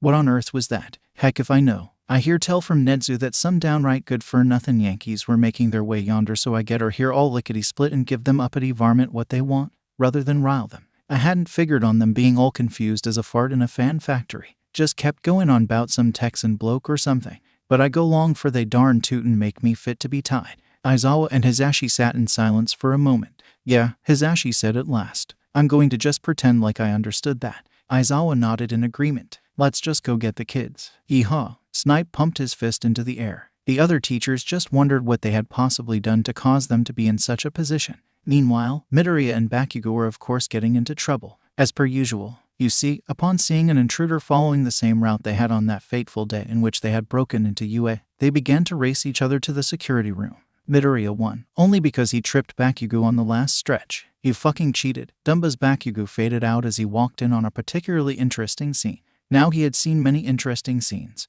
What with Midoriya being his friend, but he was still quite shocked to see a man crouched on the table with a paper in his fist staring directly at his friend, who for his part was staring back. The man was also covered in hands for some reason. The two stared at each other for a solid 20 seconds before, at some invisible signal, bolted, much like two dogs who had just heard a doorbell. Now since the room was so small, this bolting caused the man to crash feet first through the window. This, if I am correct, was purposeful. Midoriya's fall head first behind him might not have been. Bakugou ran to the window just in time to watch his friend dive into a swirling mist of a pool that had been cleverly positioned on the ground and disappear. Before he had a chance to follow, the portal closed, taking Midoriya and, if Bakugou was to guess by the lack of the hand man, the villain as well. Well shit. Bakugou looked out the window for a moment, contemplating what to do next. With a shudder, he realized that his rat-faced principal should probably be informed that one of his students had potentially been unintentionally kidnapped. Stinking adrenaline junkie, leaving me the hard work, he grumbled. Midoriya fell on his head as the portal he had jumped into spat him out on the floor of a bar. The bar was empty other than Midoriya,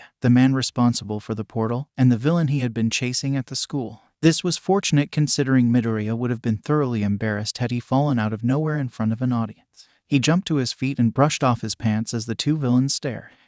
Well, that was unexpected. I suppose I should probably introduce myself. It seemed that Shigaraki did not actually care about who Midoriya was, as he instead lunged towards him with his hands outstretched and with the intention of turning him into literal dust. Whoa, Midoriya exclaimed, dodging the hand. Hey, can't you chill out for a second? Stop moving, brat. Midoriya did not compile but watched as the hand he had only just avoided closed around a glass on the counter, disintegrating.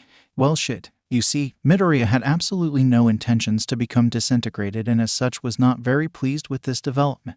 Rather, he decided to hop the bar to get away from Shigaraki. Stop that, Shigaraki said, hopping the bar as well. Midoriya yelped and began to chuck the bottles of wine that lined the back wall at the villain. Begone, you crusty old man, he said as he tossed a particularly expensive-looking bottle which hit Shigaraki's head with a particularly satisfying thunk. Oh, you're going to die, Shigaraki growled. At the same time, Kurogiri looked about as distressed as a man made entirely out of shadows could. That was a Laphite Rothschild. Can't die if you can't catch me, Midoriya taunted before arming himself with several more bottles of expensive wine. Shigaraki took this as a challenge. Midoriya, having realized his mistake in taunting a murderous villain miles away from anyone who cared about him, made a break for the nearby door. Unfortunately, Kurogiri was having a minor breakdown in front of the door as he lamented the lost alcohol. Midoriya skidded to a halt and turned on a dime only to come face to face with Shigaraki. GAH. He dove to the side and slid across a tabletop, only slightly botching the ending. For a solid minute, The two played chicken as they faced each other from the opposite sides of the table, neither one willing to make the first move. Damn it, I can't even get out of here because that one dude's blocking the doorway. It was at this moment that a new voice interjected into his far more logical thought process. So, if there ain't a door, then fucking make one. And there was an idea. With a flick of his wrist and the slightest bit of one for all, Midoriya slammed one of the wine bottles on the table, sending shards of glass and wine everywhere. This included Anan and Midoriya, but, not being able to feel pain, he really didn't care that much. Shigaraki, on the other hand, screamed as the glass flew towards him because he, like most people, had experienced pain and decided to be opposed to it. Taking his chance, Midoriya charged to the other side of the room and quite literally punched through the wall, effectively creating his own exit. Midoriya thought he might be lost. The bar seemed to share a wall with an apartment complex that he had accidentally infiltrated and was now wandering rather aimlessly around. It seemed he was unable to find a way out, and as such he had taken to trying the doors as he ran past, although this was not working very well as they were all locked. "Stop running so I can kill you." This was a good way to make sure that Midoriya did not stop running. As he neared the end of the hallway, he threw away all semblance of manners and ripped open the nearest doorway, dropping the handle as he pushed his way in. The apartment was really quite dusty and looked very abandoned. This made him feel better in that he was now fairly certain that he hadn't woken anyone up with this little chase of his. However, he was slightly concerned as to where the previous occupants had gone. He was also concerned with the lack of time he had to prepare for what was sure to be a thrilling battle with Shigaraki. This concern trumped the other, and with it in mind he searched the room frantically, looking for anything that could possibly be useful. His eyes landed on an urn sitting upon the mantel. Jackpot. Sure, there was that bit of him that said that stealing one's urn was rather unethical of him, but Midoriya was under the impression that he needed it more than the previous owner did, and it wasn't exactly like the current occupant could complain. He then used several of his precious seconds to run to the kitchen. In Midoriya's experience, kitchens could be very deadly places. He was just hoping that in this specific instance it would prove to be more deadly to Shigaraki than him. So it was that, armed with an urn, a knife found in the drawer, and really one of the most reckless and foolhardy plans he had ever had, Midoriya waited for Shigaraki. He didn't take long. Midoriya could hear him searching the rest of the apartment from his position next to the doorway of the kitchen. He waited patiently for the footsteps to get closer. Then he leaped at Shigaraki, who stumbled back in surprise. He failed to do so in time, however, which meant that Midoriya's knife found its mark and slashed a large gash directly above Shigaraki's eyes. He screamed bloody murder and clutched at his face with one hand while flailing wildly with the other, disintegrating everything in reach. This was Midoriya's intention, and by some stroke of luck it happened to work. Backing away from the hand, Midoriya grinned and crouched down on the floor, opening the urn as he did. You see, the dusty residue Shigaraki's quirk left behind looked suspiciously like the ashes of an urn. I'm sure you can see where Midoriya's thought process came into play. It was a clever idea, considering he had no idea how much dust a human body would produce, and he had no doubt that Shigaraki did. Now, you may be wondering why Midoriya did not simply let himself be disintegrated, being immortal and all. There are actually two answers. He wanted to get back to school as soon as possible, and that involved not dying beforehand. And of course, he simply did not want to experience disintegration, as he imagined it would be rather unpleasant. So in order to avoid such a fate, he quietly dumped the urn onto the floor in a neat little pile as Shigaraki not so quietly tried to find him. Midoriya then waited until Shigaraki's hand pressed against the back of a chair near the urn's contents before screaming like he had just been killed. Mind you, he had no idea what that would sound like, and had actually not had reason to scream like that for the entirety of his life, but he tried his best. His best was actually quite good, considering that he was basing it upon the multitude of screams he had heard from people who had seen him die in various ways. Screams that were typically quite hysterical in nature. Shigaraki, thinking he had won, grinned and stood up straighter. "That's what you get, brat," as he triumphed and struggled to stanch his bleeding in order to actually be able to see Midoriya snuck behind him and out of the apartment. It was time to go back to school. After faking his death and escaping from the villain base, Midoriya ran a few blocks before realizing he had absolutely no idea where he was. He had left the slums to which he had found himself teleported to, but he was still in a part of the city that was entirely unrecognizable to him. After considering his options for a moment, he stuck out a hand and hailed a nearby taxi, whereto the driver started. "I'm sorry, but is that blood?" Midoriya looked down at his uniform. The white shirt was now quite red. "Don't worry, it's not mine. That's not what I meant." He trailed off as he watched the boy buckle up both himself and an urn he had been carrying for some reason. "UA, please." "What? You know, the hero school." Midoriya looked confused. "I can give you the address if you need it. I just assumed." No, it's fine," the taxi driver answered in a bit of a daze. You see, he was at that very moment contemplating if he was giving a villain a ride to the prestigious school. After all, no normal student of UA would go to class dripping blood. His problem in this assumption was believing Midoriya was normal in any sense of the word. Nearly 48 minutes prior. Oi, ratface. Bakugou opened the door with a well-placed kick only to find Nezu turned in his chair facing him almost as if he had expected Bakugou. This is because he had in fact expected Bakugou, an expectation which is to be expected when one carries the title of being the principal that expects everything, even the unexpected. Although to be fair, Bakugou's presence couldn't be classified as unexpected seeing as how Nezu had seen him on the cameras as he approached. "Can I help you?" Nezu asked. This was purely for formality's sake as Nezu was fairly certain he could. And more than that, having seen the portal that seemed to just appear on his school grounds, he thought he also knew what the issue was. "Yeah, sure. Whatever." Bakugou rolled his eyes, trying and failing to act nonchalant. "Just thought I'd tell you that Izuku got himself unintentionally kidnapped." "I know." Nezu smiled widely. He fell into this warp gate shit that this one villain had." "I know." Bakugou glared. "Yeah, well, if you're so all-knowing then I bet you know that the villain had some top-secret document or something that he stole." "I'm well aware. Aren't you gonna do something about it?" "I already have. I have determined through a method of deductive reasoning that the document that was taken was tomorrow's schedule. From this, I can deduce that there will be a villain attack at some point tomorrow." "So?" Nezu's grin did not falter. "So what? What are you going to do about that?" "Oh, nothing." "What?" "Well, I figured it would be a very good hands-on practice for both the teachers and students." "You're not even going to tell the teachers?" "Why would I? It'll be far more entertaining if they don't know. Or, as Aizawa would say, it is simply a logical ruse." Bakugou opened his mouth as if he was about to yell at Nezu again. He closed his mouth. For a minute they were silent as Bakugou contemplated the nature of his principal's sadistic tendencies. "Okay, you know what? That's fucking hilarious. I'm not even going to try to stop you." Nezu smiled. "But anyway, don't feel the need to try and rescue Izu. I wasn't planning on it." Bakugou gave Nezu a wary look. "Alrighty then. Glad to see we're on the same page. I'll, be going now." He gestured to the door. "Just make sure Izu gets to class when he gets back." "It would be my pleasure." Nezu's smile remained as it had for the entirety of the conversation. Bakugou shivered. For the second time within an hour, Nezu found a student wandering into his office. Midoriya, like Bakugou before, was also expected. "Hello, Midoriya," Nezu said without turning around. "Hi." He sounded a little breathless as if he had run all the way there. Nezu spun in his chair to face Midoriya. It was strange. While he had been expecting the boy, having seen him enter the gate and also having heard Bakugou's recount of that day's earlier events, he was not expecting him to be covered in blood and, judging by the smell, wine, nor was he expecting the urn Midoriya cradled as if it was a literal baby. "You look like you've been having fun." Midoriya shrugged. "I trashed a bar, faked my death, and traumatized a cabbie. So yeah, I guess it was pretty enjoyable." "By faked your death do you mean you used your quirk? Or did you quite literally fake it?" "Literally. I could have used my quirk but the villain had like this disintegration quirk or something. It looked pretty uncomfortable so I just used an urn and a knife to make it look like I was dead." Nezu was quiet for a moment. Midoriya shifted uncomfortably. "Midoriya." "Yeah? Remind me to teach you about espionage." "Huh, nothing. Anyway, I assume the warp gate took you to the villain's base." "Oh, yeah. Excellent." Nezu pushed a button on his desk and a hologram of the entirety of the city popped up.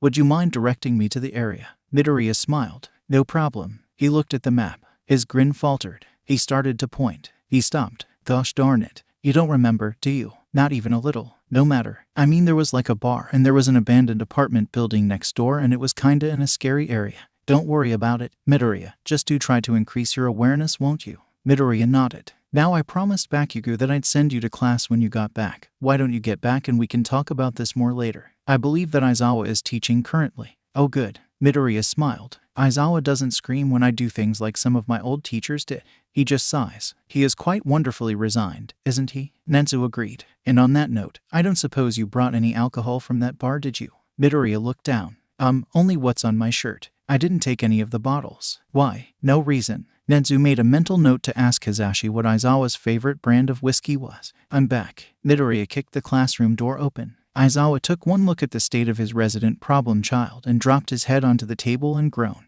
"Stop being so fucking obnoxious. Nice to see you too, Kaken." "Midoriya, the designated lunchtime has long since passed. Where were you that you deemed it necessary to grace us with your presence so late in the day?" Ida stood up and chopped his arms as he spoke. I'm not sure if I've mentioned that Ida regularly chopped his arms when he spoke. No one knew why this was. It was just something that happened and people had collectively and without discussion decided to accept it. I'm not actually sure. A warp gate took me there so I don't have the actual location. Midoriya. Aizawa sounded very tired. Is that blood on your shirt? Midoriya looked down. Oh, yeah, some of it. And the rest? Aizawa asked, sounding as if he'd rather not know the answer. Wine, your underage child. Well, I didn't actually drink any of it. Hence, he gestured at his shirt. Why it's on me and not in me. One last question. Aizawa pinched the bridge of his nose. Why do you have an urn? Midoriya looked at the stolen urn he had been carrying with him. Oh yeah, I kinda forgot about that. Don't worry, it's empty. He took off the lid and turned it over. Nearly 1.5 handfuls of ash trickled down and heaped on the classroom floor.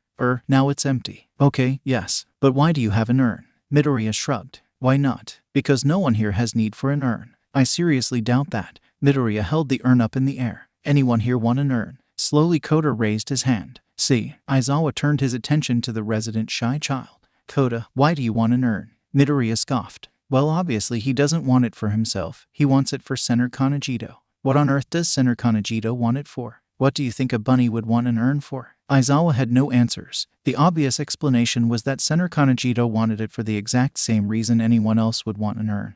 He wanted it to store the ashes of a human corpse. Just go sit down, Aizawa said. All right, Midoriya complied. Aizawa continued with the lesson. After a moment he realized that Midoriya, unlike the rest of the class, was not taking notes. Midoriya, yes? Why aren't you taking notes? Midoriya shifted awkwardly. Well, you see, I just realized that I accidentally broke 3 of my fingers earlier. You just now realized that. He shrugged. No pain, remember. Sometimes I don't notice until I try to use whichever limb I've broken at the moment.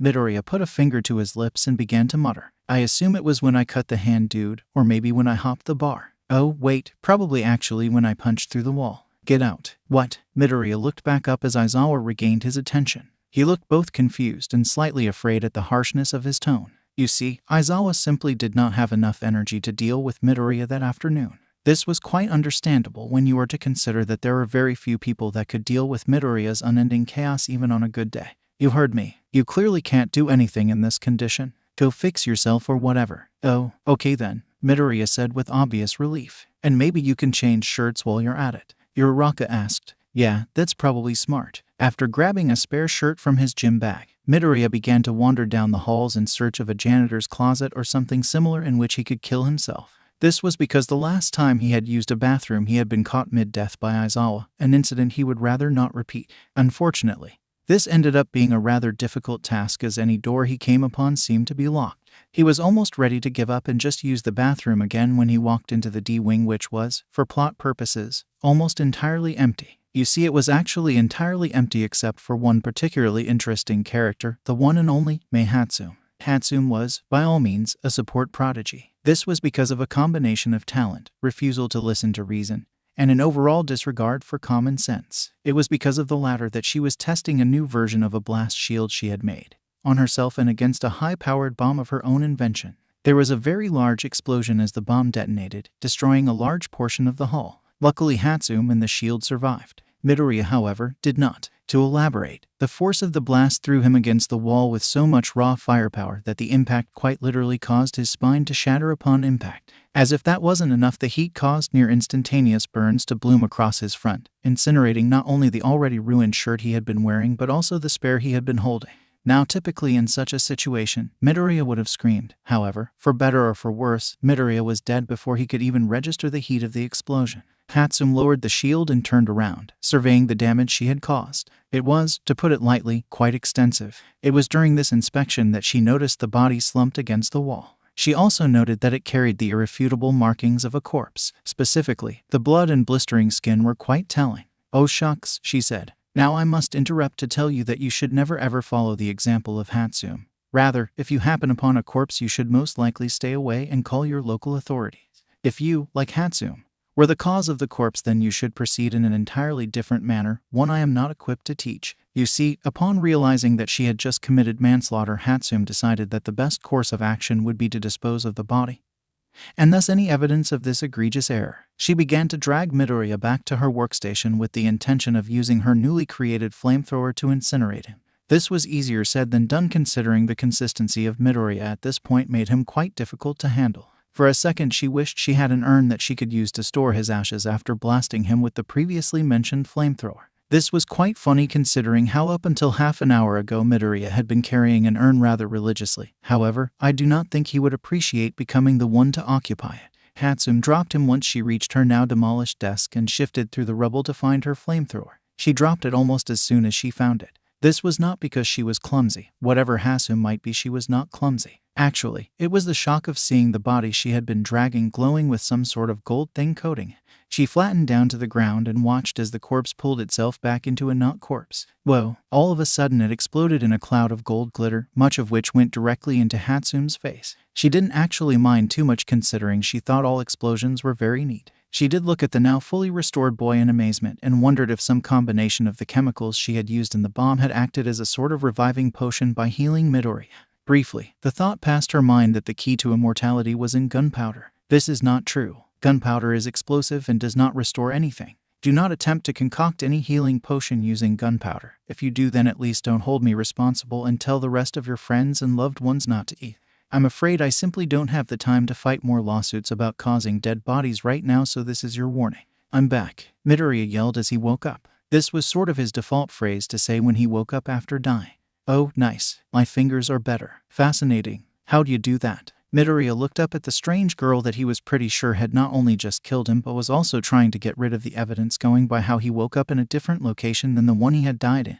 He looked at the manic expression she had and how she was completely ignoring the glitter that was falling off her face. He looked at all this and very irrationally decided to trust her. My quirk, he said. You have an immortality quirk. Yup. It's kinda on the down low though. Although it doesn't seem to bother you much so. You can't die. Well, I can, that's what I just did, but I don't stay dead. Do you like support gear? I suppose. How do you feel about explosions? They're pretty neat, I suppose. Hatsum clapped her hands. You're hired. I what? She stuck out her hand. Welcome on board Hatsum Industries. I now appoint you head lab rat. Your paycheck will consist of any support gear you could ask for. Work hours are sporadic. Your safety is not guaranteed in any way. Midoriya studied the girl who had just killed him and very clearly wanted to do it again. He only had one answer. I'm in. He grinned maniacally as he shook her hand. Every villain within a 50-mile radius shuddered. Although the issue of resetting was solved by Hatsum's accidental murder of Midoriya, it also caused the issue of destroying both the shirt he had been wearing and the spear he had been carrying. So it was that Midoriya walked back into class, late for the third time that day, in a light pink blouse Hatsum had lent him. He also walked in the moment the bell rang to leave. This is because he and Hatsum had gotten to talking, and their conversation had lasted well over an hour and had ranged from immortality, explosion, overthrowing the government, shirts, and a contractual agreement between the two parties that ensured secrecy about the events that had transpired that day. Rather than leaving, the rest of the class stared at Midoriya. I admire your confidence, monsieur, Aoyama said, breaking the silence. What? Gold glitter in pastel pink. Truly your style is daunting. Oh, thanks, Aizawa sighed. In case you haven't realized yet, he sighs quite a bit. This is probably Midoriya's fault, as most things are. Class dismissed. Midoriya spun 306 Didig on his foot and made for the door, taking care to avoid Aizawa's eyes. It was not effective. Not you, Aizawa growled as he strode across the classroom in 2 steps and grabbed the back of Midoriya's borrowed blouse by the collar. Midoriya yelped and slowly turned his head until he was looking into Aizawa's eyes. They were glowing red. The rest of the class parted around the two, trying to get as far away from Aizawa's wrath as possible. Soon the class was empty aside from them.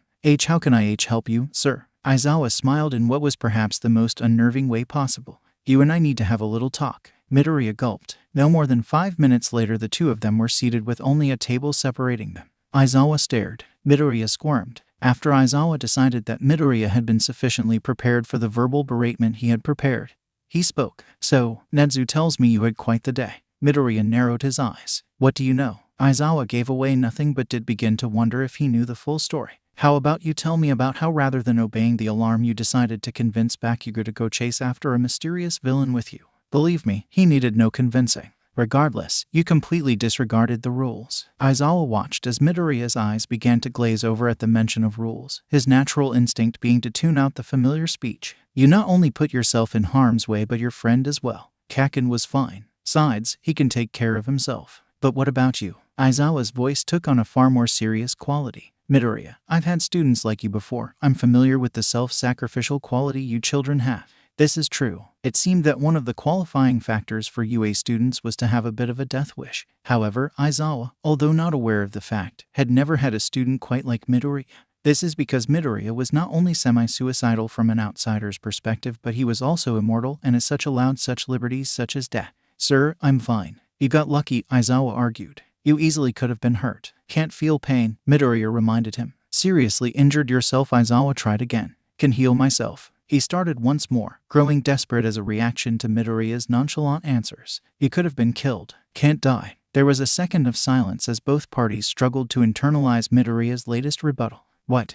I meant I can't fly. You know, 'cause that's not my quirk. My quirk is being super strong and actually has nothing to do with flying or being immortal. Aizawa looked at Midoriya. Child, do you think I'm stupid? No. Aizawa sighed. Just tell me what you mean that you can't die. Yeah, okay. I probably should tell you anyway before you find out yourself. He took a deep breath. So my quirk is actually really super overpowered for some reason, and part of that is that I can't die. What? Surprise? No. Aizawa put his palms on the table. I don't care how lucky you've been so far, you can still die. Actually, I can't. Believe me, I've tried. Aizawa's head slid onto the table's counter. Shit, he muttered. The stupid kid thinks he's immortal. I am. Look, all Midoriya made to stand up but then stopped. Whoops, I forgot. All Might made me promise to not show people anymore. Did he now? Yeah. He said it was too traumatic. Guess you'll just have to take my word for it. Aizawa looked at Midoriya's wide smile with far more fear than he had shown to any villain. His heart sank as he realized it was quite literally his job to make sure this kid didn't get himself killed.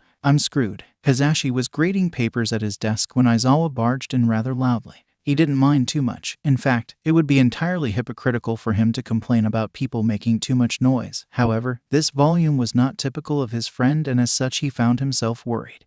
Shouta, he asked hesitantly. I'm going to die. Aizawa slid pathetically to the floor. Hisashi leaned back in his chair and looked down, twirling his pen. Not without paying me back for that coffee, you aren't. No, seriously. Aizawa shifted so he was looking at Hisashi. This kid, he's going to kill me. Another problem child. He's not just a problem child, Yamada.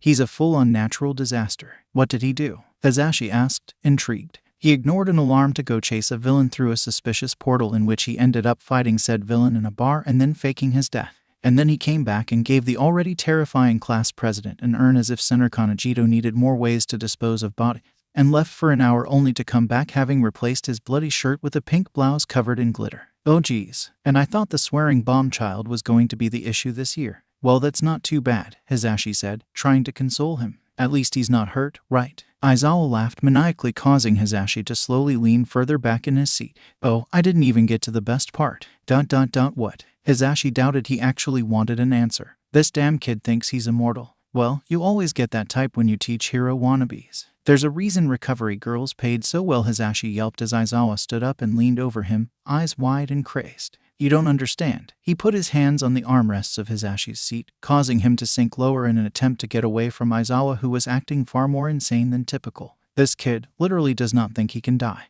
Oh, he thought for a moment, letting the thought sink in. Oh shit, he said in a hush. Yeah, what are you going to do? Aizawa backed off and looked into the distance. I have no clue. Midoriya scrolled through the headlines on his phone as he waited for Bakugou at the bus stop. Hey Kaken, he said once his friend showed up. Bakugou stopped. What the hell did you do? What? Midoriya looked up from his phone, genuinely confused. You're doing it again. The face. Bakugou scoffed. What else? Of course the face. Now, what did you do? Midoriya simply held up his phone in answer. Rather reluctantly, Bakugou grabbed the phone and read the screen. All Might, hero or plot by U.S. government. The truth about All Might. All Might's Texan cousin. All Might, discovered. Hillbilly to hero. All Might's rise to fame. Snipe tells all. All Might stardom. All Might, the man beneath the hat. The list continued. Hold up. This was you. Well, I had to tell those reporters something to get them to leave me alone. Bakugou smacked his face. This was actually quite dangerous considering his quirk. However, nothing quite compares to the annoyance conveyed through a good old facepalm.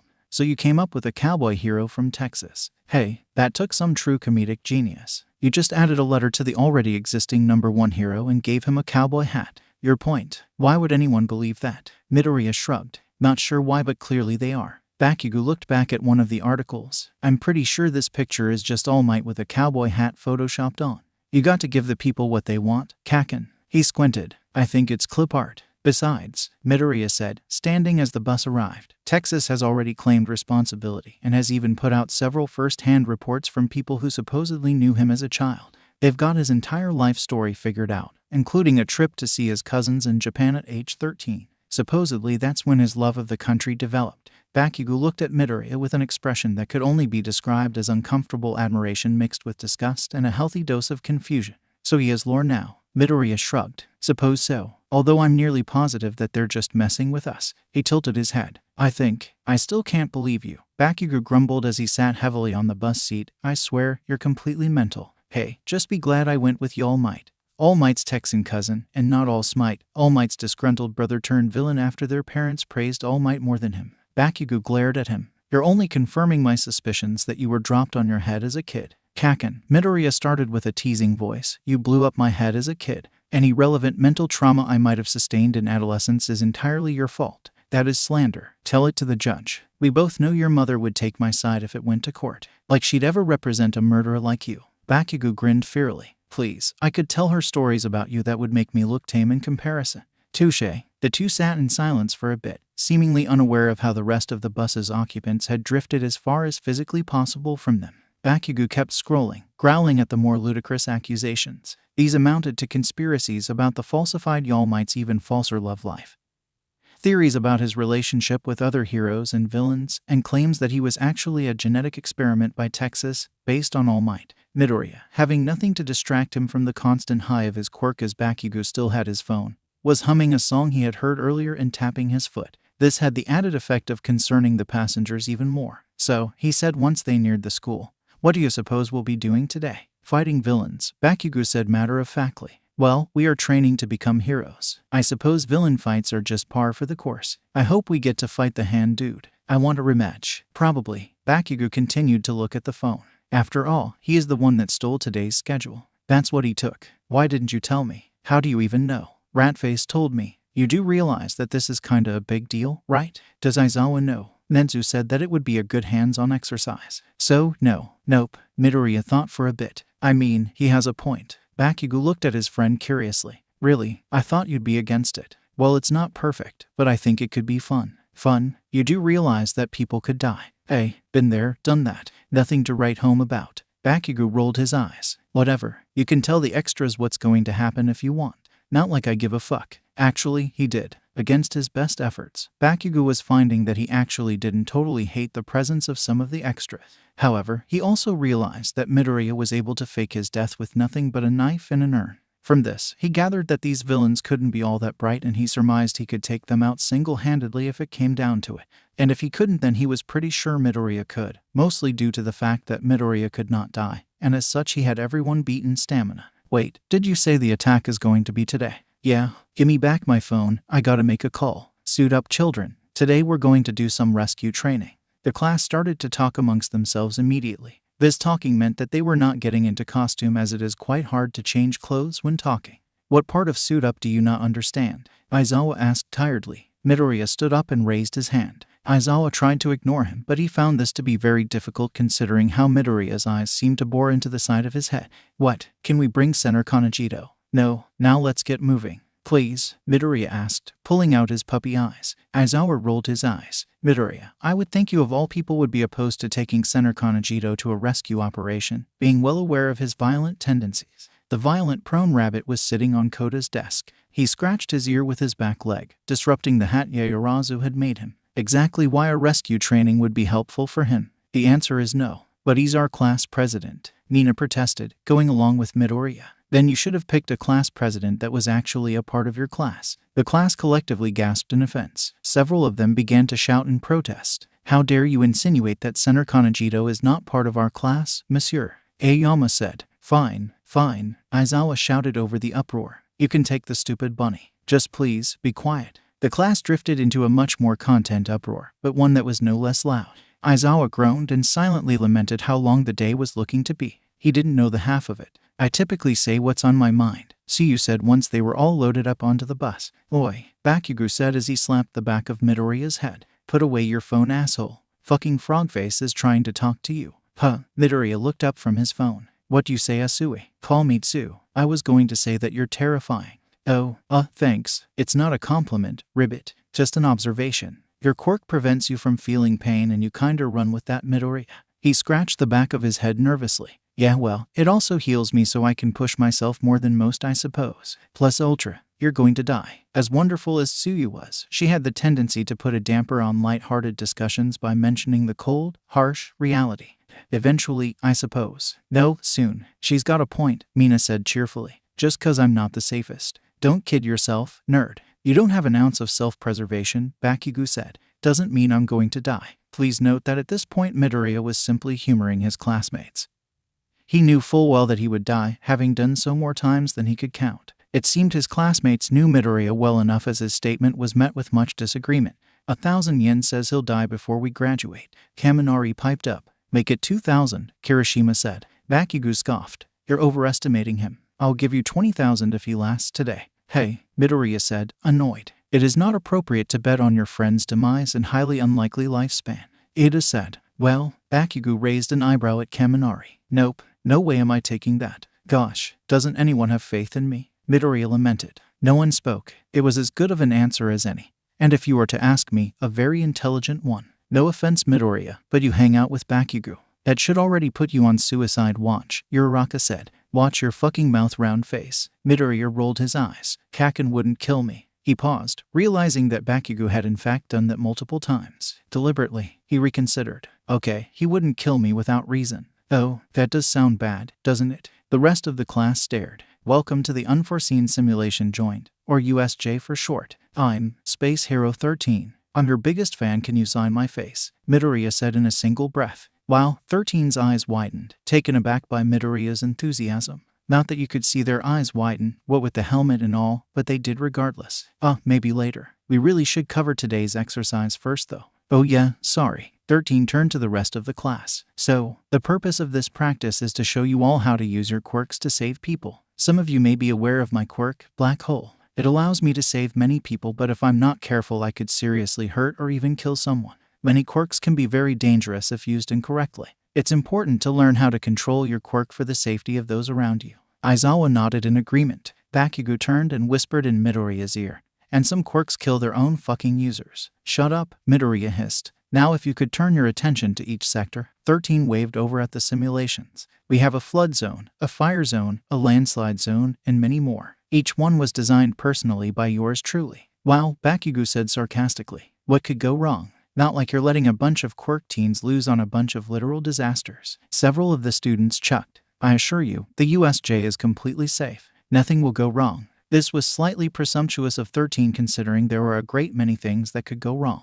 For example, the roof could collapse, crushing them all, a plane could crash into the building, or the earth could even open up and swallow them all. Funnily enough, none of these things happened. Rather, a dark portal opened up in the center of the USJ and dozens of villains poured out. This was by most definitions wrong, and also very bad. Hey, it's the Hand Man, Midoriya yelled, pointing at Shigaraki. He then turned towards Aizawa, who was trying to calm the other students. Imago beat him up, bye. And with that, he jumped the railing. Midoriya, you little shit. Aizawa screamed as he ran after him. Shigaraki squinted at the child who had just hopped the railing and was barreling towards him. The feral boy was soon slowed by a few dozen goons. Not stopped, mind you. Midoriya took out each villain with ease and seemingly ignorant about the many injuries he was sustaining. Kurogiri, correct me if I'm wrong, but isn't that the NPC I killed yesterday? Now one would not be able to tell, but Kurogiri had a look of stricken terror across his face. You would have no idea though, considering that shadows typically do a very poor job of portraying stricken terror. I'm going to go make sure none of the other children run away. And with that, Kurogiri himself ran away. Not literally, of course, he had the unfair advantage of being able to teleport. Hey, wait, Shigaraki started, but he was too late. Whatever, don't need your help anyway, he grumbled. Later he would realize that while he did not need Kurogiri's help, it would have made the situation that followed a whole lot easier. Meanwhile, both 13 and the remainder of Class 1 watched as Midoriya jumped down into the central plaza and began to fight the villains, soon followed by a highly annoyed Eraserhead. Bakugou let out a sharp laugh. Fucker really did that. Is he going to be okay? Yaoyorozu asked. Bakugou waved a hand. He could take those idiots with 2 broken arms. Oh, Kaminari said, still watching Midoriya fight as Aizawa tried to push his way through the villains to reach him. Looks like that one dude broke Midoriya's arm. One more to go. Bakugou shrugged. We need to evacuate before these nefarious goons reach us to commit some unspeakable deeds. Ida said. Uraraka gasped, and abandoned Midoriya. For shame, Ida. She was being quite dramatic and truly just messing with Ida, a very easy task. 13, however, did not know that the class had become quite aware of the fact that Midoriya was quite insane, and if some of his more outlandish stories were to be believed, could handle himself. Don't worry, Eraserhead will make sure he's safe. Ada's right. We need to get out of here and get help. Not so fast. Hey, Bakugou interrupted Kirigiri's carefully prepared monologue. You're the bastard that unintentionally kidnapped Midoriya yesterday. You're friends with that lunatic? Kirigiri asked, suddenly afraid that he put himself in more danger by running away.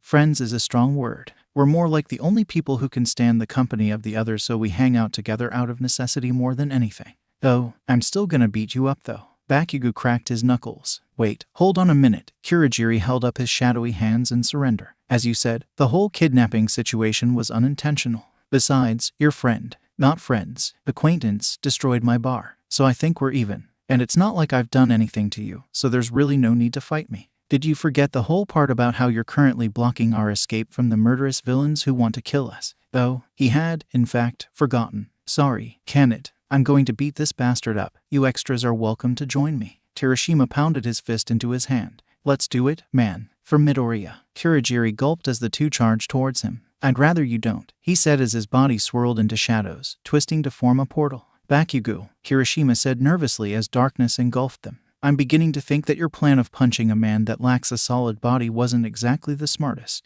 Shut up, shiny hair. There, now the majority of your class is scattered throughout the USJ, including that explosive demon of yours. Where is Senator Kanejito? Ashido gritted her teeth together as she spoke. Who? Senator Kanejito, our president. You're going to pay for messing with him, Shiro said. Sato and Shoji approached Kirigiri menacingly. Do not engage, 13 said, trying desperately to rein in the murderous children. It was not effective. This is because the rage the remainder of Class 1 felt towards the man who had potentially put their beloved president in harm's way was incomprehensible, and caused them to drop the fear they had previously had. Now, Uraraka said, raising her arm as they charged into battle. Please, be reasonable, children. That metal brace must be his weak spot, said Ada. Hold it in place. As Sato and Shiro worked together to restrain Kirigiri, 13 tried once more to regain order. Ada, they said, this is your chance. Run past them and go get help. But Ada's face twisted, conflicted. I must avenge my fellow office holder. Go, Ada, Uraraka said as she floated Kirigiri by the brace, Shiro's tape keeping him under control.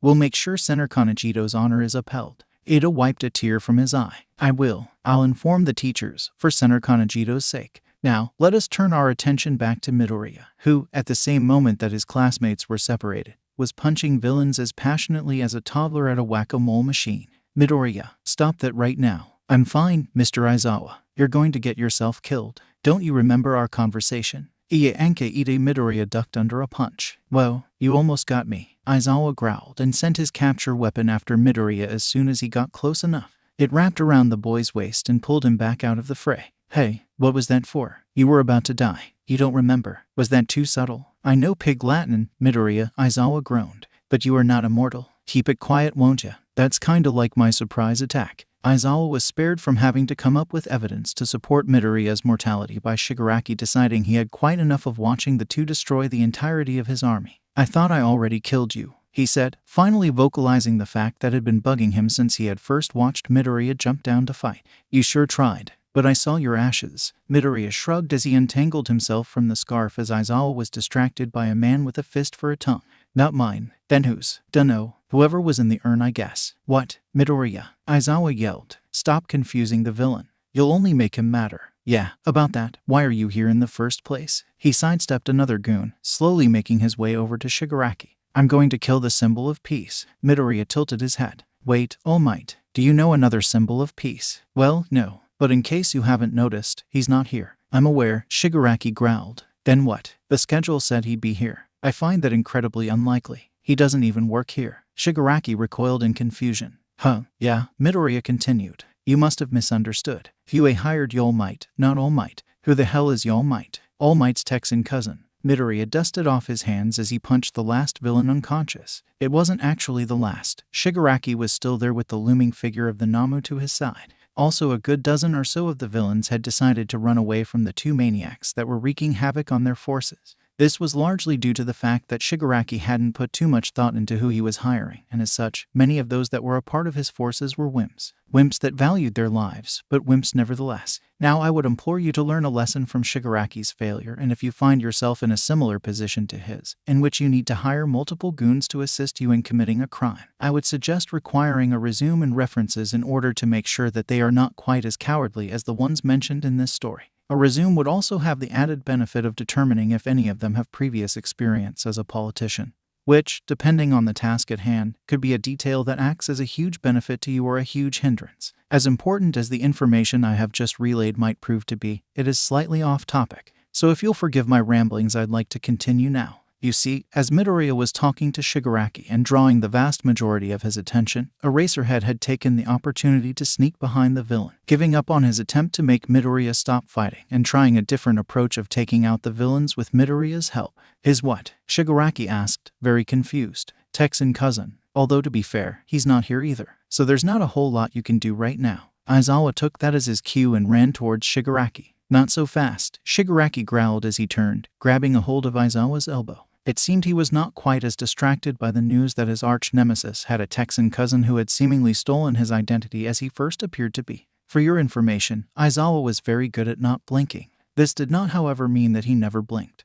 And it just so happened that as Shigaraki grabbed him, he did, in fact, blink. This meant that a layer of his skin crumbled away, revealing the muscle underneath. Before the decaying could spread, Midoriya punched Shigaraki in the face. Hey! Shigaraki recoiled as the hand which had been covering his face flew to the side. Father, Midoriya tilted his head. You call your face hand dad? Shut up. That's kinda weird, man. NOMU. Shigaraki called to the giant monster that had stood still throughout the battle. You get Eraserhead. I want to take care of this brat personally. Bring it, Krusty the Clown. Midoriya watched in shock as the Namu, which had previously been completely still, charged with blinding speed to Aizawa. He began to regret wasting precious moments in taunting Shigaraki as the Namu drove its fist straight into Aizawa. Hey, that's my teacher you're beating, he yelled, angrily. And you're next. Before Shigaraki could actually get around to killing Midoriya, he was very rudely interrupted by the reappearance of Kurogiri. Get out of my way. I was going to kill that kid. My apologies, Shigaraki. Kurogiri sounded slightly out of breath as he spoke. This was strange considering how he did not actually possess a physical body, and as such he had no lungs in which to breathe heavily out. For that matter, he had no brain to need oxygen as far as I'm aware. Kurogiri, on top of being a villain, was a medical mystery. One more step and I'll have the Namu kill your teacher there. This statement was directed to Midoriya, who had begun to slowly back away as soon as Kurogiri appeared. He was attempting to get to Aizawa, who seemed to be unconscious as a result of the Namu driving his head into cement repeatedly. In fact, it is quite difficult to maintain consciousness after receiving head trauma, so Aizawa's situation was not really all that unexpected. Don't worry, Shigaraki continued. I'll finish killing you after I talk to this idiot. Midoriya had actually not been even slightly worried that Shigaraki had forgotten to kill him. In a rare moment of common sense, he decided not to point this fact out. Did you kill 13? Define kill. Shigaraki growled. Are they dead? Well, not exactly. Yes or no? No, Kurogiri said hesitantly. Why the hell not? Because I didn't kill them. Shigaraki made a sound that was in between a scream and sputter. If you weren't my ride out of here, I would kill you faster than you could apologize. He took a deep breath. Now, you're going to explain exactly what happened and why you did not complete your very simple task, or so help me. You should be glad that I made it out of there alive. It was a bunch of kids and a rescue hero. How could you screw that up? The kids were insane. One threatened to blow me up and then they tied me up because I lost their president or something. Midoriya gasped. You lost Senator Kanejito. He winced as the two villains glared at him. Sorry, I'll shut up now. Please tell me that you at least didn't let them escape. Only one. ARGH. Shigaraki scratched angrily at his neck. For the record, that's not a normal symptom of anger. Well, it was for Shigaraki, but no one else that I'm aware of. Ignoring how confusing his physical cues were, he was very, very mad. You had one job. Actually, I was supposed to not let them escape, kill 13, and scatter them throughout the USJ. That's 3 jobs. Don't question me. Then don't be wrong, Midoriya muttered. Shigaraki turned. Looks like you're in luck, Kurogiri. Now, I'm going to take my anger out on this shrimp and you are going to watch and imagine that it is you that I am killing. Both Kurogiri and Midoriya gulped in unison as Shigaraki ran towards him, hands outstretched. Hold on a second. Can't we talk about this? No, Shigaraki yelled as his hand closed on Midoriya's face. Nothing happened. They stood in silence. Kurogiri, who had taken Shigaraki's advice, more because the suggestion had been particularly forceful than out of any real intention to do so, felt quite confused as he was not sure what the proper reaction to having Shigaraki's hand on his face would be. Midoriya decided that it would be to pull away and spit onto the ground. You smell nasty, man. Ever hear of a thing called soap? Shigaraki looked at his hand and then looked down at Aizawa, who was in fact not unconscious. Aizawa, it seemed, was also a medical mystery. He glared at Shigaraki from his position on the ground, being held in place by the Namo. Well, you're pretty cool, Eraserhead. I think I wouldn't actually be happy to kill you, Mr. Aizawa, Midoriya said. You didn't have to do that. A thank you will do, Aizawa said, his breath labored. No, I mean you really didn't have to do that. I would have been fine. You would have been dead. Yes. All of a sudden the front doors were slammed open with a bang that echoed throughout the USJ. Every person within earshot turned to watch as the muscular figure clad in red, white, and blue stepped through the doorway. Those who had been mourning the loss of Senator Kanejito began to cheer. His cape flowed behind him as he struck a pose of such heroic magnitude that it was all the villains could do to not wither in despair. Howdy, y'all. All Might tipped his cowboy hat. I am here. What the hell? Shigaraki said. 15 minutes earlier. All Might was late. Now, one of the benefits of being popular was that people were typically quite understanding when All Might was inevitably occasionally late. This did not mean that he took advantage of this fact. He actually quite hated being late. Unfortunately, sometimes his punctuality deficiency was unavoidable. Such was this specific instance. All Might. Nedzu stuck his head out of his office as All Might speed walked down the hallway. Could I have a minute of your time? I'm afraid I'm in a bit of a hurry. I know, Nedzu said cheerfully. Don't worry, I'll let you get to the USJ after I talk to you. This is more important. Well, if you say so. I do. Now how do you like your tea? The two had settled down in Nedzu's office with cups of tea before the principal finally revealed why he had wanted to speak to All Might. I'm sure that by now you've heard of the whole All Might situation. All Might chuckled. I had a few reporters ask me about it. Yes, people have such wild imaginations. Well, you see, I've done some calculations and come to the conclusion that the existence of a fictitious Texan cousin would be highly beneficial to both your identity and the secrecy of One for All. What? Nedzu waved a hand. I won't bore you with the details, just trust me. So what exactly am I supposed to do about this? Oh, just foster the rumor of All Might. Maybe dress up as him occasionally so that the media can interview him and get a couple of pictures. I seriously doubt that people are dumb enough to fall for that. If there is one thing I have learned from my years in civilization, it is to never underestimate human stupidity. Well then, All Might stood up. Good talk, I suppose. Now I have to get back to my class. Actually, All Might, I was hoping you could use this class activity today to start solidifying the legend of All Might. Like try to convince the children that I'm All Might. I don't think that will work. They already know I'm All Might. No, not the children. I would like you to convince the villains that are attacking them right now. All Might sat back down and stared at Nedzu. Excuse me. The villains are very weak. Most of them at least. A few are actually lethal, but that's fine. No, it is not. None of the children are dead yet. Yet. Well, one of them is currently trying to kill Midoriya. But you and both know that his death wouldn't be a huge issue what with that little immortality quirk of his, said Nedzu.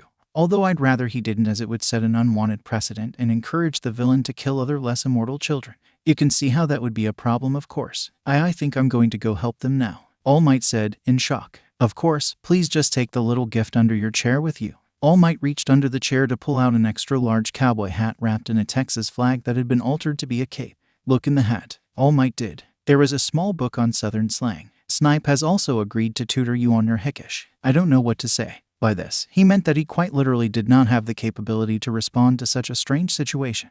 You're welcome. Now put it on and convince all those villains that you're a Texan. I'll send some of the other teachers as backup later. Why not now? Now where's the fun in that? It's All Might, Midoriya yelled, happily. That's just All Might with a cowboy hat, Shigaraki argued. All Might doesn't wear a cape. The child is correct. All Might said as he jumped down into the plaza. You see, All Might is my cousin. I am All Might, his cousin, the Texan. You don't sound like you're from Texas, Kurogiri said. I'm working on it. It doesn't matter, Shigaraki snapped. You're All Might and we all know it. False, All Might said. Maybe you'll change your mind once I kill one of your students. Shigaraki grinned wickedly and lunged for Midoriya.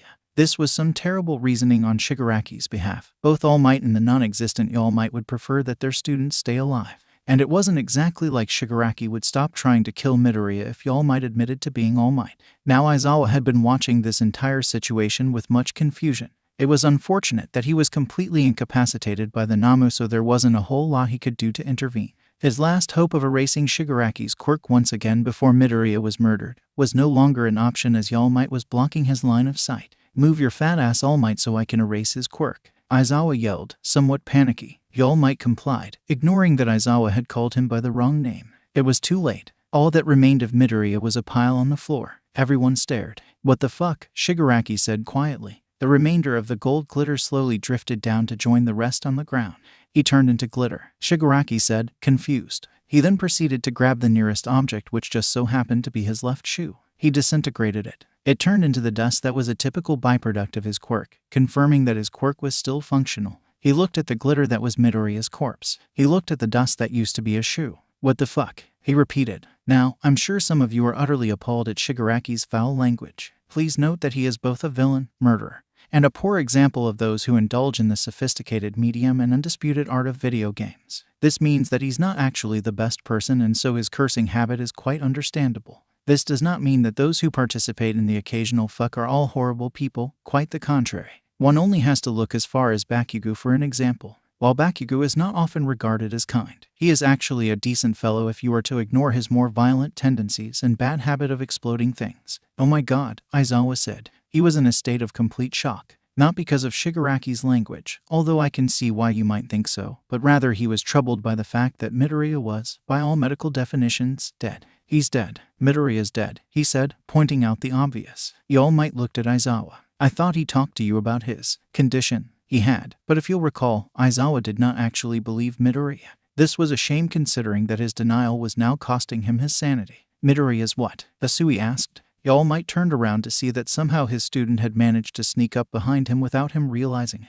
"Ah, freaky frog." He cleared his throat. Hello Asui. How are you today?" "I almost died." "Ah," All Might wrung his hands. "Well, it looks like you didn't. That's good. I came close. Minta and I were sent to the flood zone. I just barely managed to escape." All Might looked around. "And young Minta, I stuck the villains to him. How did you think I trapped them?" "Oh, is he still stuck to the villains then?" "Yeah. ... Do you think he's alive?" Asui just shrugged. Truthfully, she did not know, nor did she really care all that much. So, she said, "Where's Midoriya?" "He, went to the store." Asui stared at All Might. All Might looked back nervously. "He went to the store." "Yes." It sounded more like a question than an actual answer to the question. This was because All Might was realizing how outlandish his lie had been. "What for?" "To find his dog." "I didn't know Midoriya had a dog." "Well, that's because it's been lost now, hasn't it?" "Of course you wouldn't know he has a dog because he hasn't had it lately. Because it was lost. At the store, where he is now." Asui raised her eyebrow. "Okay, why is Mr. Aizawa saying he's dead then?" Aizawa was in fact having what appeared to be a mental breakdown at that very moment.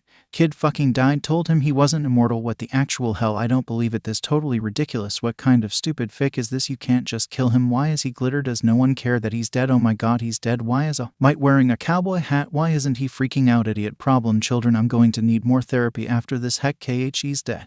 "Yes, about that. I'm afraid Eraserhead sorta hit his head a little, hence all the blood." Oh, Asui did not know how to respond to this. Shigaraki, who in his confusion had continued to disintegrate nearby objects, glared at the ashes as if they had personally offended him. "I believe your quirk is still working," Kirigiri said. "Obviously, dipshit. Why did that NPC turn to glitter then? Maybe he had eaten glitter before this and you disintegrated his stomach, which allowed the glitter to come out again." Shigaraki stared. The glitter would have remained untouched because it's quite difficult to disintegrate something that's small. "You," Shigaraki hissed, "are the stupidest person I've ever met." "Sorry," Shigaraki growled. "Whatever. Enough of this. Namu. Kill All Might." All Might. All Might corrected. At the same time, he ran to intercept the Namu as it came at him. The two met in the middle and clasped hands as they both struggled against each other like some sort of violent version of a lingering double high five. "Asui, please get Aizawa to safety while I fight this giant bird man." Asui was quite torn. This is because she had come to the realization that both of her teachers were insane in one way or another. One of them seemed to think he was a Texan hero and the other was very clearly traumatized. Although, she realized that his reaction was probably quite reasonable considering the circumstances. The circumstances being, of course, that he had just witnessed the murder of his student. That led Asui to another train of thought. She was fairly certain Midoriya was dead. Judging by All Might's reaction, this was not an isolated event, nor was it an uncommon occurrence. Which of course led her to come to the obvious conclusion: Midoriya was immortal. As important as all of those issues were, Asui was confronted with the possibility that she could be next, and, as much as she wished she did not think that she was actually immune to dying. Neither did Aizawa, who was most definitely not in a condition to fight. So it was that she did what seemed only reasonable, entered into the first stage of grief for Midoriya and continued to deny his demise as she dragged a rambling Aizawa away from the chaos that was occurring. "Prepare to meet your demise, strange creature," yelled All Might as he struggled against the Namu. The Namu, lacking the necessary conversational skills to respond, said nothing. Shigaraki, on the other hand, was yelling quite vehemently, "Stop toying with him, you stupid bird, and kill him." It was at some point during this half-hearted struggle between All Might and the Namu that Midoriya revived. He then proceeded to do the sensible thing and sneak up behind Shigaraki, and, giving up the element of surprise, whispered, "How do you expect to kill All Might when you couldn't even kill me properly?" Shigaraki screeched. All Might tried his best to turn his attention to Midoriya as the Namu attempted to murder him. "Glad to see you're back, young Midoriya." "Yup. You need any help with this?" he gestured to the Namu. "Situation. I appreciate the offer, although All Might was cut off as Shigaraki finally stopped gapping and began to talk. "You're alive, but I killed you." Midoriya stuck his tongue out. "I guess you just didn't do a good job of it." "Think I have it under control," All Might continued. "Although I do suppose this could be a good teaching moment. I am trying to be on the lookout for those as I am a teacher right now." "Nice. Does that mean I can beat up the thing myself?" "It's called a Namu, you twat," said Shigaraki. He seemed to have decided to ignore Midoriya's immortality for the time being. "You would like to try fighting the incredibly overpowered, seemingly genetically modified, multi-quirked, near-immortal amalgamation of a bird-man by yourself?" "Yup." All Might threw the Namu off of him and shrugged. "Sure, why not? I can't see an issue with that." The issue, it seemed, was that Midoriya was just a child and was also not very good at fighting the Namu. It was not for lack of trying, though. Midoriya pulled back his fist as he ran at the Namu and prepared to deliver the strongest punch his body was physically capable. Ultimate bone-shattering punch. The hit did its best to live up to its name and completely demolished Midoriya's arm. It also left a gaping hole in the Namu's stomach, or where the stomach would be if it had one. The Namu, who much like Midoriya, did not feel pain, or at the very least did not register pain in any real sense, simply looked down at its unfortunate lack of a stomach area before activating regeneration. Strands of muscle threaded and weaved through the hole as the gap grew smaller and smaller until the pink flesh was finally covered with a new layer of dark skin. "That is simultaneously the coolest and grossest thing I've seen all day," Midoriya said in awe. "Namu," Shigaraki said. "Kill him and then kill All Might." "All Might, Midoriya, All Might," and Kurogiri all corrected in unison. "Shut up." The Namu then lumbered towards Midoriya, who was becoming increasingly aware that he only had one more working arm and that his last attack had been entirely useless. Can't we talk about this?" Unfortunately for Midoriya, the Namu was incapable of human speech patterns and was not inclined to talk. Rather, it took a hold of Midoriya by the good arm and hoisted him into the air. "Hey," he squeaked. The Namu then proceeded to swing Midoriya around in a mockery of all carnival rides everywhere. "This is very uncomfortable," Midoriya screamed. The Namu then slammed Midoriya's face down into the pavement, much like how it had with Aizawa, except this time there was even more force behind the action. Midoriya did not much enjoy participating in the Namu's testing of gravity, but there was very little he could do in his current condition. As it was, he had exactly 0 working arms, and he was fairly certain he had swallowed one of his teeth while the Namu introduced his head to the very hard and very unyielding ground. It was times like these that Midoriya just wanted to die. And not in the exasperated, done with life, let me sink slowly into non-existence sort of way. He wanted it in the very literal, pretty sure there's a rib puncturing my lung sort of way. It seemed Shigaraki was of the same mind when it came to Midoriya's demise. Try to survive that, you respawning, cheating, fairy in a bottle, motherfucker. Finish him off, Namu. The Namu granted both Midoriya and Shigaraki's wishes by stepping rather anticlimactically on Midoriya's skull. His head, not meant to sustain the weight of a very, very large bird thing, simply collapsed under the pressure and cracked open like some sort of meaty egg, spilling out some bits of very essential organs. I apologize for such a gory description, but I'm afraid it was necessary to convey my point that Midoriya was very, very dead. Damn, these villains are weak, Bakugou said as he exploded yet another person of questionable moral integrity. I'm still worried about Midoriya, said Kirishima. Even if most of them are weak, there's still a lot of them for him to take on. Bakugou rolled his eyes. He'll be fine. The worst that could happen is he could. Bakugou cut off as he realized that the worst-case scenario would be for Midoriya to die, thus exposing his immortality to those he had hoped most to keep it hidden from. This was also the most likely scenario if Bakugou was properly gauging Midoriya's ability to stay alive. Okay, so maybe we should go check on him. At that moment, a villain with a minor camouflage quirk attempted to catch Bakugou off guard. This strategy did not work in the slightest, as Bakugou was quite good at anticipating surprise attacks. Bakugou launched an explosion at the villain without even looking at him. That fucking adrenaline junkie better not have gotten himself killed. Kirishima watched in obvious awe. So manly. Bakugou wasn't entirely sure how to respond to that. Whatever, let's go make sure Midoriya's not making trouble. Boy, Bakugou yelled. Where the fuck is Midoriya? All Might was at that moment trying to overpower the Namu. He did manage to use his head to gesture to Midoriya's body. Bakugou and Kirishima looked at the bloody stain on the ground that used to be Midoriya in annoyance and fear respectively. I leave him alone for 15 minutes. Bakugou muttered. Is he dead? Bakugou looked at Kirishima. Damn it, that idiot's gonna pay for making me explain his stupid quirk for him again. He took a deep breath. I don't got time to give you the whole story, so just shut up and listen. Izuku's quirk is hysterical strength. He basically has super strength and he's constantly high cause his body keeps pumping him full of adrenaline. Hence why he doesn't feel pain. But since he's always breaking his fucking body, he can also heal himself, but only after he dies. What? So he's basically immortal because this bitch of an author decided to make him opus as fuck for some fucking reason. What? Kirishima repeated. Keep up. In a few minutes he'll pop back to life in an explosion of glitter and say something stupid like I'm back. Bakugou waved his hands, mockingly. Anyway, I'm going to go blow up that stupid bird. He ran off towards All Might. Meanwhile, Todoroki had taken out the goons with ease. This was because all of the goons were stupid enough to go along with Shigaraki's crackpot plan, which meant that they were all dumber than a middle schooler. Todoroki was actually as smart as a high schooler, being as it was that he was in fact a high schooler, and so he did not find it all that difficult to defeat the thugs. It helped that he had a finely tuned quirk which he had practiced with for the past decade, but really he probably could have won without it. Regardless, Todoroki was free to go and help the rest of his class. He was going to try to help All Might, but as he approached he saw the Namu beating a child's skull into the pavement and thought better of it. He was fairly certain the child was Midoriya, but with the distance he couldn't be sure. He weighed the pros and cons of intervening before deciding he quite liked his brains in his head and turned around to find something else to help with. Todoroki. It seemed that it would be easier and more beneficial to his skull to help out Asui, who seemed to be dragging their teacher across the ground. Help me drag him back to 13. Won't you? I'm pretty sure he's suffering a mental breakdown. Todoroki shrugged and grabbed Aizawa's legs. Thank you for your assistance, young Bakugou. All Might said as Bakugou landed an explosive punch into the back of the Namu. Shut up, he snapped. How the hell did you let Izuku die? All Might coughed awkwardly. Or perhaps he was coughing because the Namu had just slugged him in the gut. It was probably one of those two. Well, I didn't exactly let him. He just wanted to fight this thing and I figured it would be a good learning.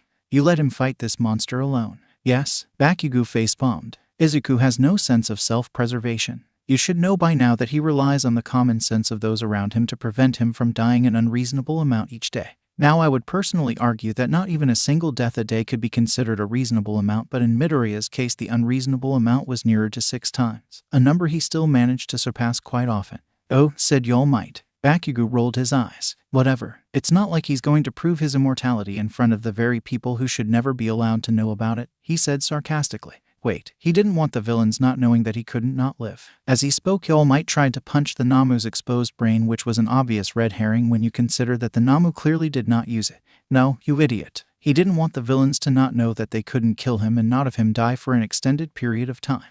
I'm confused. This was a problem as All Might was currently in the middle of a battle. It was an understandable problem, as I'm sure that all of you, like myself, are also confused. But unlike All Might, you are not engaging in life-threatening activities as you read this. If you are, then I commend your dedication to this story and also suggest you put it down until after you are either safely out of the deadly situation or dead. If you are dead, then I really have no arguments towards you reading this. I only hope that whatever afterlife awaits us all is not boring enough that you must resort to reading such earthly trash such as this for entertainment. While I am on the subject of confusion and death, I should mention Shigaraki and Kurogiri, who were looking at Midoriya's corpse. He's shimmery, Kurogiri. Why the fuck is he shimmery? Kurogiri shrugged, although it was hard to tell what with him being incorporeal and all. What is wrong with this place? All Might's wearing a cowboy hat. That kid keeps exploding, and this kid is covered in fucking glitter. It seems to be getting faster. Midoriya's blood, which was at this point in the middle stage of his resetting, was flowing back towards Midoriya's body at an ever-increasing speed, shimmering gold the whole way. I can't do this, Shigaraki muttered. Namu, stand down. We're outta here. The Namu complied. Open a portal, Kurogiri. He was too late. In the time it had taken for the Namu to return to its master, Midoriya had reached the last little bit of his regeneration. I'm back. Shigaraki, for the second time, shrieked. About time. Bakugou yelled. Well, I'm sorry. Just had to rebuild half my skeletal structure and a brain in 5 minutes. Why are you alive? Well, that's awfully rude, said Midoriya. Fine. If you won't die, then maybe he will. And with that, Shigaraki bolted to Bakugou.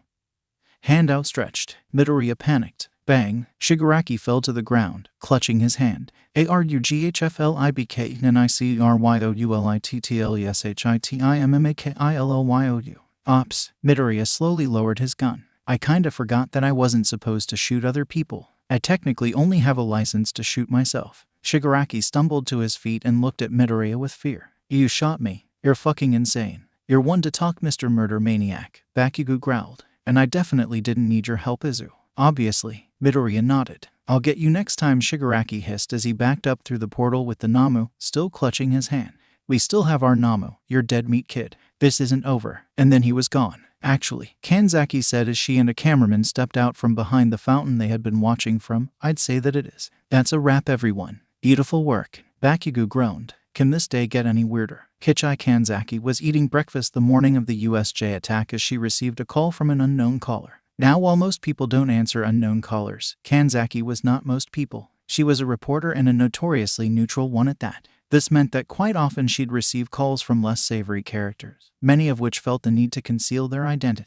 But business was business, so she answered the call. Kichai Kanzaki speaking, freelance journalist and self-proclaimed investigator. How can I help you? Hi, Kanzaki. This is Midoriya. From UA. She recognized the voice. It was hard to forget the boy who had single-handedly given her enough information to write over a dozen articles for as many different websites and papers in a single night. Hey there, Midoriya. How can I help you? Well, you see, I just got word from a reasonably reliable source that UA is going to be attacked by villains today. Seemed like something you'd be interested in. Kanzaki was very interested. Sounds like quite the scoop. Any details so far? Afraid not. All I know is that they're attacking today, and there will probably be a weirdo with hands on his face and his Warp Gate friend.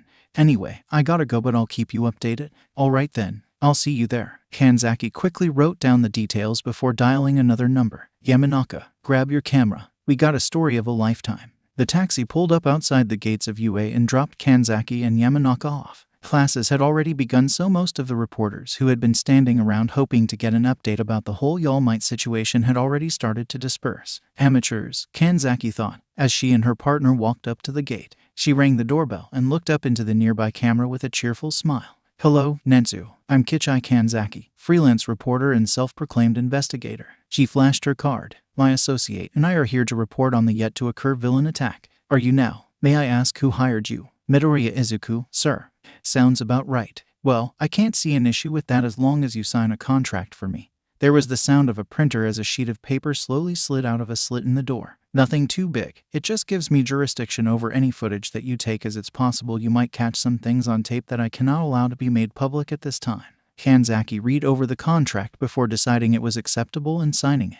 She stuck it back in the slot, which sucked the paper back up. That works for me. I'll let you look over the footage before I send it off. No worries, I'll just hack into Yamanaka's camera. I don't think that's how hacking works. It is when you're a super genius. Okay, I then, said Kanzaki, ignoring the fact that Netsu had somehow known Yamanaka's name, despite her not introducing him as such. She pulled out her phone as it buzzed. It was a text from Midoriya. Midoriya, just loaded onto the bus to go to the USJ.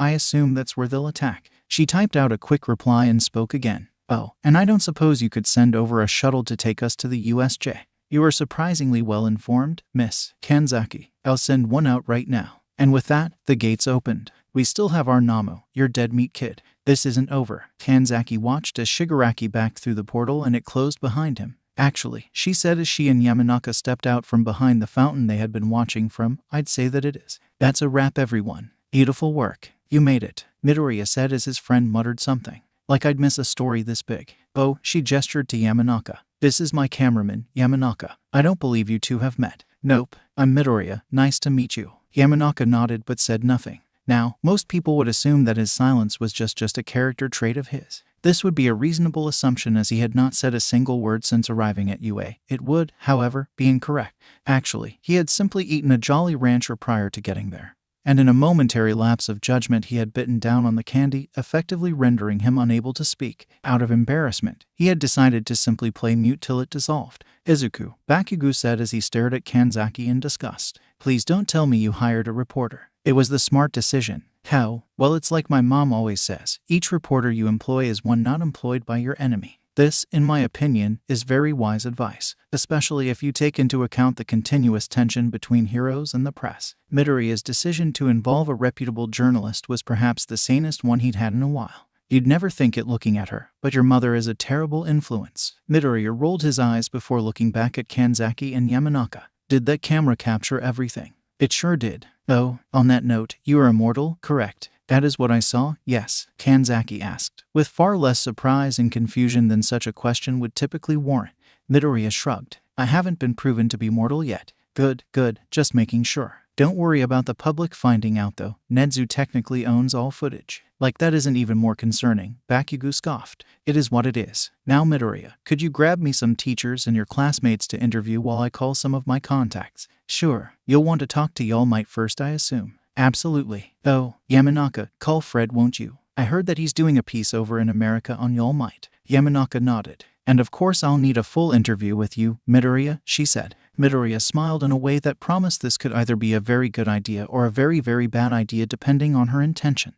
I'd be delighted. Now this next hour is crucial, Kanzaki said as she pulled a mechanical pencil out of her pocket and set it up on her open notepad. The pencil balanced upright on the paper. Gotta milk it for all it's worth, being the only reporter here and all. Midoriya stared at the physics-defying pencil. Is that my quirk? Yup, she interrupted before turning to Yamanaka, who had pulled out a second camera and was furiously snapping pictures of the devastation and students. Yamanaka, call our regular contacts and try to get some deals going, won't you? He nodded and pulled out a phone, dialing with one hand and managing the camera with the other. Now about my quirk, Kanzaki looked back at Midoriya. It's called Ja and it lets me record any experience as a written article. It also works with memories, thoughts, and even daydreams. She held up a finger as she listed each item. Oh, and it also catches all spelling, grammar, and punctuation errors. Pretty neat, huh? Sounds to me like you're just a Rita Skeeter knockoff, said Bakugou, crossing his arms. No, that would be plagiarism. My quirk is very creative, thank you very much. Kanzaki seemed to have forgotten that her literal existence was in fact only to serve as a background character in a nonsensical fanfiction in which creativity is a very low priority.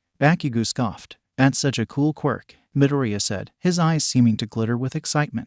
It sounds pretty perfect to me. No drawbacks at all. The benefits of being an OC, she said. Now where on earth is All Might? Time is money and money is the only reason I haven't committed arson yet. That doesn't even make sense, said Bakugou. You're just too dull to understand it. I'm a well-known writer. Everything I say is eloquent and deep. He threw his arms in the air. This is why no one likes writers. No, people don't like us because we're all pompous narcissists with inferiority complexes that demand constant validation and attention from our audience, much like the gods that dictate your pitiful life. Now where the fuck is All Might? Bakugou glared confusedly as he took a step back. The hell, Izuku, I think your reporter is unhinged. Midoriya shrugged. Yeah, well, she's much more mentally stable than most. Oh, there you are. Kanzaki's smile returned as she grabbed All Might by the arm and pulled him over to a pile of concrete. Yamanaka, get a few shots of All Might with the rubble in the background. Yamanaka, who was at that moment on a conference call with more than a dozen individuals, held the phone in between his shoulder and ear as he struggled to pull his camera back out while still taking notes about the call. Eventually, he resorted to sticking the pen in his mouth and writing on the paper in one hand as he took pictures with the other. This would have been far more impressive if such an endeavor was successful. Unfortunately, all of his notes were frankly illegible. The effort was still admirable though. I'm Kichai Kanzaki here with All Might. Just moments following the attack on the USJ, she began, her pencil bobbing furiously as it wrote out the interview in real time. What do you have to say about this entirely unexpected attack? As you might realize, this attack was not unexpected, as Kanzaki said. In fact, it was entirely expected, as her very presence in the USJ proved. All Might fumbled with his cowboy hat as he struggled to pull out the book of Southern slang that Nedzu had given him earlier. Well, you see, I reckon it doesn't amount to a hill of beans. All Might squinted at the book. I see. Could you recount the attack for those who are unaware of what occurred? I wasn't here, sorry. I mean, I weren't round for the first bit, but he consulted the book once more, flipping a few pages. I hear tell that these uppity varmints come round over yonder all gusset up for somehow do honky-tonk high cotton gosh darn tootin' licko rubber neekin rough talk. Now please note that All Might is actually All Might. This is perhaps a little confusing, but it is important to understand that he is not actually a native Hickish speaker, and as such most of his speech is entirely incomprehensible. I see. So I hear tell about this and come get up with this catawampus doohickey that look if it been done hit with the ugly stick. And sure enough he hesitated. It was a really difficult opponent. I'm sorry, I'm still a beginner to this language and I'm afraid I'm not entirely fluent yet. Kanzaki shrugged. No worries. No one else speaks it either, so it's no big deal if you just spout some nonsense for a while. For that matter, I'll just be filling in the rest of the interview for you so that I have enough time to get to some of the other victims. Isn't that illegal? It's only illegal if you get caught. I do not believe that's how laws work. Kanzaki ignored him. Come on, Yamanaka and Midoriya. It's time to take advantage of children's trauma in the name of capitalism. The remainder of Class 1 that had not been scattered and 13 were gathered around Aizawa. Is he going to be okay? Uraraka asked. His wounds do not look life-threatening, although we should get him to recovery girl as soon as possible, said 13. No, I meant mentally. This was a sound worry considering Aizawa hadn't stopped muttering about suicidal children since Asui and Todoroki had brought him back up near the entrance. Probably, 13 said, sounding quite uncertain. It was at that moment that the rest of the staff finally reached the USJ and stormed through the doors. You're a little late, Asui informed them. Upon seeing present Mike, Aizawa staggered to his feet and grabbed him by the shoulders. This could have been because he was attempting to ensure that he had Yamada's full attention, or it could have just been his way of steadying himself. Hisashi, he said, fearfully. He's dead, Hisashi. Who's dead? Midoriya. He's dead. Yamada squinted. Are you sure? 'Cause that kid over there looks an awful lot like Midoriya. Aizawa turned, trying to see where Yamada was pointing, but due to the unfortunate abundance of blood in his eyes, he was unable to confirm. But I saw him die. Well, he looks pretty alive to me. During their conversation, several more members of the class had made their way back to the entrance. This included a very wet Minta, Ajiro, who was looking terribly traumatized with Senator Kanejito riding atop his shoulder, and Kirishima, who had a look of horror that rivaled even that of Ajiro's. He's alive, Kirishima said, haunted. I don't know how, but he's very much alive. And it looks like he has a reporter with him, Ribbit. Wait, said Shiro. Did Midoriya hire a reporter? He did, Kirishima confirmed. I think she's interviewing All Might. All Might, the staff repeated, confused. They seem to be coming this way, Ada said, adjusting his glasses. I think, Aizawa said, his words slurring. I think I'm going to sleep until the world makes sense again. And with that, he promptly passed out. Shigaraki slid pathetically through the warp gate onto the floor of the bar, clutching his hand in pain. Specifically, his hand was in pain because of the bullet that was embedded in it. That bastard, he cursed. Kurogiri rematerialized. Which one? The fucking sparkly one, obviously. The one that shot you. Who the fuck else? Kurogiri shrugged. One of the other students was also quite glitterful. I thought perhaps you could have been referring to him. Shigaraki just glared at Kurogiri. This was because he had been talking about Midoriya, not Aoyama, and thought that should have been obvious.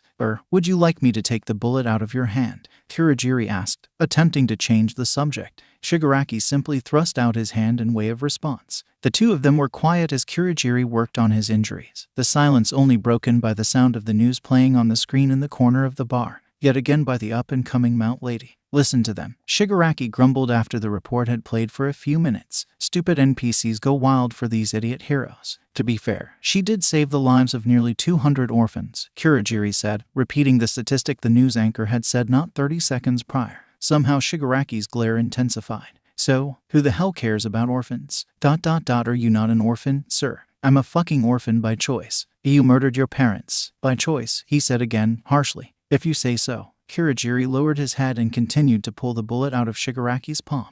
It was a very difficult process considering Kurogiri really had no actual first aid training. Not that typical first aid training would be much help in this particular situation. Most basic classes wouldn't go over bullet wounds. Regardless, he was trying his best. His best was made more difficult by Shigaraki's constant squirming as he tried to watch the news by looking over his own shoulder. Unfortunately, his attempts were mostly in vain as he, unlike certain owls, did not possess the anatomy required to turn his head 180 degrees. Hey, Fogface. Yes, turn me so I can see the TV. Sir, I feel the need to remind you that I am currently performing rudimentary surgery on your hand. So, Kurogiri sighed and stood up, gently turning the bar stool so that Shigaraki was facing the screen. He then crouched back down in an attempt to continue fixing his hand. This was hard considering the wound was on Shigaraki's left. And now, so was the bar. Kurogiri had to fit himself between the counter and bar stools just to be able to reach Shigaraki's hand.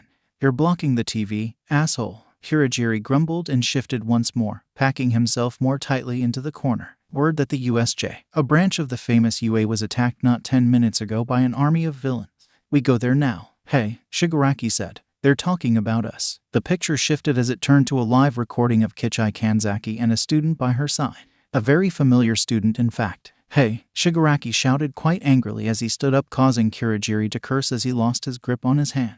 It's that bitch. I have eyes, sir. Wait, you do. Kirigiri blinked, momentarily obscuring his allegedly real eyes. 'Cause I always kinda thought they were just like, I dunno, pretty lights. Kirigiri still said nothing. Shigaraki sat down. Kichi Kanzaki, freelance journalist and self-proclaimed investigator, here with Izuku Midoriya, UA student and survivor of the USJ attack. Midoriya. Shigaraki spat the name like a curse. He ain't a survivor, he fucking died. Twice, Kirigiri added. When the heroic new teacher, All Mights, valiantly swept in, saving the students, Kanzaki continued. Midoriya, can you tell us how you felt when you saw All Might? Midoriya sniffed and wiped away a few stray tears. Faker, Shigaraki yelled at the television. So relieved, Kanzaki. Seriously, I cannot even describe how relieved I was to see a buff man wearing a cowboy hat and a Texas flag as a cape appear with intentions to beat up people. I can say quite honestly that I truly thought I was going to die today. But that was all before All Might shot the Raisin Hand Man. He shot me, not All Might. The fucking liar. I bet he doesn't even have a permit for that gun of his, said Shigaraki. He did not even correct Midoriya's description of him as a Raisin Hand Man.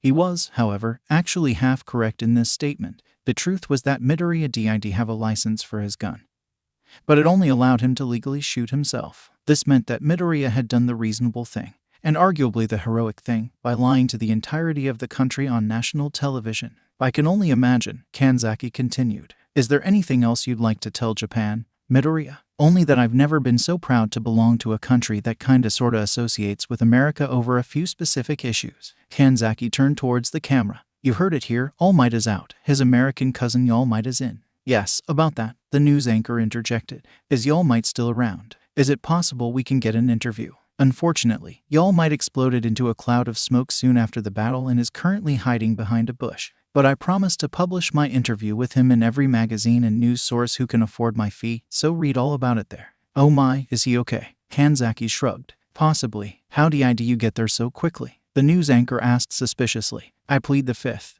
That's not even a little bit how it works. Also, you're Japanese. Now I believe an interview with the class president is in order, Kanzaki continued, ignoring the very valid accusations. The beloved Senator Kanejito is said to have single-handedly taken out 36 villains in the fire zone.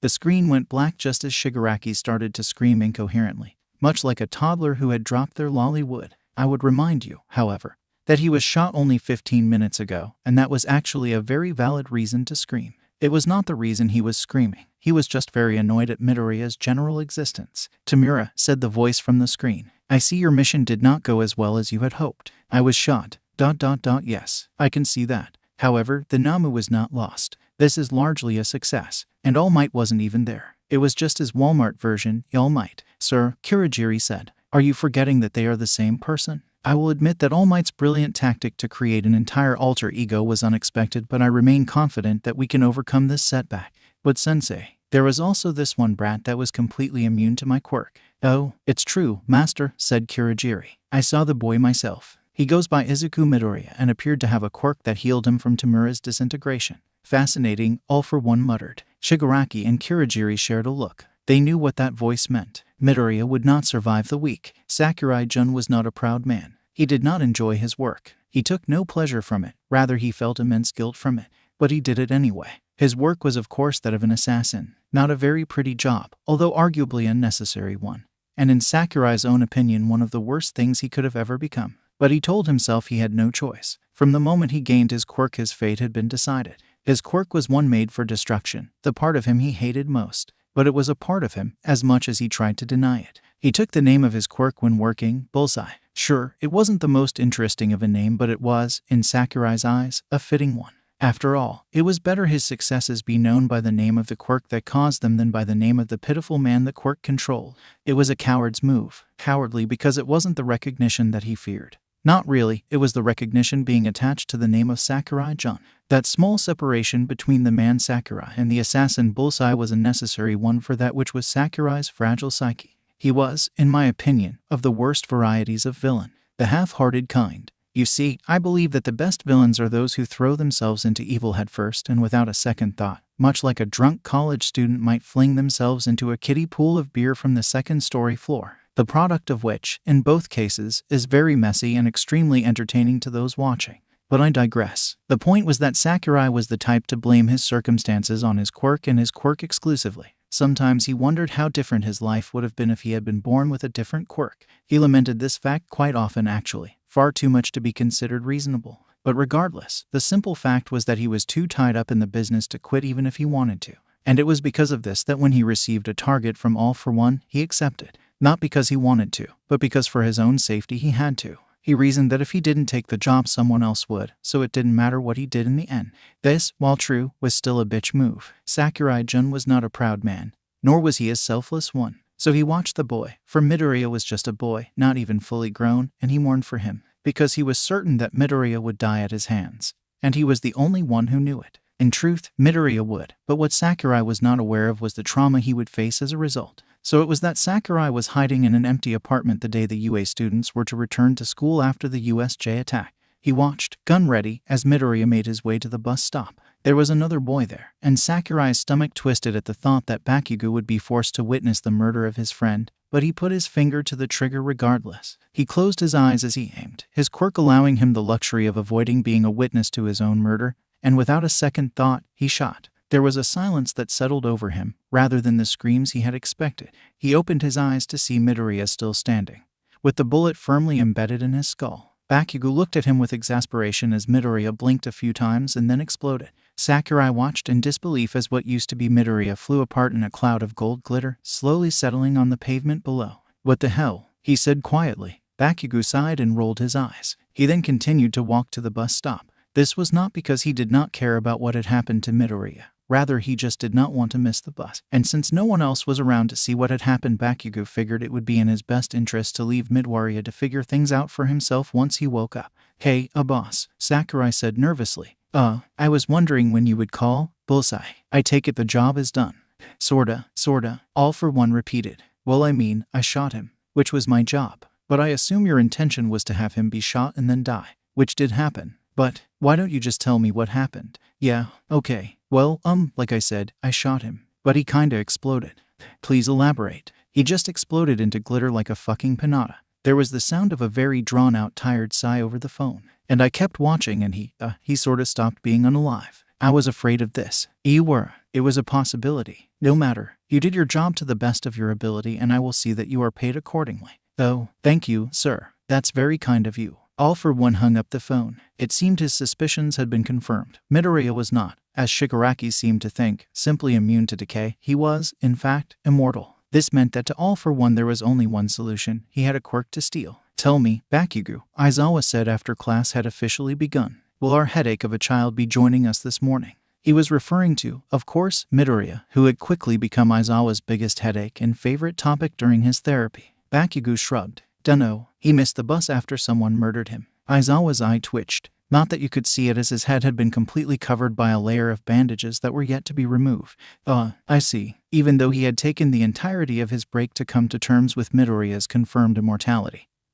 he was still in a state of denial, or rather just avoidance of the topic. "Well, I hope he's able to catch the next bus." "I'm here," Midoriya said as he kicked open the door to the classroom. Aizawa groaned and smacked his forehead with his hand. It seemed that he was not as thrilled about Midoriya's presence as Midoriya himself was. "You're 15 minutes late, Midoriya. I hope that this will not become a pattern." Midoriya shrugged as he walked to his seat. "Sorry, sensei. I was assassinated and I missed the bus." Bakugou turned in his chair to glare at Midoriya. "Murdered, not assassinated, idiot. How do you figure? Assassination is for political reasons, not for being a colossal dumbass." "Excuse me, but I am the official interpreter for both the president and vice president. A highly sought-after political position, thank you very much." The rest of the class said nothing, still trying to wrap their heads around the idea of Midoriya being murdered, assassinated.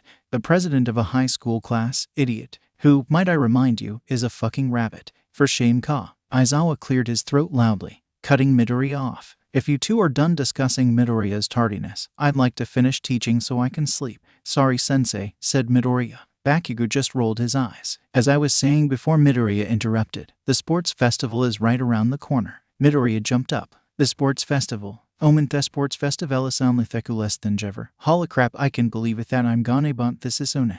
Sit down, Midoriya. Midoriya looked around sheepishly, noticing that no one else had even reacted to the news. This was because they already knew. Aizawa had told them a few minutes before Midoriya had entered the classroom. Sorry, sensei, he repeated, slowly sinking back into his chair. Anyways, the sports festival is fast approaching. Nedzu has decided that to continue on schedule will send some sort of message to the villains that we are no worse for wear after their attack. I however think that it's illogical to televise every student's weaknesses when we are well aware that a group of murderers is actively hunting us. But I was unfortunately outvoted by the Council of Muscles for Brains you call teachers. Fun fact, some of you may be under the impression that the brain is actually a muscle itself, thus rendering Aizawa's insult rather ineffective. This is, however, merely a myth, and therefore muscles for brains is a perfectly logical offense. Your lessons will start to prepare you for the inevitability of child stardom that will face the stronger of you, as well as training you to handle the stress of pushing yourself to the point of exhaustion and quite literally going past your body's limits.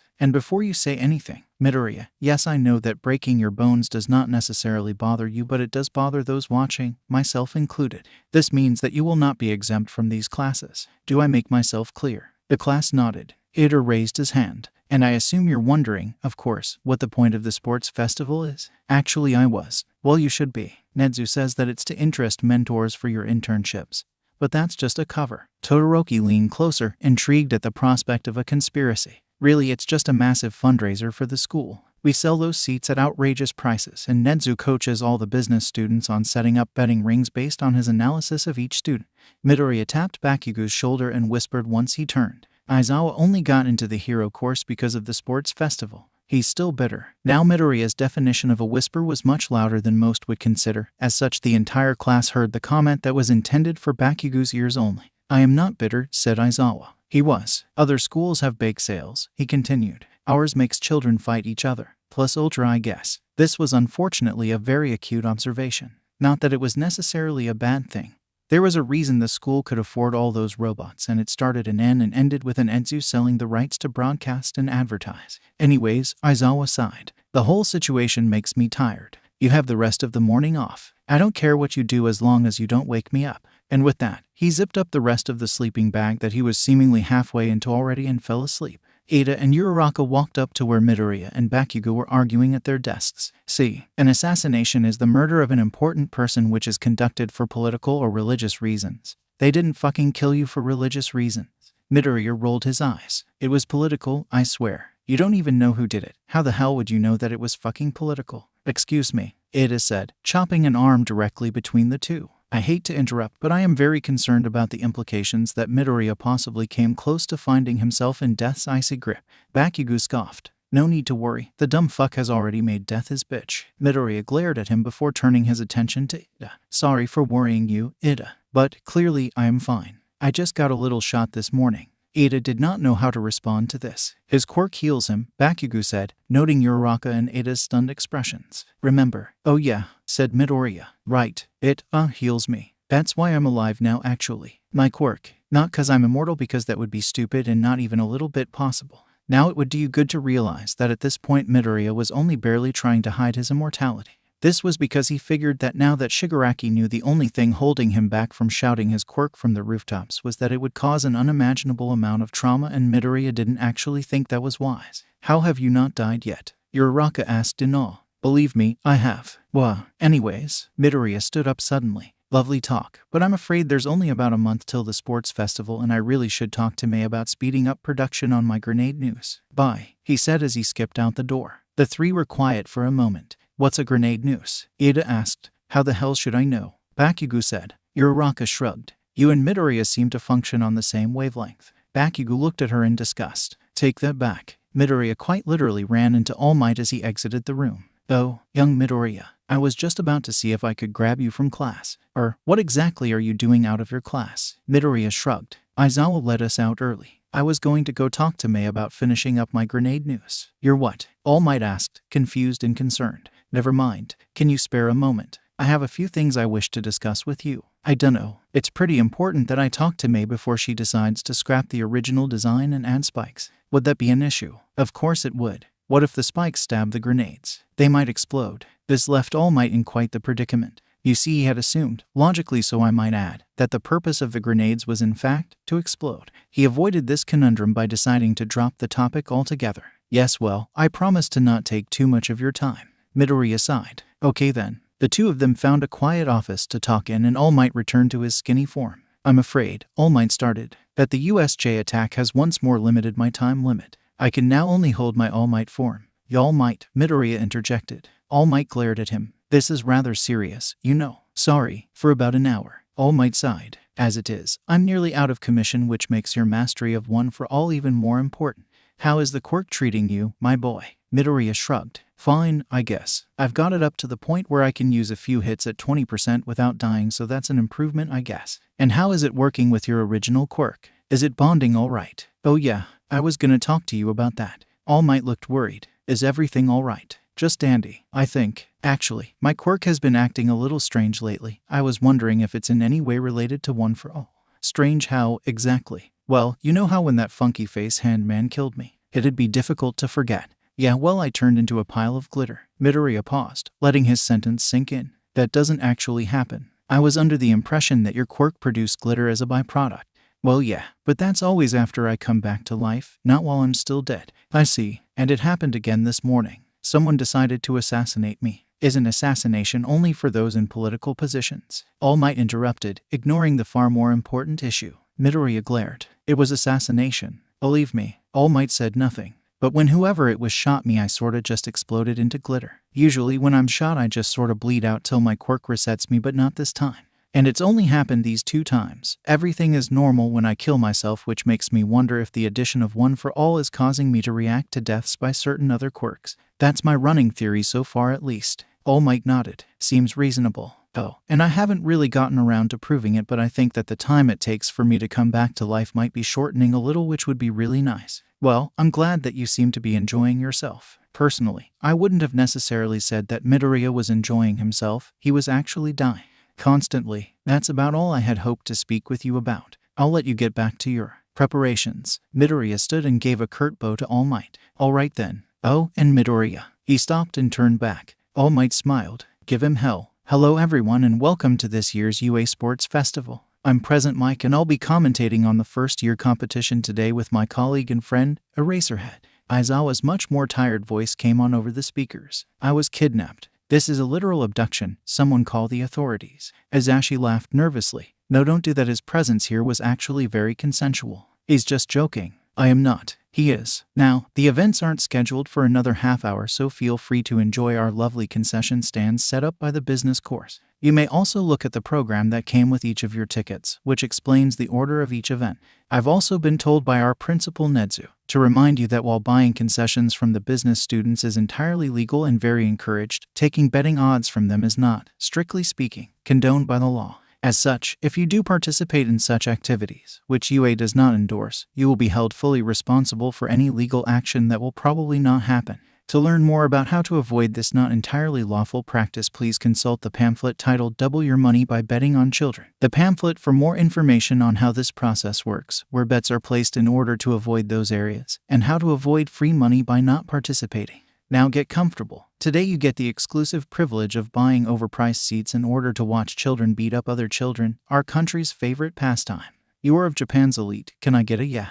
The crowd erupted in a cheer of yeah, clearly thrilled about the opportunity to witness such a large part of their culture, child abuse. Meanwhile, Class 1 was changing into their school-approved gym uniforms, specially made for the sports festival. Midoriya was just finishing zipping up his jacket when he was approached by Todoroki. Now I'd like to remind you that while this wasn't the first time the two had interacted in this particular universe, considering I skipped over the approximately 28 days in between the announcement of the sports festival and the actual start of it, this was still the first time the two of them had had a legitimate conversation with the other. Midoriya, Todoroki started. Objectively speaking, I'm quite stronger than you. I wouldn't say that, Midoriya said, cheerfully. But you do have the ability to not feel pain, which I'll admit gives you a serious advantage. By this time, nearly the entirety of the class was watching the confrontation. I'm also not entirely sure you're not immortal. Midoriya nodded. It has been theorized, he said, wisely. As such, I see you as being my main competition for this event. Hey, Bakugou yelled, mad at not being seen as a bigger threat than Midoriya.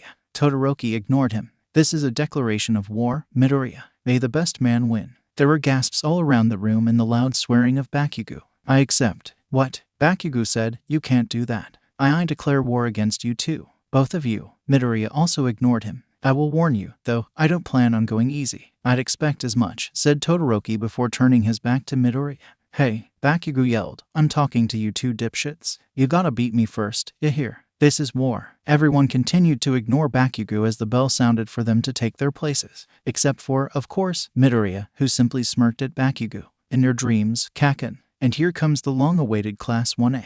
The survivors of the USJ attack and pupils of All Might. Give them a hand, folks. The crowd obliged, cheering and hooting as the students made their way across the field. Oh, Hisashi said, almost like an afterthought, and here's the rest of the students, I guess. The cheers dimmed significantly. What the hell? A girl from the general education course said, angrily, we're just here to make them look good. Aoyama flipped his hair. Oh, we don't need your help, darling. A boy from Class 1B looked around too. There are 2 heroic course classes, you know. They're all just ignoring us. As sad as this was, it was, in fact, the truth. You see, Class 1B wasn't really important to the actual plot at this point and as such was largely ignored. It was an unfortunate circumstance but frankly, an unavoidable one. Now please welcome the heroine Midnight, who will be directing the first years today. Why they let her handle children is anyone's guess. The crowd clapped politely, albeit a little confusedly as Midnight entered the arena. We will now hear from the grade representative, the first place contestant in the entrance exam. Actually, Aizawa said, cutting off Hisashi,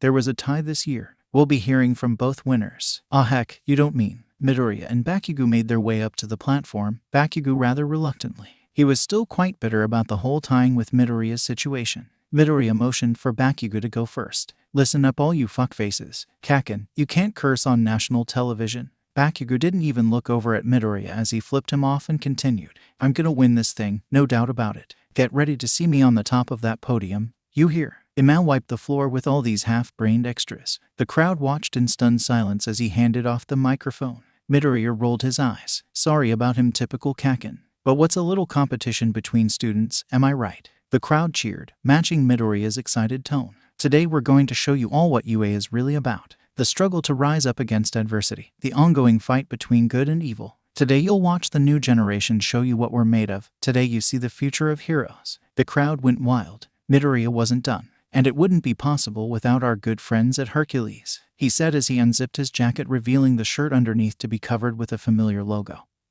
And the word Hercules written across the front and back. Hercules is the brand of heroes, the #1 producers of the materials used to create the costumes of even the most famous heroes, as well as being the best manufacturers of hero merch as rated by Japan Weekly. The audience went from excited to very, very confused. This kid, Aizawa said in disbelief, is doing a fucking brand deal. Unfortunately, his microphone was not on, which meant that the spectators were not privy to his wise insight. Wise because Midoriya was, in fact, doing a brand deal. That's why I'm proud to be sponsored by Hercules for this sports festival. A win for me is a win for them. Go further, be a hero, Hercules, Midoriya said. The crowd clapped politely, sensing that the ad was over. Hisashi said, a little taken aback. Thank you, Bakugou and Midoriya, for that wonderful speech. You got sponsored? Bakugou asked in both amazement and anger as they walked down the podium. Midoriya shrugged. It was only reasonable. I make a pretty penny depending on how far I get and all the hero merch I could ever want.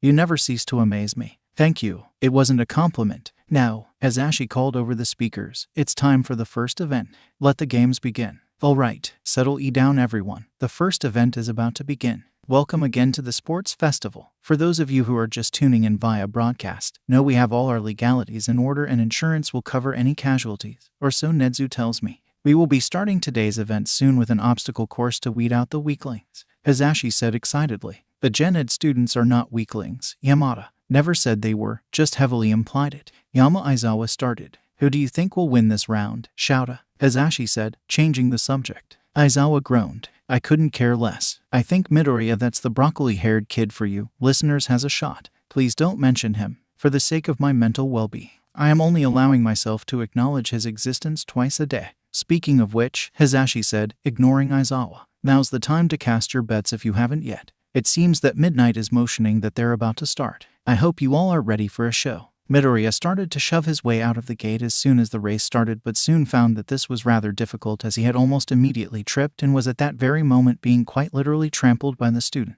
Hey, watch it, he grumbled as he struggled to regain his footing. Gosh, you people can't even show some common decency, Midoriya said, ignoring that he had, only 30 seconds prior, been pushing everyone out of his way with a cry of, "Out of my way." Main character coming through. His late start meant that he missed Todoroki's shenanigans and was able to easily climb over the dead robots. A very familiar maniacal laugh could be heard from the next obstacle. "Time to show off my babies," Hatsum said loudly, aiming a modified grappling gun at the cliff opposite her. "Hey," Midoriya jogged up to her. "Mind if I get a ride? Would you look at that?" Hazashi said excitedly. It seems Bakugou has caught up to Todoroki at the very last obstacle. He looks about ready to kill the son of the number 2 hero, but from what I hear that's pretty par for the course. "It'll all come down to how they handle the glitter mines," Aizawa said in a monotone, much like he was reading from a script. He was, in fact, reading from a hastily scribbled note Hazashi had written upon deciding that Aizawa needed to participate more. Bakugou, from down on the course, scoffed at the commentary. His teachers were idiots for thinking he couldn't deal with a little glitter. After all, he had been friends with Midoriya ever since their quirks had come in. As such, he was actually quite familiar with glitter. I'd go so far as to say immune. Bakugou displayed this immunity by rushing headfirst into the minefield, not sparing a second to think about the consequences. And it seems Bakugou has taken that as a challenge. Hazashi commentated, "Look at that boy fly." And I mean that quite literally. It seems he has disregarded all the mines and is simply using his quirk to direct himself in the correct direction as he explodes. Todoroki, not one to back down from a challenge, used his ice to propel him across the minefield. At the same time, Midoriya thanked Hatsum for allowing him to use her grappling hook to hop the chasm and began to survey the situation. He noted Bakugou's tactic of simply using the mines to propel himself and began to devise a plan. "Hold on, Mei." The girl turned around. "Do you still have that collapsible shovel on you?" Hatsum grinned widely. "Bakugou and Todoroki are neck and neck, folks. It looks like it'll come down to which of them has enough energy for one final push as they near the finish. Hold up, is that a child?" Hazashi looked out the window of the booth before squinting at the video feed being broadcast. "Ladies and gentlemen, I think that there is an actual child flying at very unsafe speeds overtop the contestant." "Goodness, that's a lot of glitter." Aizawa groaned and slammed his head into the counter. "Stupid gosh darn problem child." Midoriya was, in fact, soaring towards the top 2 contestants in nearly 60 miles per hour, showing no signs of stopping before the finish line.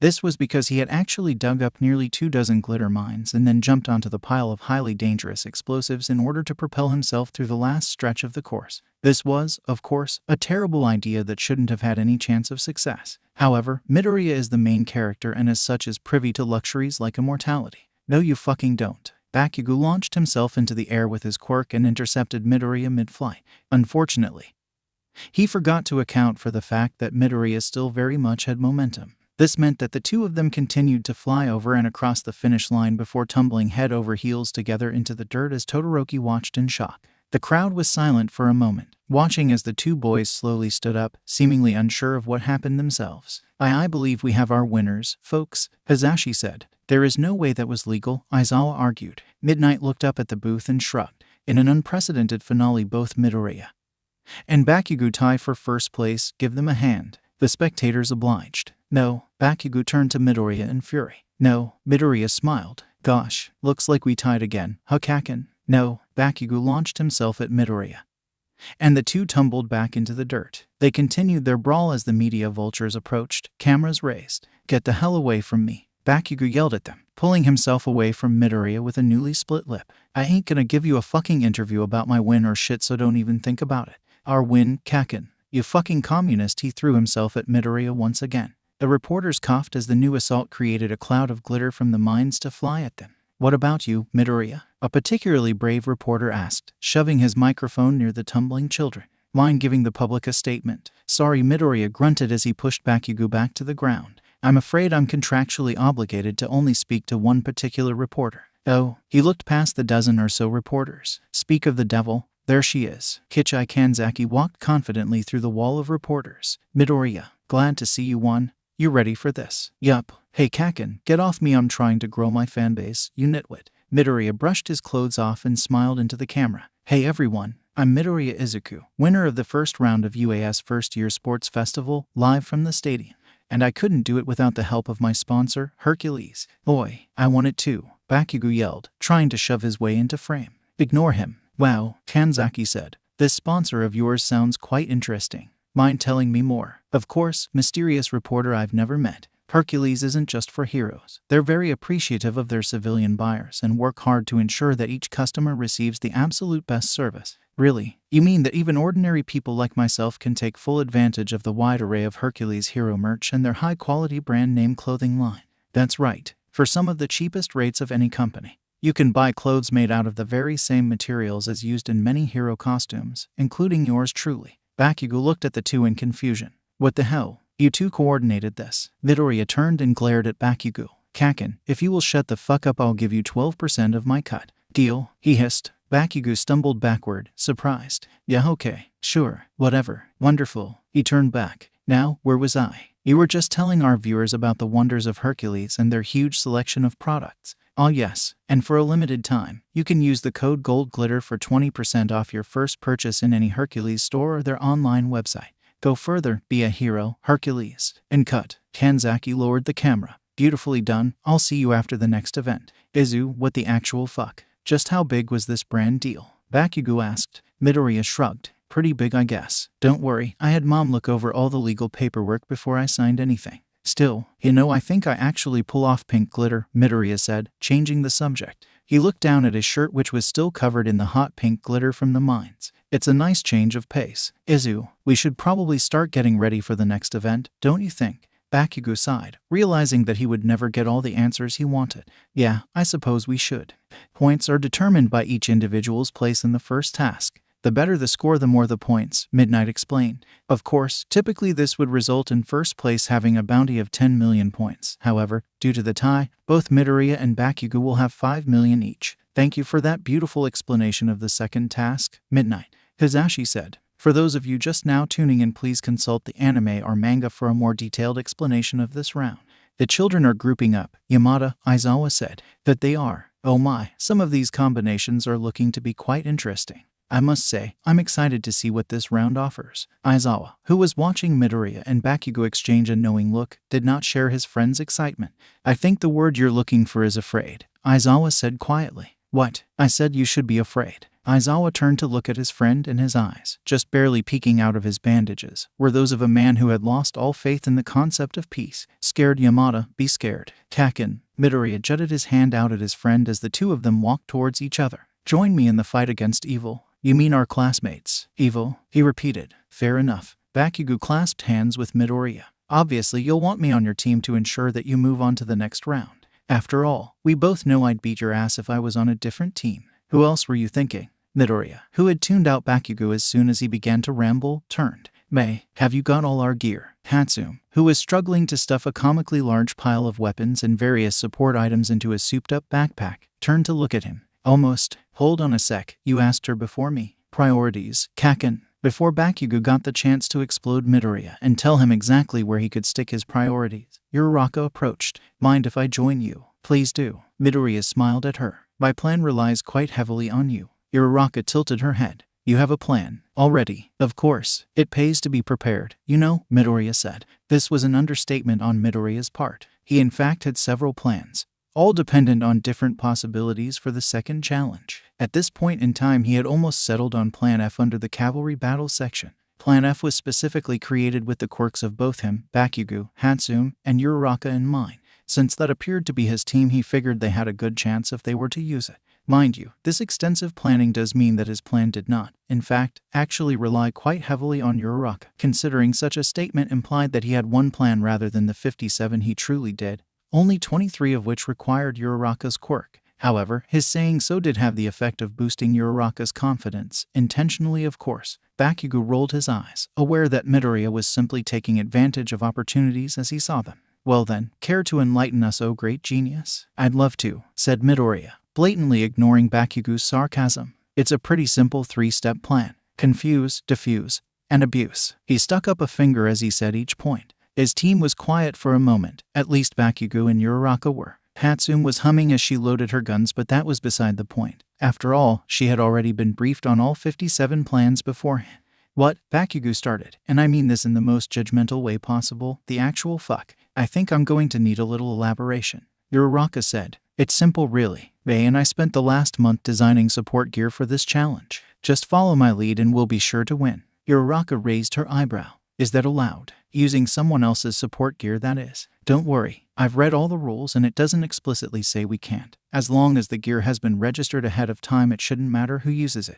His mom's a lawyer, Bakugou said to Uraraka. He always reads the fine print on stuff. Besides, Midoriya continued, May and I tested my theory last round. I used her grappling gun to clear the chasm and the judges didn't say anything. They can't say anything now without risking consistency. Bakugou and Uraraka looked at each other before realizing they simply could not argue with this logic. Now the thing about me and Bakugou having the 10 million points is that we can easily win this whole thing by just playing keep away, Midoriya continued. But I don't want to just win. His face split into a wide shit-eating grin. I want to conquer. You see, as laissez-faire as Midoriya often acted, what with his immortality and all, there was a reason he and Bakugou were such good friends, and that reason was Midoriya's overwhelming competitive nature. We're going to show everyone watching that Team Glitter Bomb is a force to be reckoned with by not only keeping our 10 million but taking everyone else's points too and becoming the ultimate champion.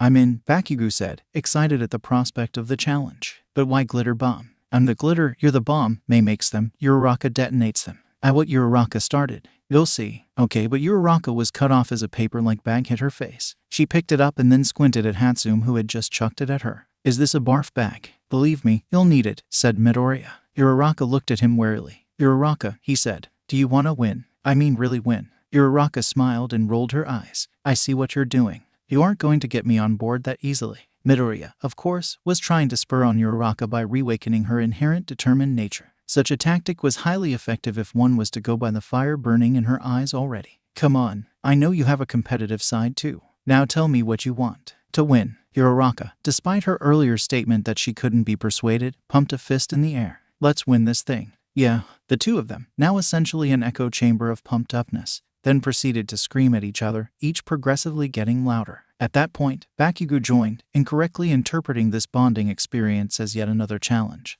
One that he was unable to not join in order to prove his superiority. Yamada, the children are screaming. Seems they are. You all know what that means. It's time to begin. That's not what screaming means. I disagree. Now, get ready everyone. It's time for the second challenge. Now before I tell you about the second challenge, I feel the need to provide a quick caveat about the nature of unwritten rules. You see, often those who provide a verbal explanation tend to skim over the do's and don'ts of certain activities, as opposed to dwelling on the specifics like a rulebook might. For example, while the man taking your ticket at the corn maze may not tell you not to sneak in a pair of hedge clippers hidden under your trench coat for the sole purpose of creating your own path, thus thwarting the task in the most efficient manner, he will kick you out and refute all your arguments by telling you that the rule was simply implied and asking if you truly do lack common sense. I am telling you this, of course, because the second task did not, in fact, have a written rulebook. Rather, Midnight had explained the bare basics of the cavalry battle, and it would be up to the other teachers, specifically Aizawa and Hisashi as the commentators, to determine the rest of the rules on a situation-by-situation basis.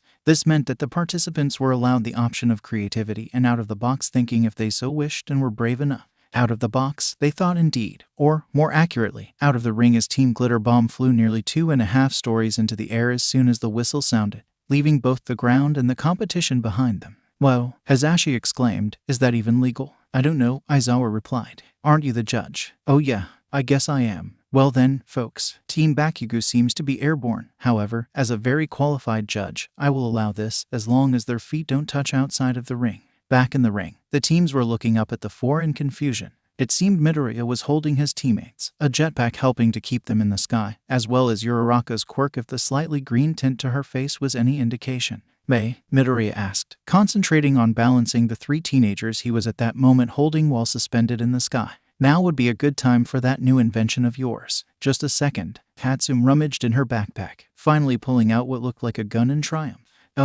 Got it. She shot the item, which was in fact not just any old gun, but a grappling gun. Nor was it just any old grappling gun, for as the rope flew directly up into the sky, the strands split into 9 different cords which then fell back down, each attaching to a different part of the stadium edge. After the rope settled, Uraraka relaxed her quirk and let out a breath of relief. The team hung there, suspended in what looked like an amateur spider's web. However amateur it might have been, it was effective. Team Glitter Bomb was completely out of reach. Well, would you look at that? Hisashi said. I'm not totally sure what just happened there, but it sure looked neat. What was that thing? A net launcher. I call it the Hydra hook. Hatsum yelled in response. Hisashi, being as it was 3/5 of a stadium away, did not hear her. Contestants, Aizawa said, need I remind you that you are still in the middle of a competition? The status of the 10 million point team isn't important as the rest of you also have points. Aizawa did need to remind them of this. As he did, the students looked at each other, remembering that they could technically attack all of the other competitors and did not necessarily need to only go after the team with the most points. This realization was very abrupt and occurred at about the same time in each person,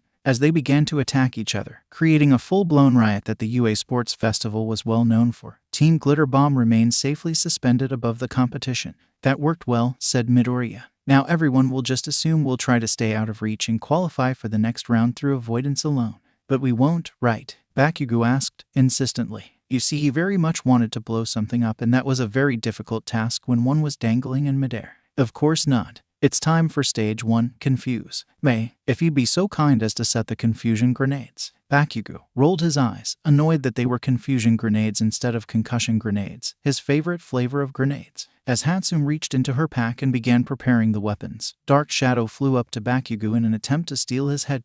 Huh, the Shadow laughed. You forgot that you're not the only one who can fly. Midoriya looked at Dark Shadow in concentration, watching as Bakugou screamed at him and tried to explode the bird. I guess Takoyami's range has increased in the past few weeks. Shut up, Izuku, Bakugou screamed, and get this damn disembodied bird off me. Bay, on it. Hatsune tossed the bombs to Uraraka with a yell of catch, before reaching once more into her pack and pulling out an apple. Bakugou looked at her in disbelief. What are you, Dora the fucking Explorer in her magic-ass backpack? Actually, my pack is specially enhanced to give it the appearance of looking smaller than it actually.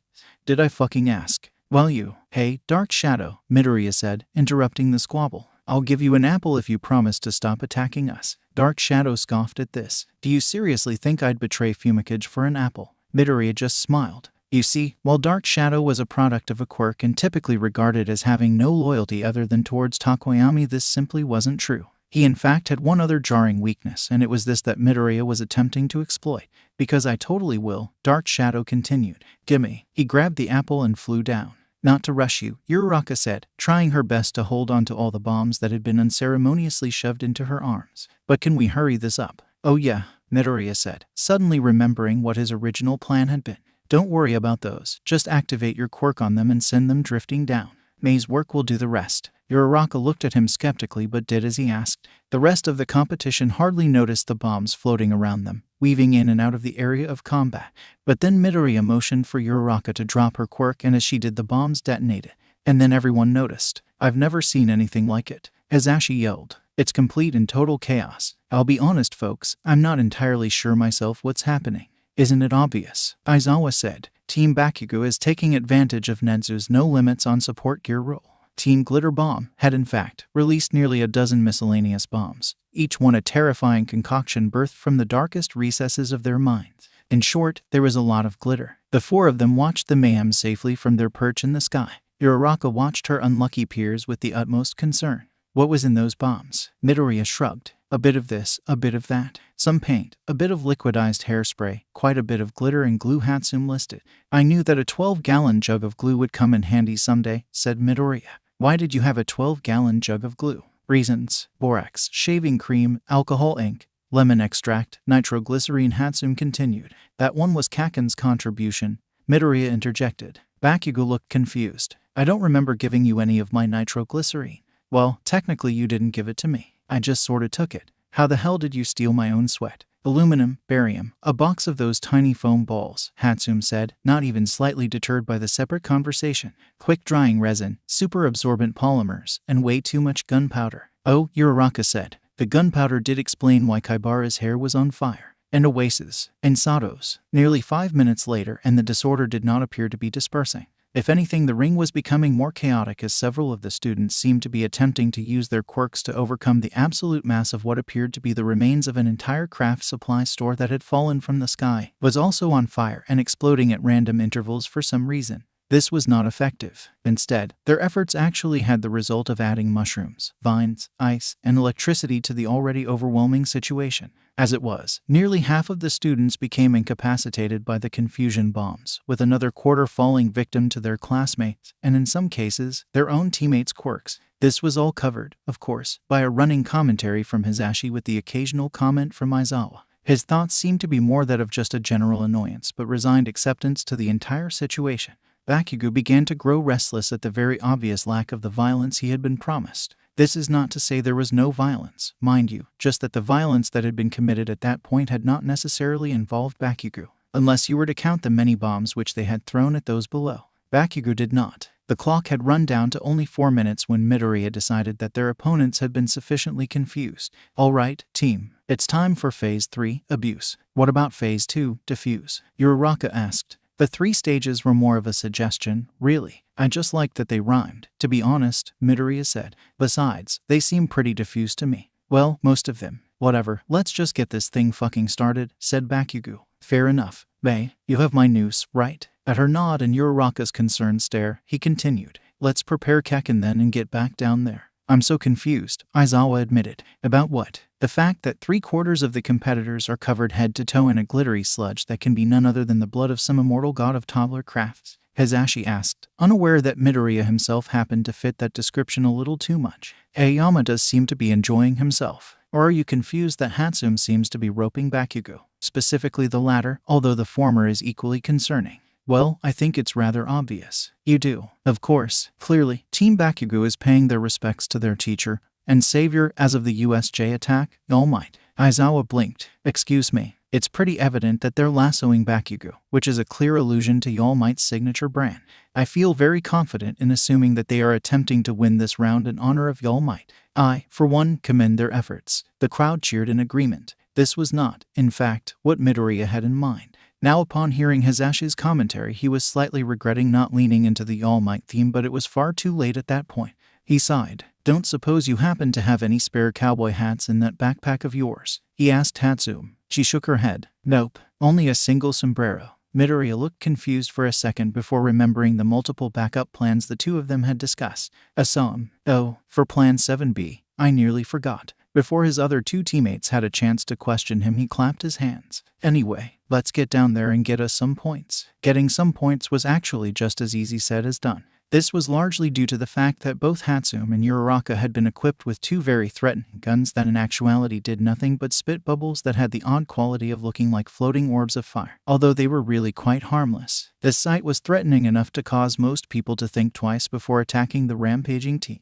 There was also the added benefit that Midoriya, an immortal that could not actually feel pain, was heading their group with no regard to his personal well-being. And of course, there was also Bakugou, with the noose tied securely around his waist, using Uraraka's quirk to float above the crowd and his own to direct himself as he flew around, screaming, much like a terrifying, exploding death balloon. It was this plus the additional combination of the catastrophe left by the confusion bombs that allowed Team Glitter to easily secure the majority of the headbands in mere minutes, until this dream team was confronted with another team. One that had managed to avoid the majority of the mess from their early onslaught, one with a secured headband themselves. Team Monoma stood only a few feet away, and he looked ready to have some fun. Why if it wasn't Class 1A's dream team? Monoma said smugly. Bet you didn't expect us to pass that little test of yours, huh? Midoriya tilted his head. You predicted that we'd use confusion bombs to take out the majority of the competition. Well, not exactly, but we still managed to put out the fire on Kaibara's head. Kaibara's hair did, in fact, look slightly singed. Less talking, more destroying. Bakugou shouted as he flew himself towards Monoma. He came to an abrupt halt as Monoma used his own quirk on Bakugou, causing an explosion to push the boy away from Team Monoma and their headband. Bakugou sputtered, entirely appalled at Monoma's thievery. That's my quirk. Monoma looked at his fingernails. Oh, is it? I suppose you wouldn't mind if I borrowed it for a bit. I most certainly do mind. Bakugou cut off his explosions and settled back on as the rider of his team. Extras. Forward. Ima fucking neuter this wannabe. Motivated by Bakugou's less than stellar battle cry, Team Glitter Bomb surged forward. Monoma let out a few warning explosions. I wouldn't do that if I were you. Do you really think you can weather your friend's quirk? Midoriya laughed. Joke's on you. I've been taking Kakken's explosions for years. Monoma's lips curled into a sly smile. So you can fight against his quirk, He lunged forward, still talking as he reached out towards Midoriya. How about your own? Midoriya's eyes widened as Monoma made contact. Now Midoriya himself felt nothing as Monoma's quirk activated. Nothing of course but the feeling of Monoma's full palm slapping his face, a necessary step to the copying of Midoriya's quirk. However, Midoriya was privy to watching as Monoma went through a plethora of expressions as Midoriya's original quirk, adrenaline rush, began to take effect. Eventually, he settled on dilated pupils and rapid breathing as Monoma's entire body trembled from the excess of adrenaline now flooding his veins. "What the hell?" Monoma said in a hush as he pulled back. Bakugou began to cackle. "That's priceless. Yo man, he copied Izuku's quirk. What an idiot." "What the hell?" Monoma repeated, his words running together. "Hey," Midoriya blushed. "My quirk isn't that bad." Bakugou, quite literally tearing up from laughter, responded between gulps of air and bouts of hysterics. "You broke him. Holy hell, you fucking broke him." Monoma looked at Midoriya with an expression akin to terror. "You live like this. You get used to it." Midoriya responded, unconvincingly. Monoma looked at his hands. "I can't feel anything," he muttered. "Hey man," Subaraba looked up, concerned. "You good?" "I can't feel pain," Monoma said, continuing his mutters while ignoring his teammates. I think I might be God." Now, while some of Monoma's actions at this particular moment should be blamed on nothing but his acquisition of Midoriya's quirk, his god complex is, in fact, not a result of Midoriya, but rather an inherent trait he has always possessed, and frankly, just part of his charm. Of course, Midoriya's quirk did not help matters as Monoma's body was intensely aware that while holding Midoriya's quirk it was effectively immortal, and as such his narcissistic condition was quite amplified by Midoriya's quirk. "I quote am invincible," Monoma screamed, much to the distress of his teammates. Okay, Hatsum sing-songed, apparently having had enough. "It's time to go night-night now." She then proceeded to pull out a comically large sledgehammer out of her backpack and swung it straight at Monoma's skull. Invincible as he might have been, Monoma was unconscious in seconds. His teammates, not fans of Hatsum's decision to cold-cock Monoma, began to protest, although they were quickly rendered silent by a look from her and more importantly the continued existence of her hammer. Midoriya protested. "You can't do that." She shrugged. "He had your quirk. He didn't feel a thing." Midoriya didn't have an answer to that. "Oi, extras," Bakugou yelled, addressing the remainder of Monoma's confused team. "Hand over that headband." "Why don't ya?" Kaibara intelligently peeled the headband from Monoma's limp body and handed it over. "Hate to interrupt," Uraraka said, speaking for the first time since they'd been attacked by Team Monoma, "but it looks like we're about to have some company." The rest of the team turned to see Team Todoroki limping towards them. I say limping because, like the majority of the other teams, they had been sorely affected by Team Glitter Bomb's initial attack.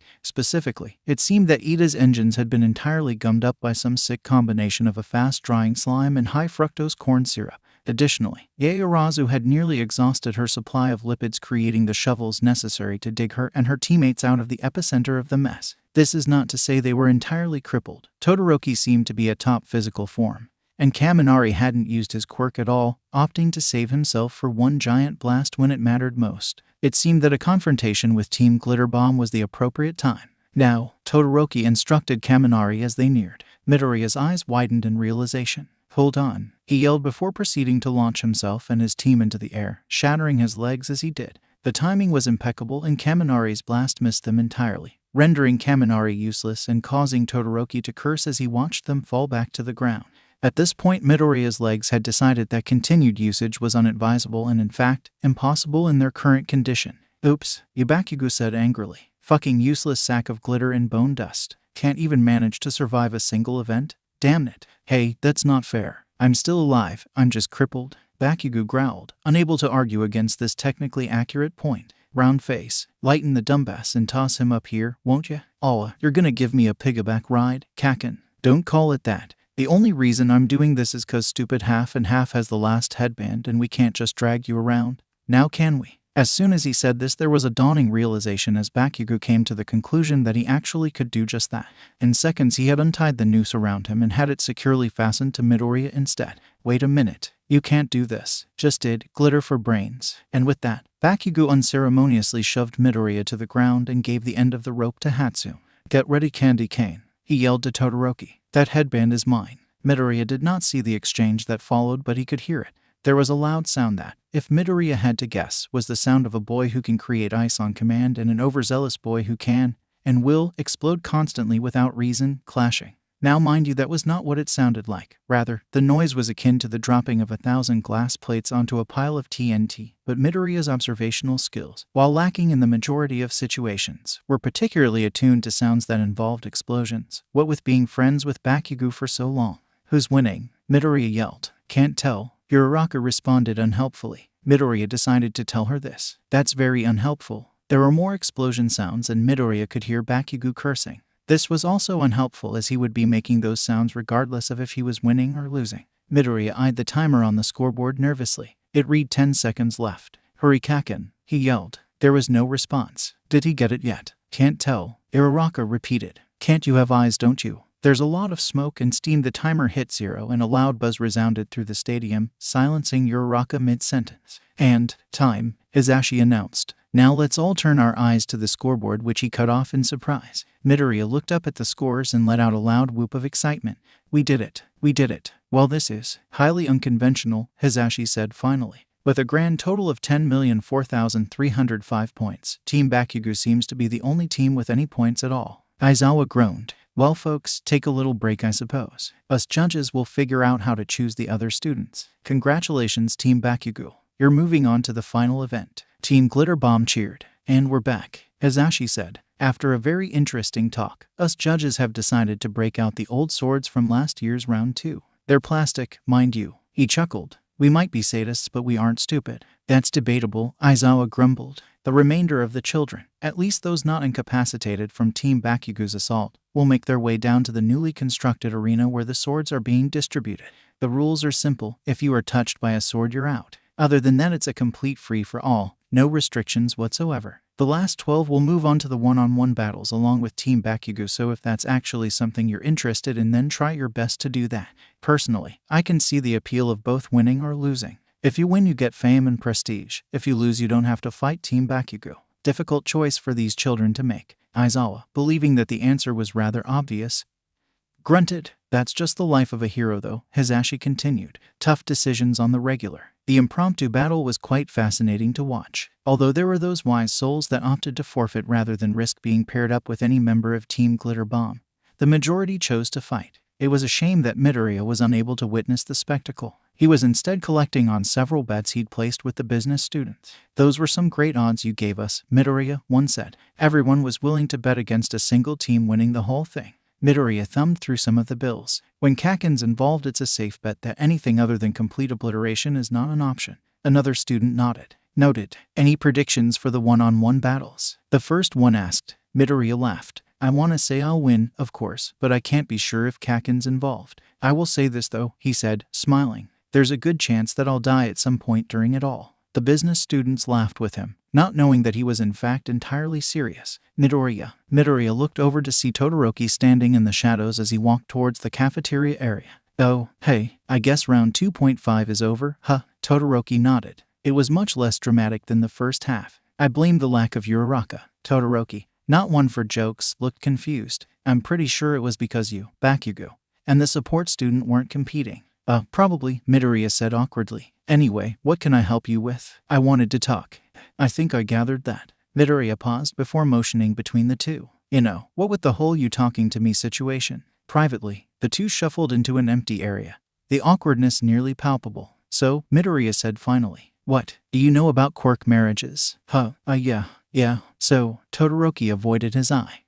My dad kinda sucks. Midoriya didn't know what to say. Anyway, he really wanted to beat All Might, and instead of doing it himself, he decided to raise the perfect kid to do it instead. You? Midoriya asked. Not sure if he was exactly following the conversation. Yeah, Todoroki then proceeded to unload his entire tragic backstory, from his scar to his quirk to his father's really weird obsession with an American-themed, spandex-wearing, cowboy cosplay. Old man. Look, don't get me wrong. I'm flattered, but why are you telling me this? Todoroki shrugged. You seem like the type of person to stick your nose in other people's business. I figured I'd just tell you before you found out on your own. This, while a strange course of reasoning, was actually a very smart decision on Todoroki's part. Oh right, I had a question for you. Midoriya, still a little off balance by the confusion of this strange revelation, shrugged. Shoot, are you like All Might's illegitimate love child? Now Midoriya thought he was already baffled enough at this point, but nothing could have prepared him for Todoroki's jarring change of directions. In that moment he became aware that there was really only one answer he could give. Gosh darn it, how'd you find out? Todoroki nodded sagely. It was obvious, really. Dang, and I thought I'd been doing a pretty good job of hiding it.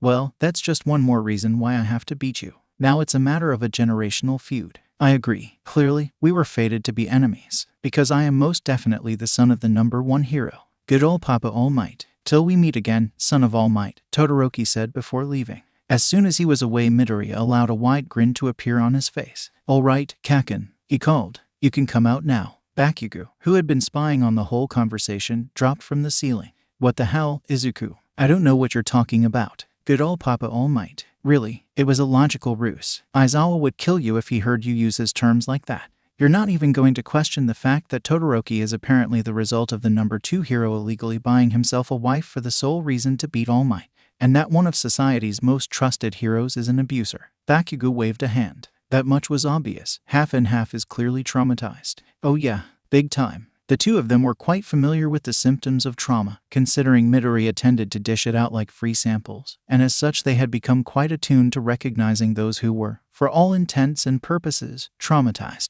What are you doing here anyway? Midoriya asked. I thought you had gone to go get lunch. I did, but they're serving avocado salad. Midoriya's eyes widened in understanding. Now I doubt that your eyes have widened in understanding, considering you probably don't understand why the cafeteria serving avocado salad would cause Bakugou to skip lunch. This is because you were not a participant in the infamous avocado incident. This is a good thing, as everyone who had witnessed the event were unable to ever look at avocados the same way again. Thanks for the warning, Midoriya said. Anyways, I should probably call my mom now and ask her about seeing if we can send some alimony checks to All Might now that I've decided that he's my father. Your real father will be so disappointed, I'm sure. Buckle your seatbelts and place your last-minute bets because it's time for the third and final round, the one-on-one battles, said Hisashi. Now if you'll turn your eyes to the screen you can see the pairings, courtesy of myself and the other teachers. You may notice that we've paired up the members of Team Bakugou with each other. This was in an attempt to make it fairer to the other participants by eliminating half the team in the first round. So, let's start the first battle. Bakugou, an absolute demon of a child, versus Uraraka, my personal choice. From the arena below, Bakugou screamed, biased, ignoring the fact that there was no way Hisashi could possibly hear him. Of course, he was being rather biased.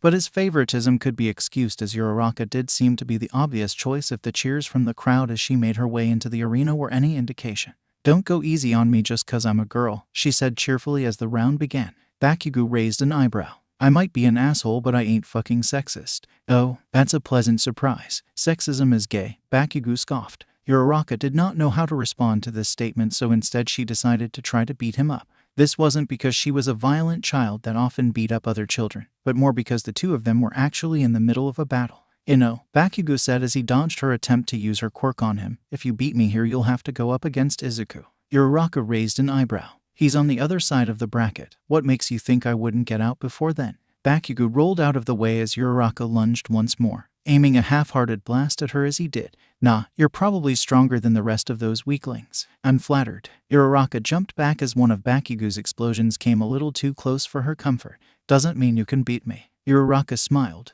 Not gonna stop me from giving it my all trying to. Bakugou's hands sparked threateningly as he walked closer to her. No, but you know what will. Uraraka looked at him warily, trying to find an opening in his guard. The realization that you'll go up against Izuku if you beat me. Uraraka looked confused. You already said that. Think about it. You saw what he did to all them extras during the second round. I guarantee you the one-on-one battles will be even worse. Uraraka's eyes widened. And he's got a couple of bets riding on this, Bakugou continued. He won't back down, I promise, he hissed. Uraraka said nervously, taking a couple steps back. I just realized something. I don't actually want to die. She pointed off to the side. So if you'll excuse me, I think I'll just, leave. Uraraka then turned and bolted as fast as she could out of the arena. Huh, Hisashi said. I guess she's done. It seems Uraraka has forfeited the match for some reason, folks. She probably realized she might have to fight Midoriya if she won, Aizawa said, correctly guessing Uraraka's reasoning. She must have realized she'd left her oven on. Hisashi guessed instead. She's 15. Moving on. Next up we have Ashido, Class 1A's resident pink girl. Gonna be honest with you, I'm not entirely sure what her deal is. She's your student, Yamada, Aizawa said, exasperated. Doesn't mean I pay attention to her. Oh, and she's up against some Gen and nobody, Shinsu, the background character. Aizawa squinted at the student. Or perhaps he didn't. It was very difficult to tell considering his eyes were still bandaged up from the USJ attack. It was a wonder he was able to see at all. Wrong again, that's a main character design if there ever was one. Mid-tier at best, Hisashi conceded. I'll eat my pants if he doesn't end up being at least semi-relevant to the plot. I'll take that bet. Meanwhile, Shinsu and Ashido were at that very moment furthering the plot by actually participating in the battle. Mind you, it wasn't much of a battle. Ashido, being one who in fact rather enjoyed the sound of her own voice, hadn't been a particularly difficult target for Shinsu's quirk. "Hey, Yamada," Aizawa asked, interrupting Hizashi's rant about the edibility of pants. Ashido just walked out of bounds. "Why, are you kidding me?" He sighed. "Look, I get that you all are terrified of Midoriya. We all are, and the prospect of potentially fighting him makes quitting seem like a particularly appealing option. But please realize that this event funds my paycheck, so I would really appreciate it if you children could actually try to kill each other for once." "Ignore him," Aizawa said. "Do not kill each other. Our insurance policy won't cover that." Hizashi rolled his eyes. Luckily, this next pairing promises to be interesting. Ajiro versus Kaminari. One has a weird fleshy tail attached to his butt, the other severe ADHD. "We all have our issues," Aizawa added. "And Midnight is motioning that the round is about to begin." Hizashi stopped as the round started suddenly. Ajiro rushed towards Kaminari, who, too shocked to react, was thrown onto his back by some martial art flip Ajiro performed. Now it just so happened that Kaminari had decided that rather than let his glaring weakness be taken advantage of, he would keep his quirk in reserve until a moment came where he was certain using it would be a killing blow. This ended up not being the smartest idea, as Ajiro, having to make up for the fact that his only advantage was a tail, immediately threw Kaminari out of the ring while Kaminari was still recovering the air that had been knocked out of his lungs in Ajiro's first attack. "Well then," Hizashi said, stunned. "That was quick." Aizawa blinked. "Good work though. Shame Kaminari didn't get a chance to use his quirk, but it seems to me like Ajiro is the only one here taking these battles seriously. Good for him." He looked down at the list of pairings. "This next one should prove to be rather interesting though. Kota, Class 1A's vice president, and the actual class president too, I suppose. It seems Nedzu has allowed Senator Kanejito to be registered as a support item." Aizawa groaned and slid further in his seat. "Oh, and would you look at that. Senator Kanejito seems to have a new cowboy hat. A show of support for y'all might, I'm sure. The two of them will be going up against Aoyama, the glitter addict." Senator Kanejito watched the crowd as his vessel carried him onto the stage of the arena. They did not realize the danger they were in. They could not comprehend his power. His puppet did, and the knowledge made the boy's heart pound in terror. Senator Kanejito heard his increased breath and found it humorous. He had not wanted to take Senator Kanejito, too scared of the consequences. He had been foolish to think he had a choice. Senator Kanejito's opponent stood on the opposite side of the ring. He too was afraid of Senator Kanejito's strength. The bunny could smell fear on the boy's scent. He found he was excited by the boy's terror. He commanded his vessel to lower him to the ground, and, fearfully, the boy obliged. Around him, the crowd talked. They were enjoying the show, convinced of their invulnerability, believing that they were safe. Senator Kanejito would show them otherwise. The man on the speaker continued to speak. He mocked Senator Kanejito, not realizing his mistake. He would be the first to go. Senator Kanejito approached his enemy and watched in delight as the boy's eyes widened as he did. He could feel the connection to his servant strain. He did not want Senator Kanejito to continue, afraid of what the result might be. Senator Kanejito ignored his pleas. The boy was insignificant when compared to his plans, just a pawn in his game, a means to the end. Today the world would know true terror, and its name was Senator Kanejito. The boy took a step back, but it was too late. Senator Kanejito had arrived. His punishment was swift and horrifying. The boy's screams were that of utter agony as he collapsed to the ground, the crowd gasping as they finally understood Senator Kanejito's true nature. But it was too late. The deed was done. Soon the world would know his name. "Now I am become death, the destroyer of worlds," he said in the language of his people. It had been done. "Did he?" Hizashi gasped. Not sure he believed his eyes. "The bunny peed on Aoyama," Aizawa confirmed. Aoyama, having just finished expelling his lunch, immediately shrieked once more and ran from the arena, presumably to change clothes. Hizashi shook his head in disappointment. Kota and Senator Kanejito move on to the next round. Yaoyorozu was stress-eating again. Now this wasn't necessarily a bad thing. The consumption of food was actually quite important in the case of her continued existence. This is not something specific to her, for the record. It turns out that the majority of people require food, as most people are, in fact, biological. In Yaoyorozu's case, however, eating food was doubly good, as it was not just her that needed to eat, but also her quirk. Her quirk was a strange one in that it seemed to have no limitations other than the requirement that she consume some form of nourishment before using it. Such an overpowered and underutilized quirk was clearly an example of author oversight. So it was that Yaoyorozu was shoving an unprecedented volume of popcorn into her mouth as she entertained the idea of immigrating in order to avoid having to participate in the one-on-one battles. Such a plan sounded very inconvenient though, so she decided to stay. This did not mean she was any less stressed about the situation. Seeing Midoriya standing nearby as he talked to a reporter also did not help her stress. Yaoyorozu made a tight 180 turn as she spotted him and made to get as far away as possible. This did not happen. Rather, Midoriya caught sight of her in the corner of his vision and hastily said goodbye to the reporter before jogging over to her. "Hey, Yaoyorozu, you ready for your fight?" Yaoyorozu sped up slightly. "Nope, not even a little," she said, inhaling yet another bucket of popcorn. "I'm sure you'll do great." She laughed. It was not a laugh that said, "Haha, that was a very funny joke you just made. It has caused me to experience humor." Instead, her laughter had a distinctly hysterical quality and seemed to say, "If I do not become unconscious within the next minute, I will most certainly explode in a manner that would most likely be very disruptive to those around me." Midoriya recognized this laugh. His voice softened. "Don't worry about it, Kay." "Wow," Yaoyorozu monotoned. "Why didn't I think of that?" It seemed stress made her sarcastic. Midoriya laughed. "All right, that's on me. Here, let me give you some real advice," he said. "If you're getting nervous, try to make it seem like less of a big deal. Ignore the crowd and just have fun with it. Don't even think about the next round." Yaoyorozu considered this. "That just might work. See, I'm great moral support." "Oh no, definitely not. Your literal existence has caused my anxiety to go through the roof." "Yeah, that's fair. I'll just see myself out now," he said, walking away. "Good luck." Strangely, Midoriya's pep talk had been rather inspirational. Yaoyorozu smiled to herself as she began to come up with a plan. On to the next round. "Give it up, folks," Hazashi cut off as Midoriya spoke inches from his ear. "I think the mic is turned off," Hazashi screamed. Aizawa, to his credit, managed to barely keep himself from falling out of his chair. "Midoriya," he said after regaining an almost regular heart rate. "But how?" he stuttered. Midoriya shrugged. "I thought you guys could use some help with the commentary." Hazashi examined the wall. The doors closed.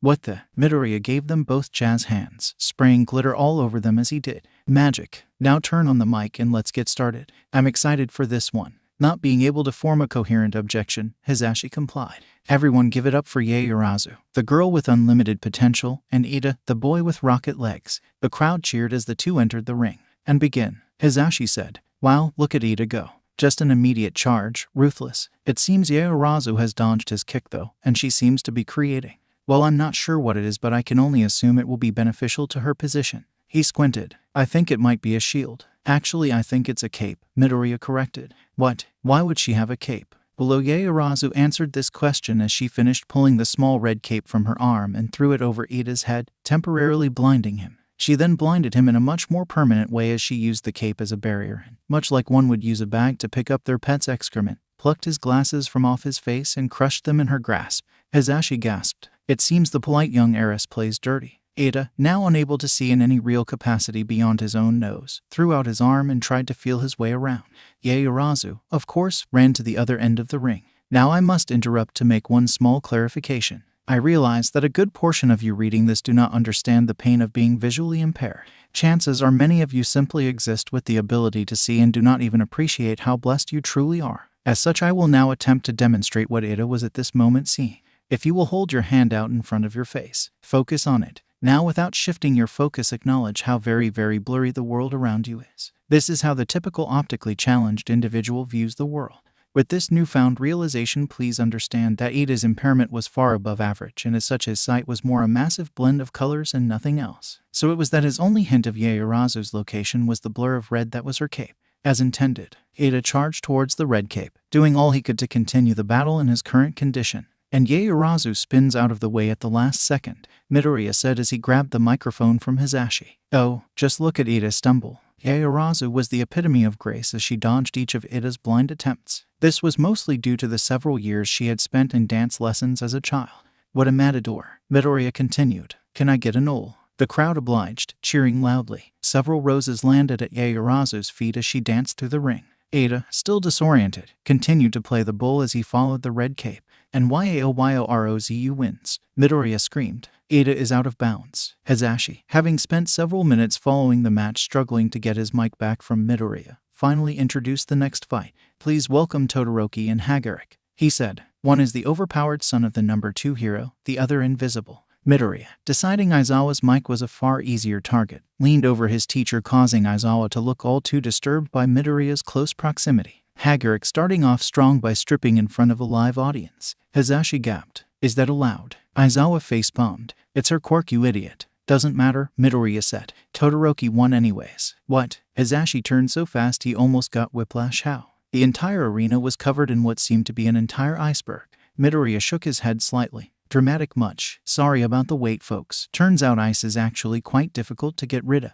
Next up is Shizaki, devout Kristen, and Tokoyami, devout bird. Seems to me this fight will be more mental than physical, Midoriya said. He was, of course, correct. Ah, it's you. Shizaki didn't quite sneer as she saw Tokoyami, but she definitely implied it. Child of darkness, and you, child of ignorance, Tokoyami returned. Shizaki gasped. Why, I'd never. One must revel in the darkness in order to experience the fullness of life. But you prefer to follow the doctrine of light like the naive sheep you really are. The Lord is my shepherd. I embrace his truth. Even darkness existed before your God. And the earth was without form and void, and darkness was upon the face of the deep. Shizaki laughed maniacally. So you wish to quote the holy text to me? Two can play at that game. Woe unto them that call evil good, and good evil, that put darkness for light, and light for darkness. Good, evil, how are we to differentiate the two if you only allow yourself to live on a single side? God is good, and thus it is he that I follow, not the teachings of evil. Tokoyami shook his head in disappointment. I form the light, and create darkness. I make peace, and create evil. I the Lord do all these things, he quoted. Shizaki looked at him in fear before collapsing to the ground. It seems, Hisashi said, that despite neither using their quirk, Shizaki has fallen unconscious. Don't worry, Midoriya assured. I'm sure it's just a simple fainting from having her entire worldview questioned. She'll recover. Hisashi rolled his eyes. Tokoyami moves on. And with that, we continue to our last battle of this round. He looked down at his sheet. Hatsum, support student, and he looked around the booth. Hey, where'd Midoriya go? His eyes widened as he realized Midoriya was in fact several yards away climbing the stairs to the arena. The heck, did he just teleport? Aw, excuse me folks, Hatsum against Midoriya. Aizawa groaned and slammed his head into the wall. And now, Midoriya's voice echoed as if he was speaking into a microphone, which was exactly what he was doing, although it was not entirely clear from Stand, being as it was that the microphone was attached to the collar of his shirt and was actually quite small. The moment you've been waiting for. Hisashi looked confused as to how Midoriya had managed to hack into the speakers. It took only a second more for him to realize that his own microphone had seemingly been disabled. How the actual heck did he manage that? Aizawa banged his head against the wall for the second time since Midoriya and Hatsum had entered the stadium. Considering they had only been there for a total of 10 seconds, Aizawa's average headbanging per minute had spiked exceedingly from its usual rate. That's why he really came up here. He just needed to sabotage our equipment. Below, the lights of the stadium blinked out all at once, leaving only a single light pointed at the arena, acting as a spotlight for the two. Such a stunt should have been ineffective, as the sports festival took place in the middle of the day, and yet a quiet hush fell over the crowd all the same. I'm Izuku Midoriya. And I'm Mei Hatsum. Hatsum finished. And today we have a show unlike that of any other for you. This event is sponsored by Hercules. Use the code GOLDGLITTER at the checkout for 20% off, Midoriya added. The business students will be passing out business cards momentarily for the two of us. Feel free to visit my website for the purchase of any of the goods displayed here today, or to custom order any hero goods you'd like. You can also purchase the Sports Festival bundle, which includes 1 Hydra hook, 5 glitter bombs, and a lightweight gear backpack, specially designed to make up to 30 pounds feel as light as 10. Said Hatsum. To begin our demonstration, my colleague will use me as a voluntary test subject in order to show one of her latest and most useful inventions, freeze spray. Freeze spray is a chemical compound which, once sprayed on any villain or criminal, will render them entirely unmobile, like so. Hatsum showed a small bottle with a spray cap to the ground before turning to Midoriya and coating him with the stuff. Midoriya, if you will, please tell the crowd your level of mobility on a scale of 10. MMFF was his only response. There you have it. Hatsum extended a hand to Midoriya, turning and bowing to the audience. The onlookers clapped politely. The best part is that freeze spray can only be deactivated by the application of a separate chemical, the antidote if you will. She sprayed Midoriya with something from a separate bottle and he let out a breath, his body returning to normal. Now, if you'll allow me a moment of time, please let me draw your attention to my patented anti-gravity jetpack. As Hatsum maneuvered through the air with the help of her jetpack, Izuku continued the speech. Never before has there been an anti-gravitational single personal transportation device with such versatility. Notice the smoothness of the flight, small boosters having been added to correct for human error. Hatsum dropped back down to the floor of the arena. The last item we have for you today is my newest invention, a tribute to All Might, the cowboy hat of horrors. This is of course a prototype, considering I only invented it an hour ago at Midoriya's suggestion, but I hope to mass produce them and put them up on my website within the week. This hat is a must-have for any All Might supporter and cowboy wannabe, with its stylish design and hidden 360-degree machine gun action. There will not be a demonstration of this particular feature, as it would most likely result in the death of several of you. Thank you all for being such a kind audience, Hatsum said, waving to the crowd. Remember to check out both Hercules and my websites for incredible deals. She then walked out of the arena. Give it up for Meihatsume, Midoriya said. At this moment Hisashi regained control of his microphone. Midoriya moves on, he said. Unfortunately, Aizawa finished in a hush. That was quite the performance you had there. A low voice came from behind Midoriya as he exited the arena. He screamed as he whipped around to see the looming figure of Endeavor standing behind him. Cheese and crackers. What it took nearly 10 full seconds of silence for Midoriya to register who he was looking at. Endeavor. He immediately went from startled to total fanboy. Wow, hi. Holy cow, I can't believe it's you. Endeavor was now the startled one, having not expected this level of excitement. I mean, you're one of the top heroes. You're the top hero, well, except for All Might, of course. But no one's better than All Might, so you're still like basically number one, cause All Might is just a statistical outlier that no one, not even you, could possibly expect to beat. Endeavor did not find it difficult to regain his annoyance. Word is that you're one of the top picks to win this thing. I disagree. I don't care how powerful your quirk is, you'll have to go through my Shoto first. Midoriya, rather than acknowledging the creepiness of Endeavor referring to Todoroki as his, decided to make fun of it instead. Awa, that's so sweet. You two must be really close. My Shoto, he mocked. I'm sure you guys have just an incredible bond. Anyways, can I get your autograph? You're like the coolest hero I've ever met. Well, aside from All Might, of course. Thanks. Midoriya did not wait for him to finish before pulling a notebook out of seemingly thin air and turning to a particular page. Ignore the notes, they're not all that important. Endeavor looked at the notebook that had been shoved into his hands and realized it was quite difficult to not focus on the notes. He noted that the page was quite red. This made sense considering Endeavor did have a sort of red color scheme going on. But the issue arose with how the notes seemed to be rather violent.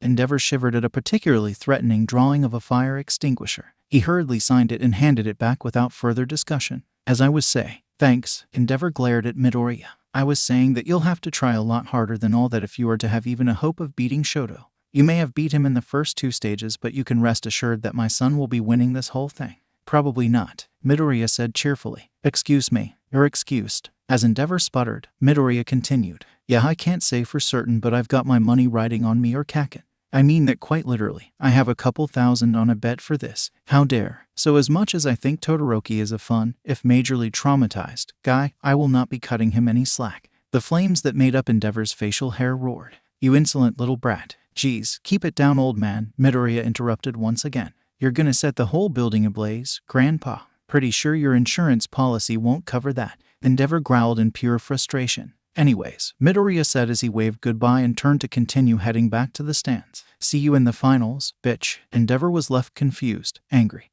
and with an increased understanding into why Aizawa had taken up drinking again. Hey, Yaoyorozu. Midoriya was sitting rather precariously on the wall of the stands nearest to the arena, his legs dangling off the edge over the 10-foot drop. Yaoyorozu looked up from where she had been standing, waiting for her second round to begin as President Mike went through the usual introductions. Yeah, I'm glad that my advice seemed to help you against Ida, but I wanted to make sure that you know that won't work this time. Yaoyorozu threw a glance to her opponent across the arena. She gulped. I figured, so I have new advice for you. Midoriya clapped. Yaoyorozu looked at him hopefully. Just surrender immediately. Yaoyorozu looked significantly less hopeful. Midoriya shrugged. Kaken's a demon, he said. Best to not draw it out. Thanks, Yaoyorozu said sarcastically. Midoriya grinned. Or hey, why not give them a show? Try to wear him out for me. Will do, she said before walking away as Midnight motioned for her to enter the ring. Well, can't say this was what I was expecting, Hisashi said, watching as Yaoyorozu proceeded to pull a multitude of seemingly random items from various areas of her body and chuck them at Bakugou. Bakugou, opposed to this action, decided that the best counter would be to explode everything. Somehow this proved to be an effective reaction. Stop throwing things at me, he screamed. No, Yaoyorozu yelled back. This was valid. I do believe that if I was in her position, with the only thing separating me from an angry child with the explosive power of nearly 4,000 joules being a neon green inflatable lifeboat I had just pulled out of my leg, I too would refuse to stop making such barriers. With a growl of frustration, Bakugou let out a large explosion that tore up Yaoyorozu's latest defense and knocked her over with the force of the blast. She yelped from her place on the ground as Bakugou loomed over her, hands flickering. It's over, factory face, he said. Yaoyorozu thought about what Midoriya said, how she couldn't hope to beat a demon like Bakugou. It seemed his prediction had been correct. From her neck a single small object grew and fell onto the ground with a plop. Bakugou bent down and picked up the crucifix in confusion. What's this? He asked. This was not for lack of familiarity with a crucifix but rather just the bewilderment over why she had created one.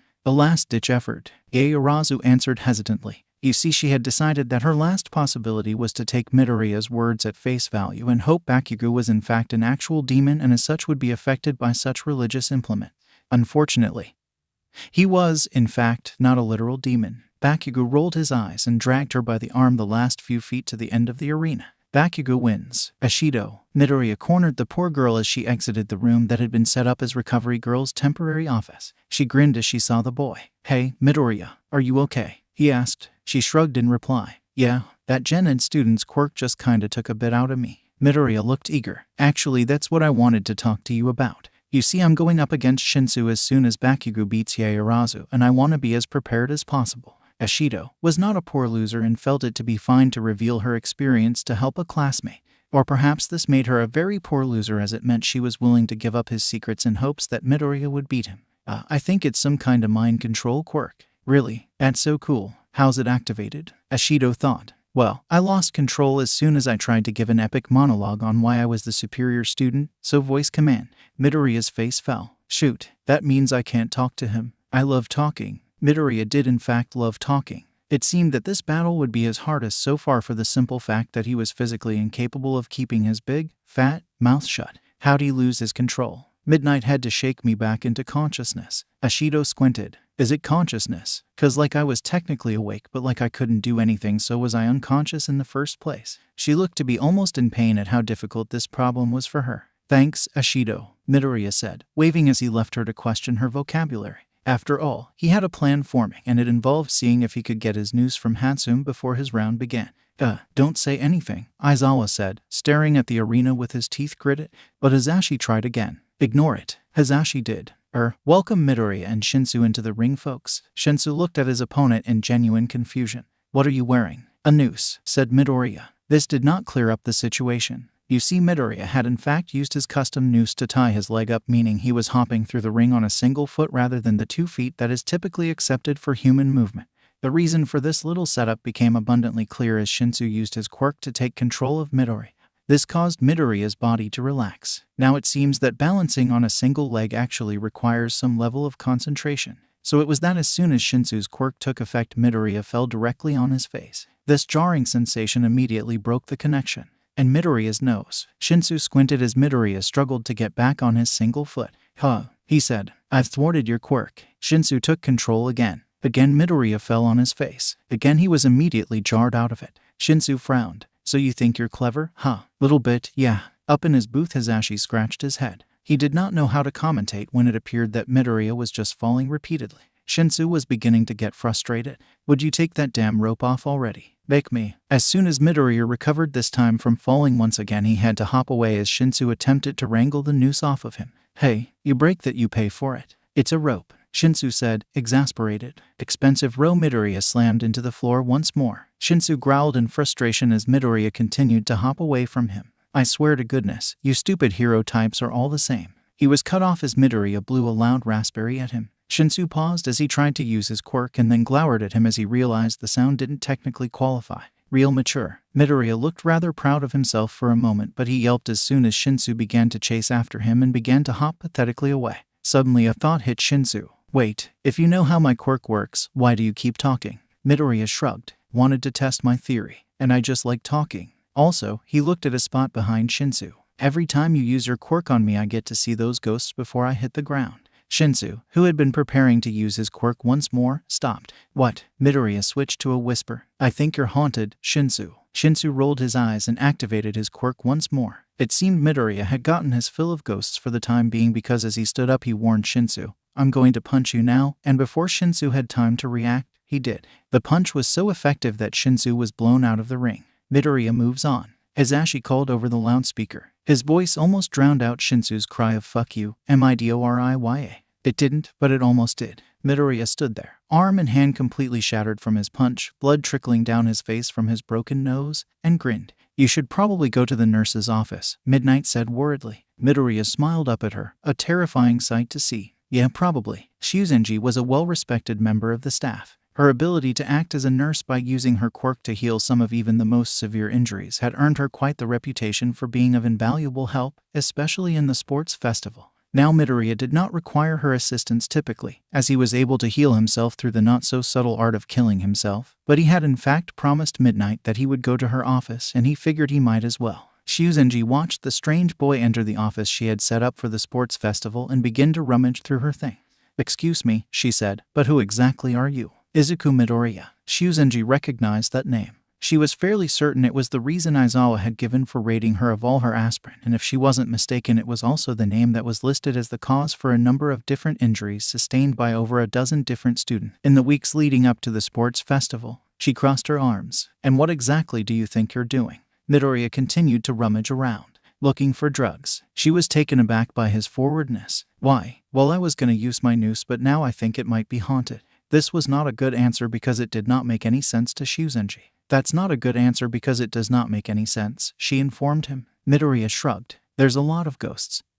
And I'm not sure if they're haunting Shinsu or my noose, but either way I figured I should probably be careful." You see, it hadn't even occurred to Midoriya that the ghosts might be haunting him, much less his quirk. "So now I'm looking for some drugs to overdose on instead." He did not seem to be doing a good job of this considering his dominant arm was practically useless at this point. "On that note, kid, you're injured," Shuzenji said, reverting back to her natural state in her confusion. "Why don't you just lie down and let me take a look at you?" Midoriya pulled out a scalpel from a drawer of surgical equipment.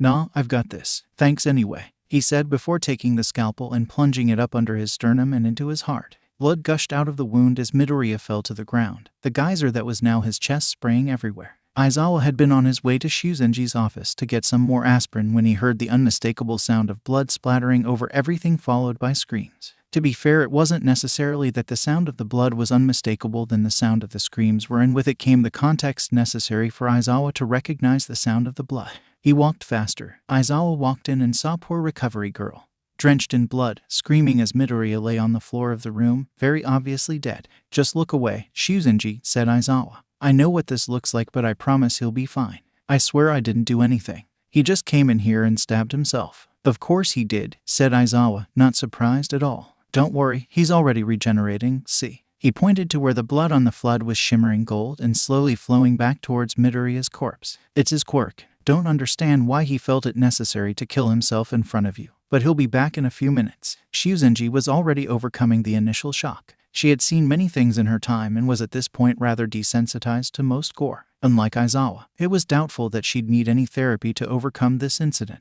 "I'm back." Aizawa glared at Midoriya as he sat up. "Detention." Midoriya looked appalled. "What? But, and please, for the love of God, stop killing yourself in front of people. Here we are, folks, with our next competitors, Todoroki and Ajiro," Hisashi said. He then sighed as he watched Todoroki ice over the arena once more in a way that was very reminiscent of his first battle. "Welp, that's then I suppose. Todoroki wins again. Maybe we'll see some actual originality from him next time." The crowd booed, displeased with Todoroki's seeming one-trick poniness. Next up is, Hisashi squinted at his paper, Takoyami vs. Kuda and his bunny Senator Kanejito. Senator Kanejito listened to the hush of the crowd as he and his vessel approached the arena once more. The people were nervous now, dreading what he'd do after last time. They whispered amongst themselves in fear. His enemy was different now, more bird than boy. How odd, Senator Kanejito thought, that they'd have another so similar to him. There was part of him that seemed to whisper that this creature did not deserve the same treatment of the last. He, like Senator Kanejito, understood what it meant to have that animalistic quality. It would be a betrayal to his kind to harm this child. The creature looked at Senator Kanejito warily. He would not back down so easily as the last opponent. Senator Kanejito couldn't help but admire the boy's bravery. He rode atop his vessel's shoulder as they got closer. At that moment, Senator Kanejito noticed the small bird-like shadow behind the boy. The shadow would protect him. Senator Kanejito knew it. He made a decision. Perhaps he'd let this child live. Perhaps, for once, the situation did not demand his violent hand. A sense of commodity, Senator Kanejito thought. He'd never felt anything like it. He whispered his demand in his vessel's mind, and the boy gave a short bow to their opponent before turning to leave. "Takoyami moves on through forfeit," Hisashi said, sounding rather annoyed. "Whole lot of that going on. Let's try to see some action next time." "Yeah." Midoriya made his way back down to the stands, still rather bitter about getting detention. I must say that I agree with Aizawa's punishment. Although Midoriya was annoyed at the teacher's decision to limit the number of times he killed himself in front of other staff, it was a reasonable request. It seemed that somehow one of the most basic of skills, that is to say not committing suicide every other week in front of someone new, somehow escaped Midoriya. As he rounded a corner he ran into Kuda with Senator Kanejito atop his shoulder. "Sorry," he said. He then looked excited as he registered who he'd run into. "Oh, how'd you do?" There was silence as Midoriya seemed able to process whatever it was that Kuda was telepathically communicating with him. That something was the fact that they had lost, and that it was entirely due to the fact that Senator Kanejito was hungry and Kuda decided to forfeit and find the bunny some food rather than draw out the match. Midoriya looked at him with sympathy. "Oh, better luck next time. I think Lunch Rush can probably find a carrot or two for him if you ask nicely, though." Kuda nodded in thanks and continued on his way. "So," Bakugou said, "bird bitch, yeah." Takoyami did not even flinch at this inaccurate butchering of his name. "It's Takoyami, actually." The two of them stood in the arena, neither of them making the first move. "And your little sidekick, huh?" Bakugou continued, leaning to see Dark Shadow peeking out from behind Takoyami. "He prefers. Ain't gonna be enough to beat me, you know," Bakugou said, cutting off Takoyami. Takoyami bowed his head respectfully. "We shall have to see." Bakugou rolled his eyes. "Oi, Shadow Freak." Dark Shadow looked around as if expecting there to be someone else who fit the description of Shadow Freak. Unsurprisingly, there was none. Dark Shadow still pointed at himself and sounded rather confused as he asked me. "No, I'm talking to the other sentient shadow. Yes, of course, you." Takoyami for his part looked rather bewildered that he was not the one being addressed. "You ain't a fan of light, are you?" Not particularly, no." Bakugou grinned a sharp, crazed grin. "Shame. You see, I don't know if you've realized yet." His hands began to flicker. "But I'm a bit of a light person myself." Dark Shadow gulped. "Well, as much as a semi-corporeal shadow is capable of gulping. But you do like apples, don't you?" Bakugou was of course drawing from an event that had occurred that morning in which Midoriya had bribed Dark Shadow with an apple pulled from Hatsume's patented pack of mysteries. Dark Shadow nodded. "So let me cut you a deal," Bakugou continued. "I give you a bag of apples tomorrow in class, 12 apples all to yourself, and I don't attempt to see how bright it can get before you just up and disappear." That sounds like a good deal," Dark Shadow said, warily. "And in return, all you gotta do is take advantage of the fact that you're technically attached to that bird bitch and fly far away, dragging him out of the ring. Sound good?" Bakugou let his palms flicker a little more for emphasis. Dark Shadow nodded a little too enthusiastically, deeply terrified of Bakugou at this point. "Yup, I'll do that now." He then proceeded to fly as far, and as fast, as he could. After a moment of Takoyami watching in shock, his eyes went wide as he felt a tugging on his feet and, despite his best efforts, was dragged from the ring. "And that's Bakugou for the win," Hisashi said. "And now the fight you've all been waiting for," Hisashi said. Todoroki, son of the number 2 hero, and Midoriya, the seemingly invincible freak of nature. Hisashi sighed as Todoroki, for the third time, iced over the entire arena. "Welp, sorry for the letdown," but he stopped as there was a crash from down below and Midoriya jumped out from the recently created glacier, shattering it as he did. "Never mind. I spoke too soon. That little trick won't be enough to stop me." Todoroki sighed. "No, I didn't expect so." Midoriya rushed towards Todoroki but was stopped by another chunk of ice. He broke through that one as well, breaking his finger in the process. "I promised your dad that I'd beat you. Kinda wanna keep that?" Todoroki squinted. "Why did you promise my father that you'd beat me?" Midoriya shrugged before narrowly avoiding another onslaught. "Well, my dad isn't here and yours is, so it was really the only logical solution." Todoroki didn't know how to respond to this. This was not actually due to his jarring lack of social interactions, but more so just because it was not a conventional conversation, and, truth be told, very few people of any social standing would know what the proper response would be. He decided that he would just ignore it and try to incapacitate Midoriya instead. This continued to fail as Midoriya jumped around on likely broken legs and blocked all his ice with literal bone-shattering punches. He laughed. "This is fun." This also confused Todoroki, who was under the impression that repeatedly breaking one's bones was not actually an enjoyable experience. "How are you even still standing?" "Practice." A word of caution. Practice does not actually ensure that you can continue to stand even after breaking your legs multiple times. Please do not follow in Midoriya's footsteps in this situation or any other. I can assure you that doing so will only lead to your untimely death. That is, of course, assuming that you are not yourself immortal, in which case I really am not in a position to give you any advice. Why don't you up the ante and use your fire a bit? All confusion was driven from Todoroki's mind and replaced with well-founded teenage angst and stubbornness. "I will not." "Huh, why?" "I received my fire from my father. I do not use it in battle." Midoriya slowed down and scratched his head. "Well, that's kinda stupid. That's like half your power right there." Todoroki blushed in embarrassment. Yeah, well, I don't want to and you can't make me. Midoriya grinned a grin reminiscent of Bakugou's, and for a moment Todoroki wondered who had it first. The truth, in case you were wondering, was that when they were only 7 they had gotten into an argument over who had the creepiest smile, and both had worked very hard to develop the same shit-eating grin that without fail sent shivers down the spine of all those who observed it. See that? Said Midoriya, referring to Todoroki's previous very unplanned argument. Sounds like a challenge. Todoroki's eyes widened. It's not, he assured, quickly. Too late. Midoriya screamed as he launched himself into the air and straight down at Todoroki. Todoroki screamed at the sight of a broken, bloody boy about to drop onto his head like a semi-intelligent skydiving zombie in the midst of the apocalypse, and immediately created an outcropping of ice to cover himself. Midoriya punched through the wall easily and grabbed for Todoroki, who evaded his grasp. You're fire. No, Todoroki yelped. The two of them played a game of cat and mouse, the roles reversed from how they had been at the beginning of the match. It's not even your dad's quirk. It's yours, Midoriya yelled. I mean, it's not like he passed it on to you through a weird ritual that involved ingesting his DNA through his hair, which is like really weird since hair only really has DNA at the bottom and the rest of it is just like dead protein. Todoroki thought this was an oddly specific statement but didn't focus too much on the details as he realized Midoriya was right. You're right, he said, stopping in his tracks. I am. My fire isn't my dad's quirk. It's not. It's my quirk, just like my ice. It is. I can use my quirk. You can. Todoroki burst into flames. Unfortunately, Midoriya was very near him as he did this and caught on fire as well. You're on fire, Todoroki said, panicked. So are you, Midoriya replied, under the impression they were still doing their little back and forth. No, I mean you're literally on fire. Midoriya looked down. Oh, he said calmly.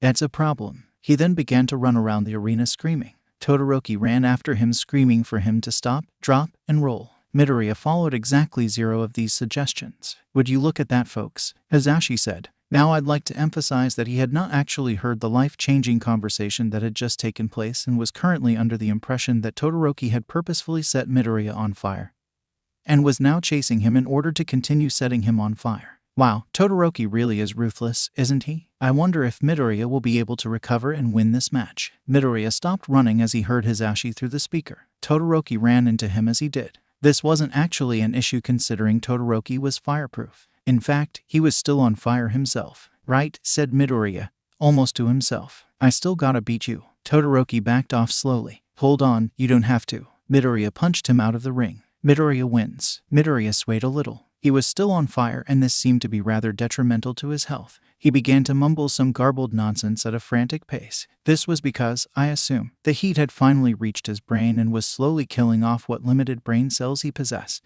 He then collapsed into a fiery pile on the ground as he died in front of several hundred people and a live national audience. From the stands above, Bakugou rolled his eyes. The audience erupted the moment Midoriya collapsed. This was probably because they thought he was dead. He was, but that was beside the point. No need to worry, folks, Hazashi said over the microphone. I'm sure he's fine. Aizawa, on the phone with Midnight as she examined Midoriya's body below, looked up. He's not fine, he said, making sure his microphone was deactivated. He then turned his attention back to his phone. Yokayama, it's normal. Hazashi sighed and turned off his own mic. Hey, guys, he said, speaking into his own phone. Just cut to a commercial break, won't you? So it was that half the country was left with bated breath as they were subjected to a popular cat food commercial rather than proof that they hadn't, in fact, just seen a child murdered on live television. To be fair, Todoroki hadn't exactly murdered Midoriya, at least not on purpose. He hadn't actually been trying to kill him, nor was he even trying to set him on fire. It seemed, like most people, Midoriya was rather flammable.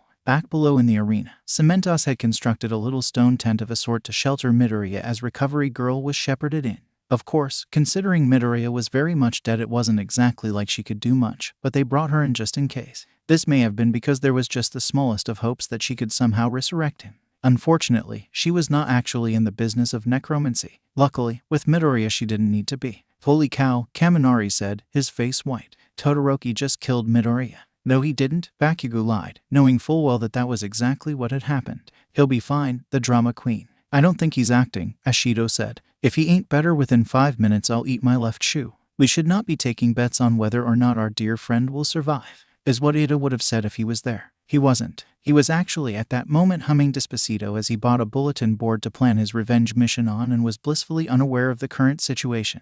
The fact he was humming Despacito was not actually relevant. It just happened to be the song playing at the store he was in.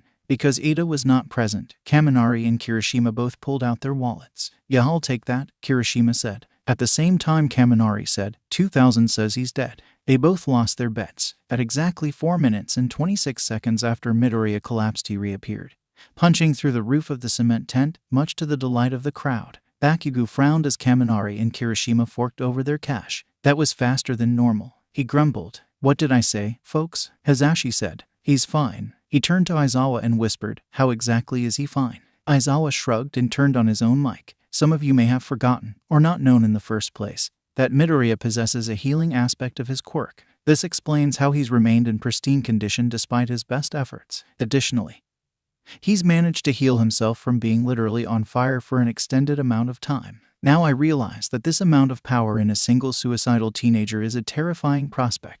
Believe me, I'm well aware. Might I suggest simply ignoring the more concerning parts of his personality and seeing a well-respected therapist? It seems to be the only effective way of coping with the all-consuming existential dread that occurs as a result of his survival." "And you're done," Hasashi said, turning off Aizawa's mic as his voice fell into a frenzied mutter on the verge of a breakdown. "The point is that Midoriya is not dead and is in good enough health to move on to the next round."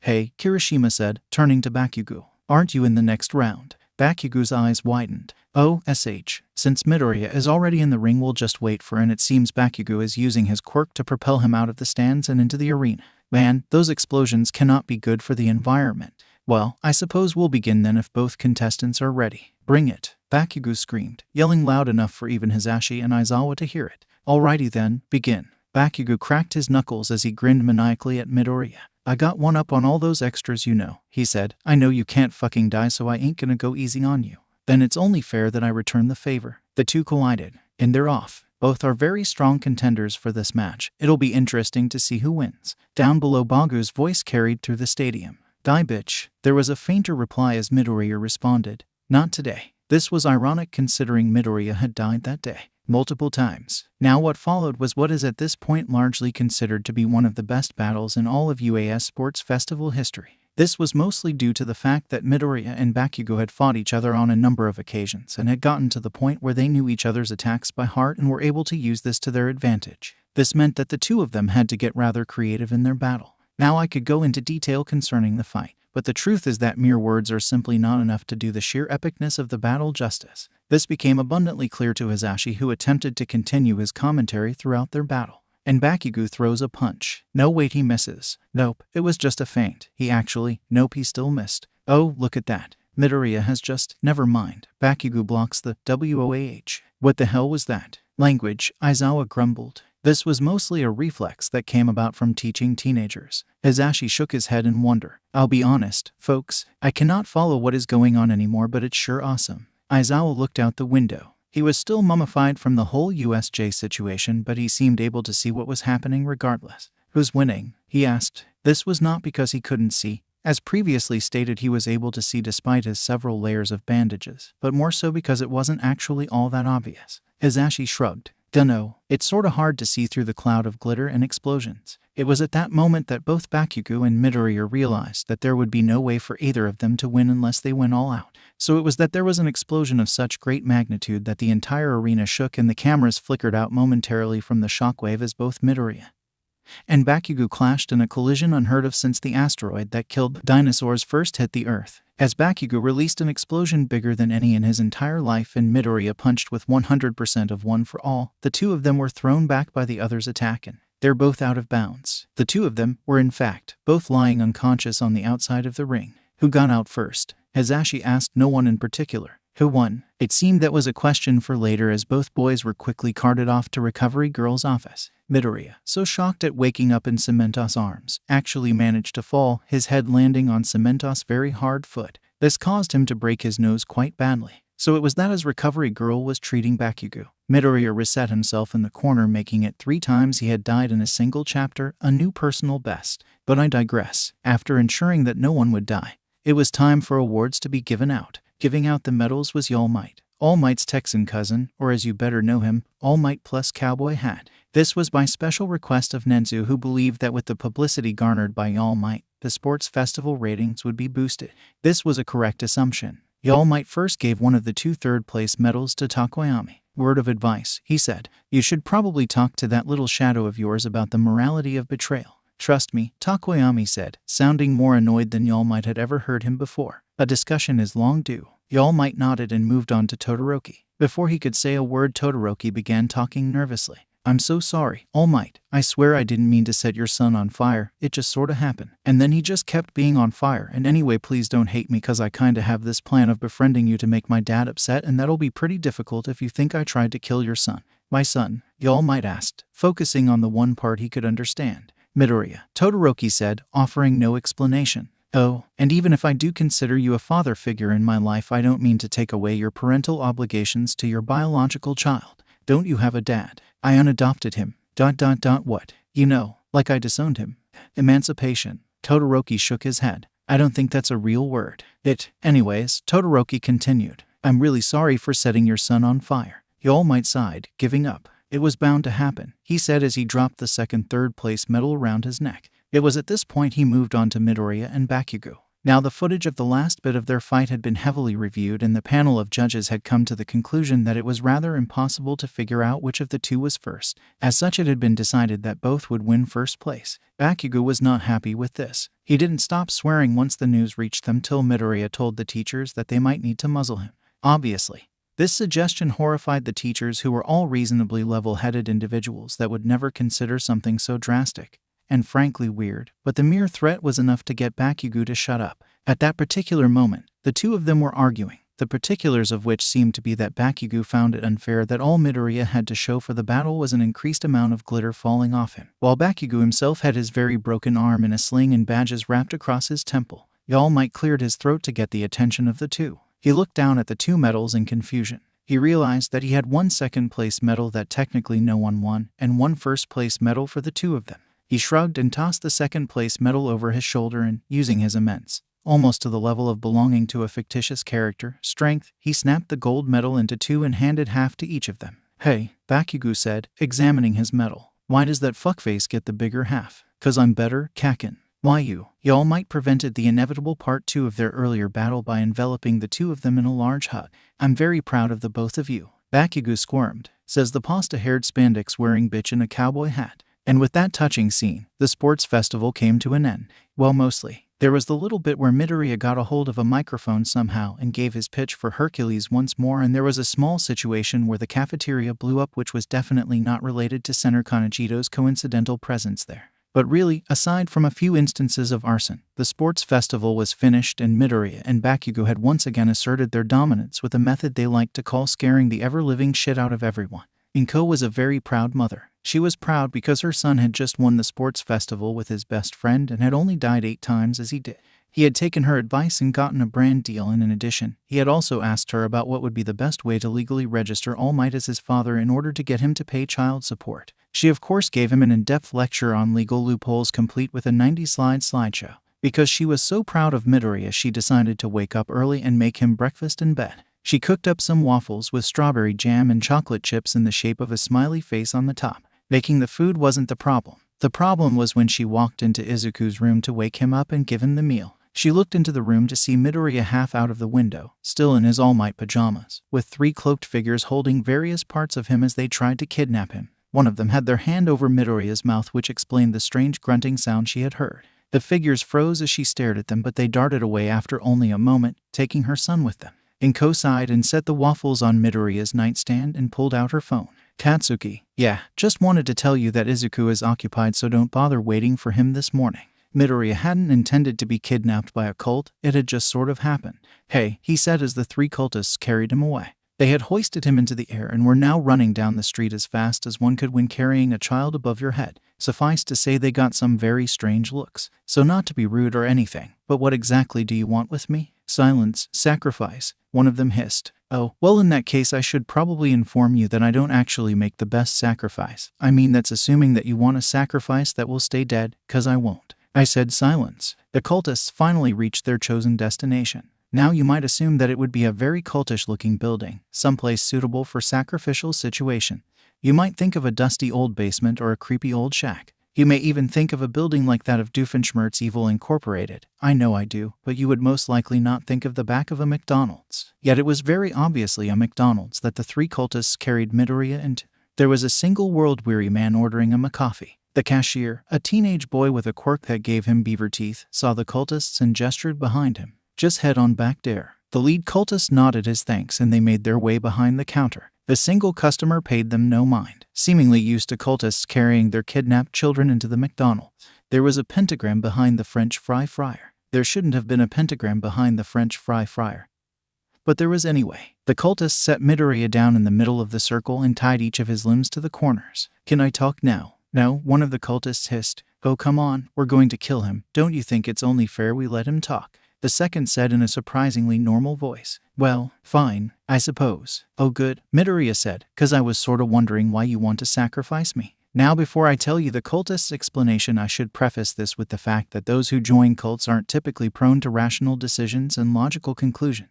Because of this, they had watched the sports festival and came to the very irrational conclusion that Midoriya was immortal. This, while true, was irrational for the sole and simple fact that immortality wasn't really thought to be possible under most circumstances. As such, most people who had seen the sports festival had taken Eraserhead's explanation at face value and assumed that Midoriya was just very good at healing himself and hadn't actually died, despite the evidence to the contrary. You see, believing Midoriya was immortal after seeing the sports festival was like believing your friend is a god after watching lightning strike the moment they point at the sky. This, while very cool, is definitely not proof that they are a god and, more likely than anything, is merely a coincidence. With that disclaimer out of the way, this is what the third cultist told Midoriya. We know that you're immortal, boy. Our master has promised us that he can grant us immortality too if we kill you and use your energy to infuse him with the powers of before. Oh, said Midoriya, can you please not do that? I don't actually like using my quirk to infuse century-old gods of ancient times with the powers to rise again. Sucks, the first cultist said before stabbing him in the chest. As Midoriya died, his blood flowed out around him, filling the pentagram as it began to shimmer gold. It is done, the third said. As Midoriya woke up, he saw several things. One of them was the gold glitter all over the room. That was normal and in fact very expected. The other was the cultists, also very expected. Midoriya didn't figure that they would leave before he revived. The other thing, however, was very unexpected. What are you doing here? He asked Kichai Kanzaki. The reporter shrugged. Your tracker reported that you were in a different location than is to be expected on a Thursday morning, so I decided to investigate in case there was anything worthwhile to report on. She looked around. Seems I was right. You have a tracker installed in me. Kanzaki shrugged. How else am I supposed to make sure that I'm the first source to report on you? Leave, woman, the first hissed. You are intruding on matters you cannot possibly understand. Hey, the second said, can you try to not use woman as an insult? It's just a little bit sexist and really demeaning. Oh, I'm sorry. I didn't mean to be offensive. He turned back to Kanzaki. Leave, reporter. This, it seemed, was an appropriate insult. If you insist. I have enough footage to make a few dozen articles anyways. If you don't mind though, can I take my associate with me? The cultists looked at each other before the second one shrugged. Sure, we're done with him anyway. Oh good, Midoriya said before applying a bit of hysterical strength and snapping the ropes binding him to the floor. 'Cause I'm late for class and Aizawa is gonna have a fit. Aizawa did have a fit. Well, as much as one so typically stoic can have a fit. He sighed as Midoriya entered the room, late as usual, and slapped his palm to his face. Midoriya, you're late. Again. Sorry, sensei, Midoriya said as he walked back to his seat. Aizawa looked up. Are you in All Might pajamas? Midoriya looked down. I didn't have time to change. Detention. Wait, it really wasn't my fault this time. I seriously doubt that. I was kidnapped by a cult. Aizawa thought about this for a moment. Nope, that's still your fault. How? You just look like the type of person a cult would want to kidnap. What does that even mean? Midoriya crossed his arms. This feels very discriminatory towards people with freckles. How many cults have kidnapped you, Midoriya? Midoriya thought for a moment. ... 4. Your fault for looking like the type of person a cult would want to kidnap, Aizawa repeated. Midoriya looked around the classroom at the very concerned expressions on his classmates' faces. ... Is that not normal? Aizawa groaned and grumbled something along the lines of needing to start adding vodka to his morning coffee. Wait, Midoriya said, having a revelation. Kaken's been kidnapped too. By the same people who kidnapped you, dumbass. Bakugou interjected. They only took me because I was in the same fucking area as you. Aizawa pointed at Bakugou. Also your fault. Now sit down, Midoriya. Midoriya did. Now that is out of the way, let's begin today's lesson. I hope you all are ready to pick out your hero name. Before he could even finish, the class erupted in a cacophony of noise. Aizawa sighed and, for the second time that day, imagined a nice peaceful life in a world without children. Aizawa backed up from the board. To begin, some of you have been picked for pro drafts. Those of you who weren't, don't worry. There are still plenty of heroes who are a part of our program to take whichever hero student signs on for the internships. The list on the board was rather lopsided. Unlike previous years where the draft picks and numbers typically correspond with the top student, it seemed that both first-place winners had rather terrified the onlookers, causing them to choose less volatile candidates. Yaorazu and Ajiro, for example, had both received a large portion of the drafts despite each only making it to the second round. Strangely, Todoroki hadn't received many drafts either. This was probably due to the fact that the majority of Japan was under the impression that he had purposely set Midoriya on fire, an action that resulted in the former's death. Not that the public was aware of that fact, of course. They just tended to not approve of setting people on fire in the name of heroics in general. Ironic considering Endeavor was a highly ranked hero and seemed to do nothing but set people on fire in the name of heroics. But I digress. Bakugou yelled. I beat you. 12 isn't that impressive, Kaken. Even when compared to 5, said Midoriya. Bakugou stuck his tongue out. Aizawa continued. Those of you with drafts, I'll pass out your papers later. First, it is important that you select a hero name before going on to internships. Now please note that this will be your name for the rest of your careers, so try not to pick something as stupid as Eraserhead. Aizawa glared at Kayama as the heroine walked in. That was uncalled for. He turned back to the class. Still, she has a point. I'm not good with names, so Kayama will be helping to veto names or suggest more reasonable ones. Good luck and good night, he said before promptly zipping up his sleeping bag and going to sleep directly on the classroom floor. All right then, children. Time to wow me with your undoubtedly well-thought-out hero names. Midoriya froze. He did not have a well-thought-out hero name.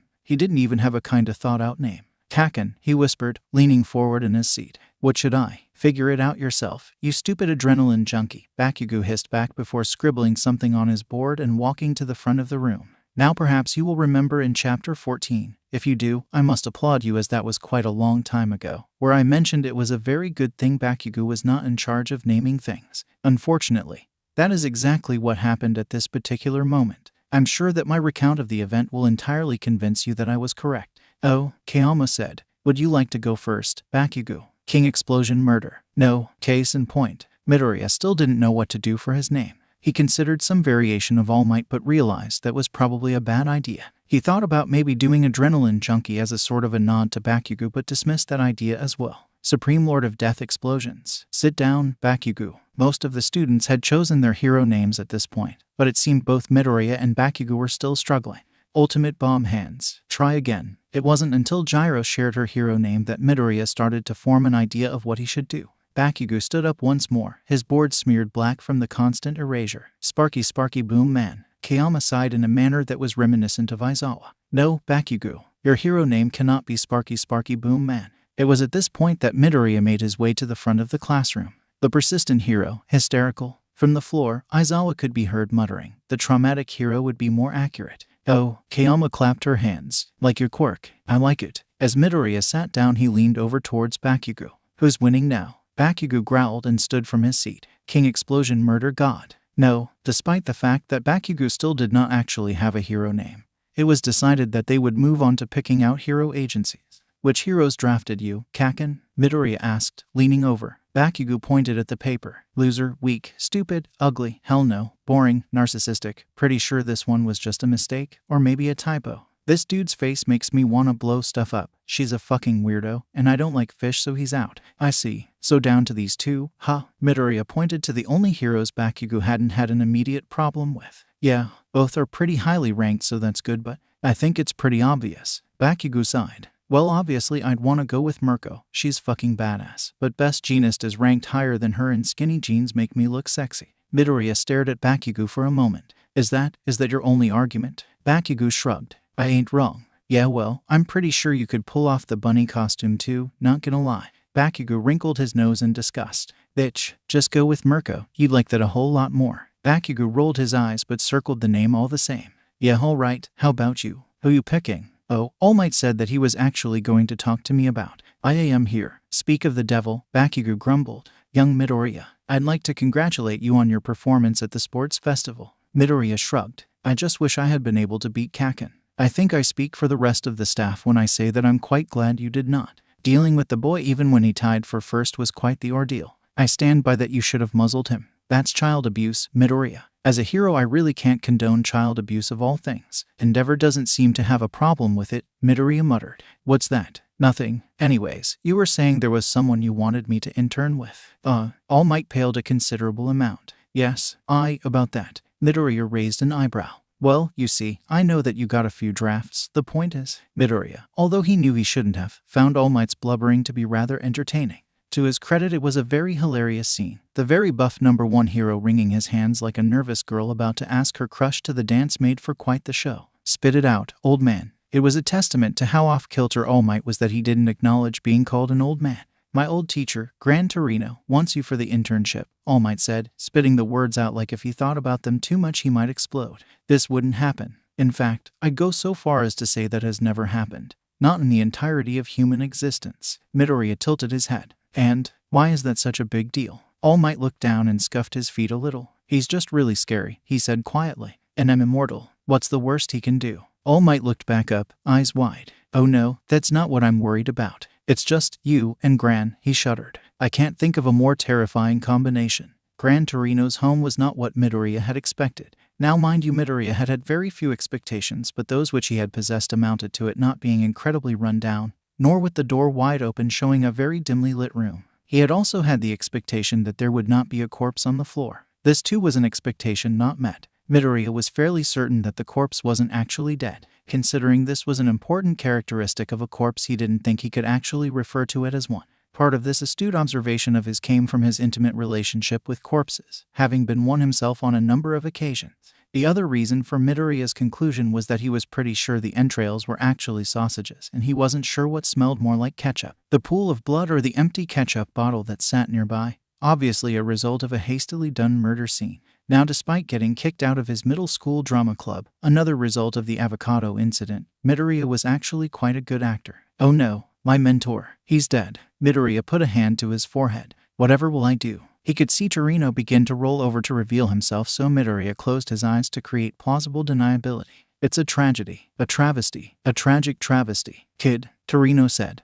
Midoriya sobbed to cover up the sound of Torino speaking. Whatever will I tell All Might? He reached into his pocket and pulled out his trusty suicide knife. Yes, it's the only solution. I shall end my own life over the utter depression I feel. Kid, hey kid, it was just ketchup. Kid, it was ketchup. Oh happy dagger, this is thy sheath, Midoriya said, killing himself. Torino looked at Midoriya's body. Kid, Midoriya didn't move. Gosh darn it. Torino sighed and pulled out his phone. Hey Toshi, your kid is dead. What? Ain't my fault. Now I have a suitcase packed just in case of something like this, but you're gonna have to tell everyone that I've moved to France. I'll be in Mexico though. I have connections with a cartel over there. Wait, yo hablo español muy bien. Gran, hold on a second. I know it's sad, but you'll get over it. Besides, this kid was a total drama queen. Don't get me wrong.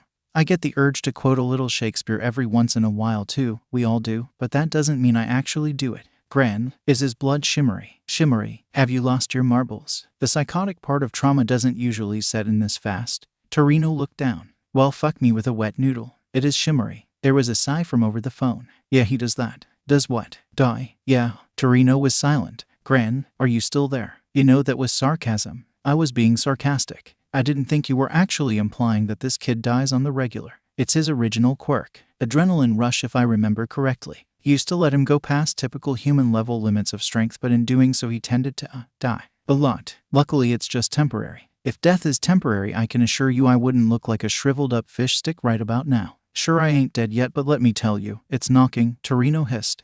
Sorry about that whole aging situation. Don't think I can help you there. As far as the more immediate issue, I promise that young Midoriya will be back to his typical glittery self any minute now. Glittery? Didn't I tell you to not do drugs, Toshi? I don't. I'm back, Midoriya sing-songed. Torino blinked, trying to remove the layer of gold glitter from his eyeballs. Glittery, he said. Okay, I get it now, Toshi. He put the phone down. So, he said, looking at the now very alive Midoriya. Immortal? Huh. You'd think Toshi would think to mention that. Midoriya shrugged. I think he's afraid of you. He probably avoids contacting you at all costs. Sounds about right. Torino tilted his head. So you just come back to life with glitter. Midoriya nodded. Man, that must work wonders for pranks. He grinned. You have no idea. The two settled down a little before finally getting down to business. So, tell me about how One for All has been working out for you. Oh, just fine, you know. I still can't use it at 100% without exploding, but exploding in a literal sense. Torino interrupted. Oh yeah, most definitely. Carry on. But I'm getting pretty good at handling it at about 30%. And of course it's been reacting with my original quirk in interesting ways. How so? Well, I haven't really gotten a chance to test it too much, but it seems that now anytime someone kills me with their quirk, I explode into glitter immediately rather than just dying and regenerating like normal. He gasped. I should have Kaken explode me again and see if it works with his quirk. Oh, and I think my regeneration has been taking less time.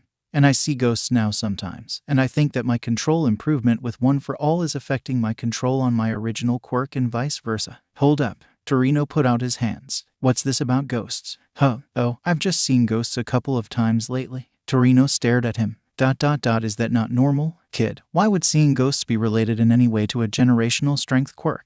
Midoriya thought about that. I hadn't thought about that, he said. Clearly. Torino clapped his hands. All right, time to train. Huh, what? That's what you're here for, isn't it? Torino pulled his arm across his chest, stretching. And you are immortal, right? So if I kill you, you'll be fine. Yeah, my original quirk makes it so I don't feel pain, and then when I die I come back within 5 minutes. Torino's smile fell. Oh, I didn't realize you didn't feel pain. That's not quite as fun. Now I'd like to label this sentence as concerning. The implication of it was that Torino, unaware of Midoriya's lack of pain, was still quite prepared to kill him. Unfortunately, if one is to look at the rest of hero society, this really isn't all this peculiar. Midoriya screamed as Torino launched himself straight at the boy with his quirk. This was a reasonable reaction, as most people would behave similarly when faced with a short, wrinkly, old man flying directly towards their face. I'm not sure how much of the training that followed was actually helpful and how much of it was just because Torino really missed tormenting children, but I can say with certainty that by the end of it Midoriya had died exactly 12 times.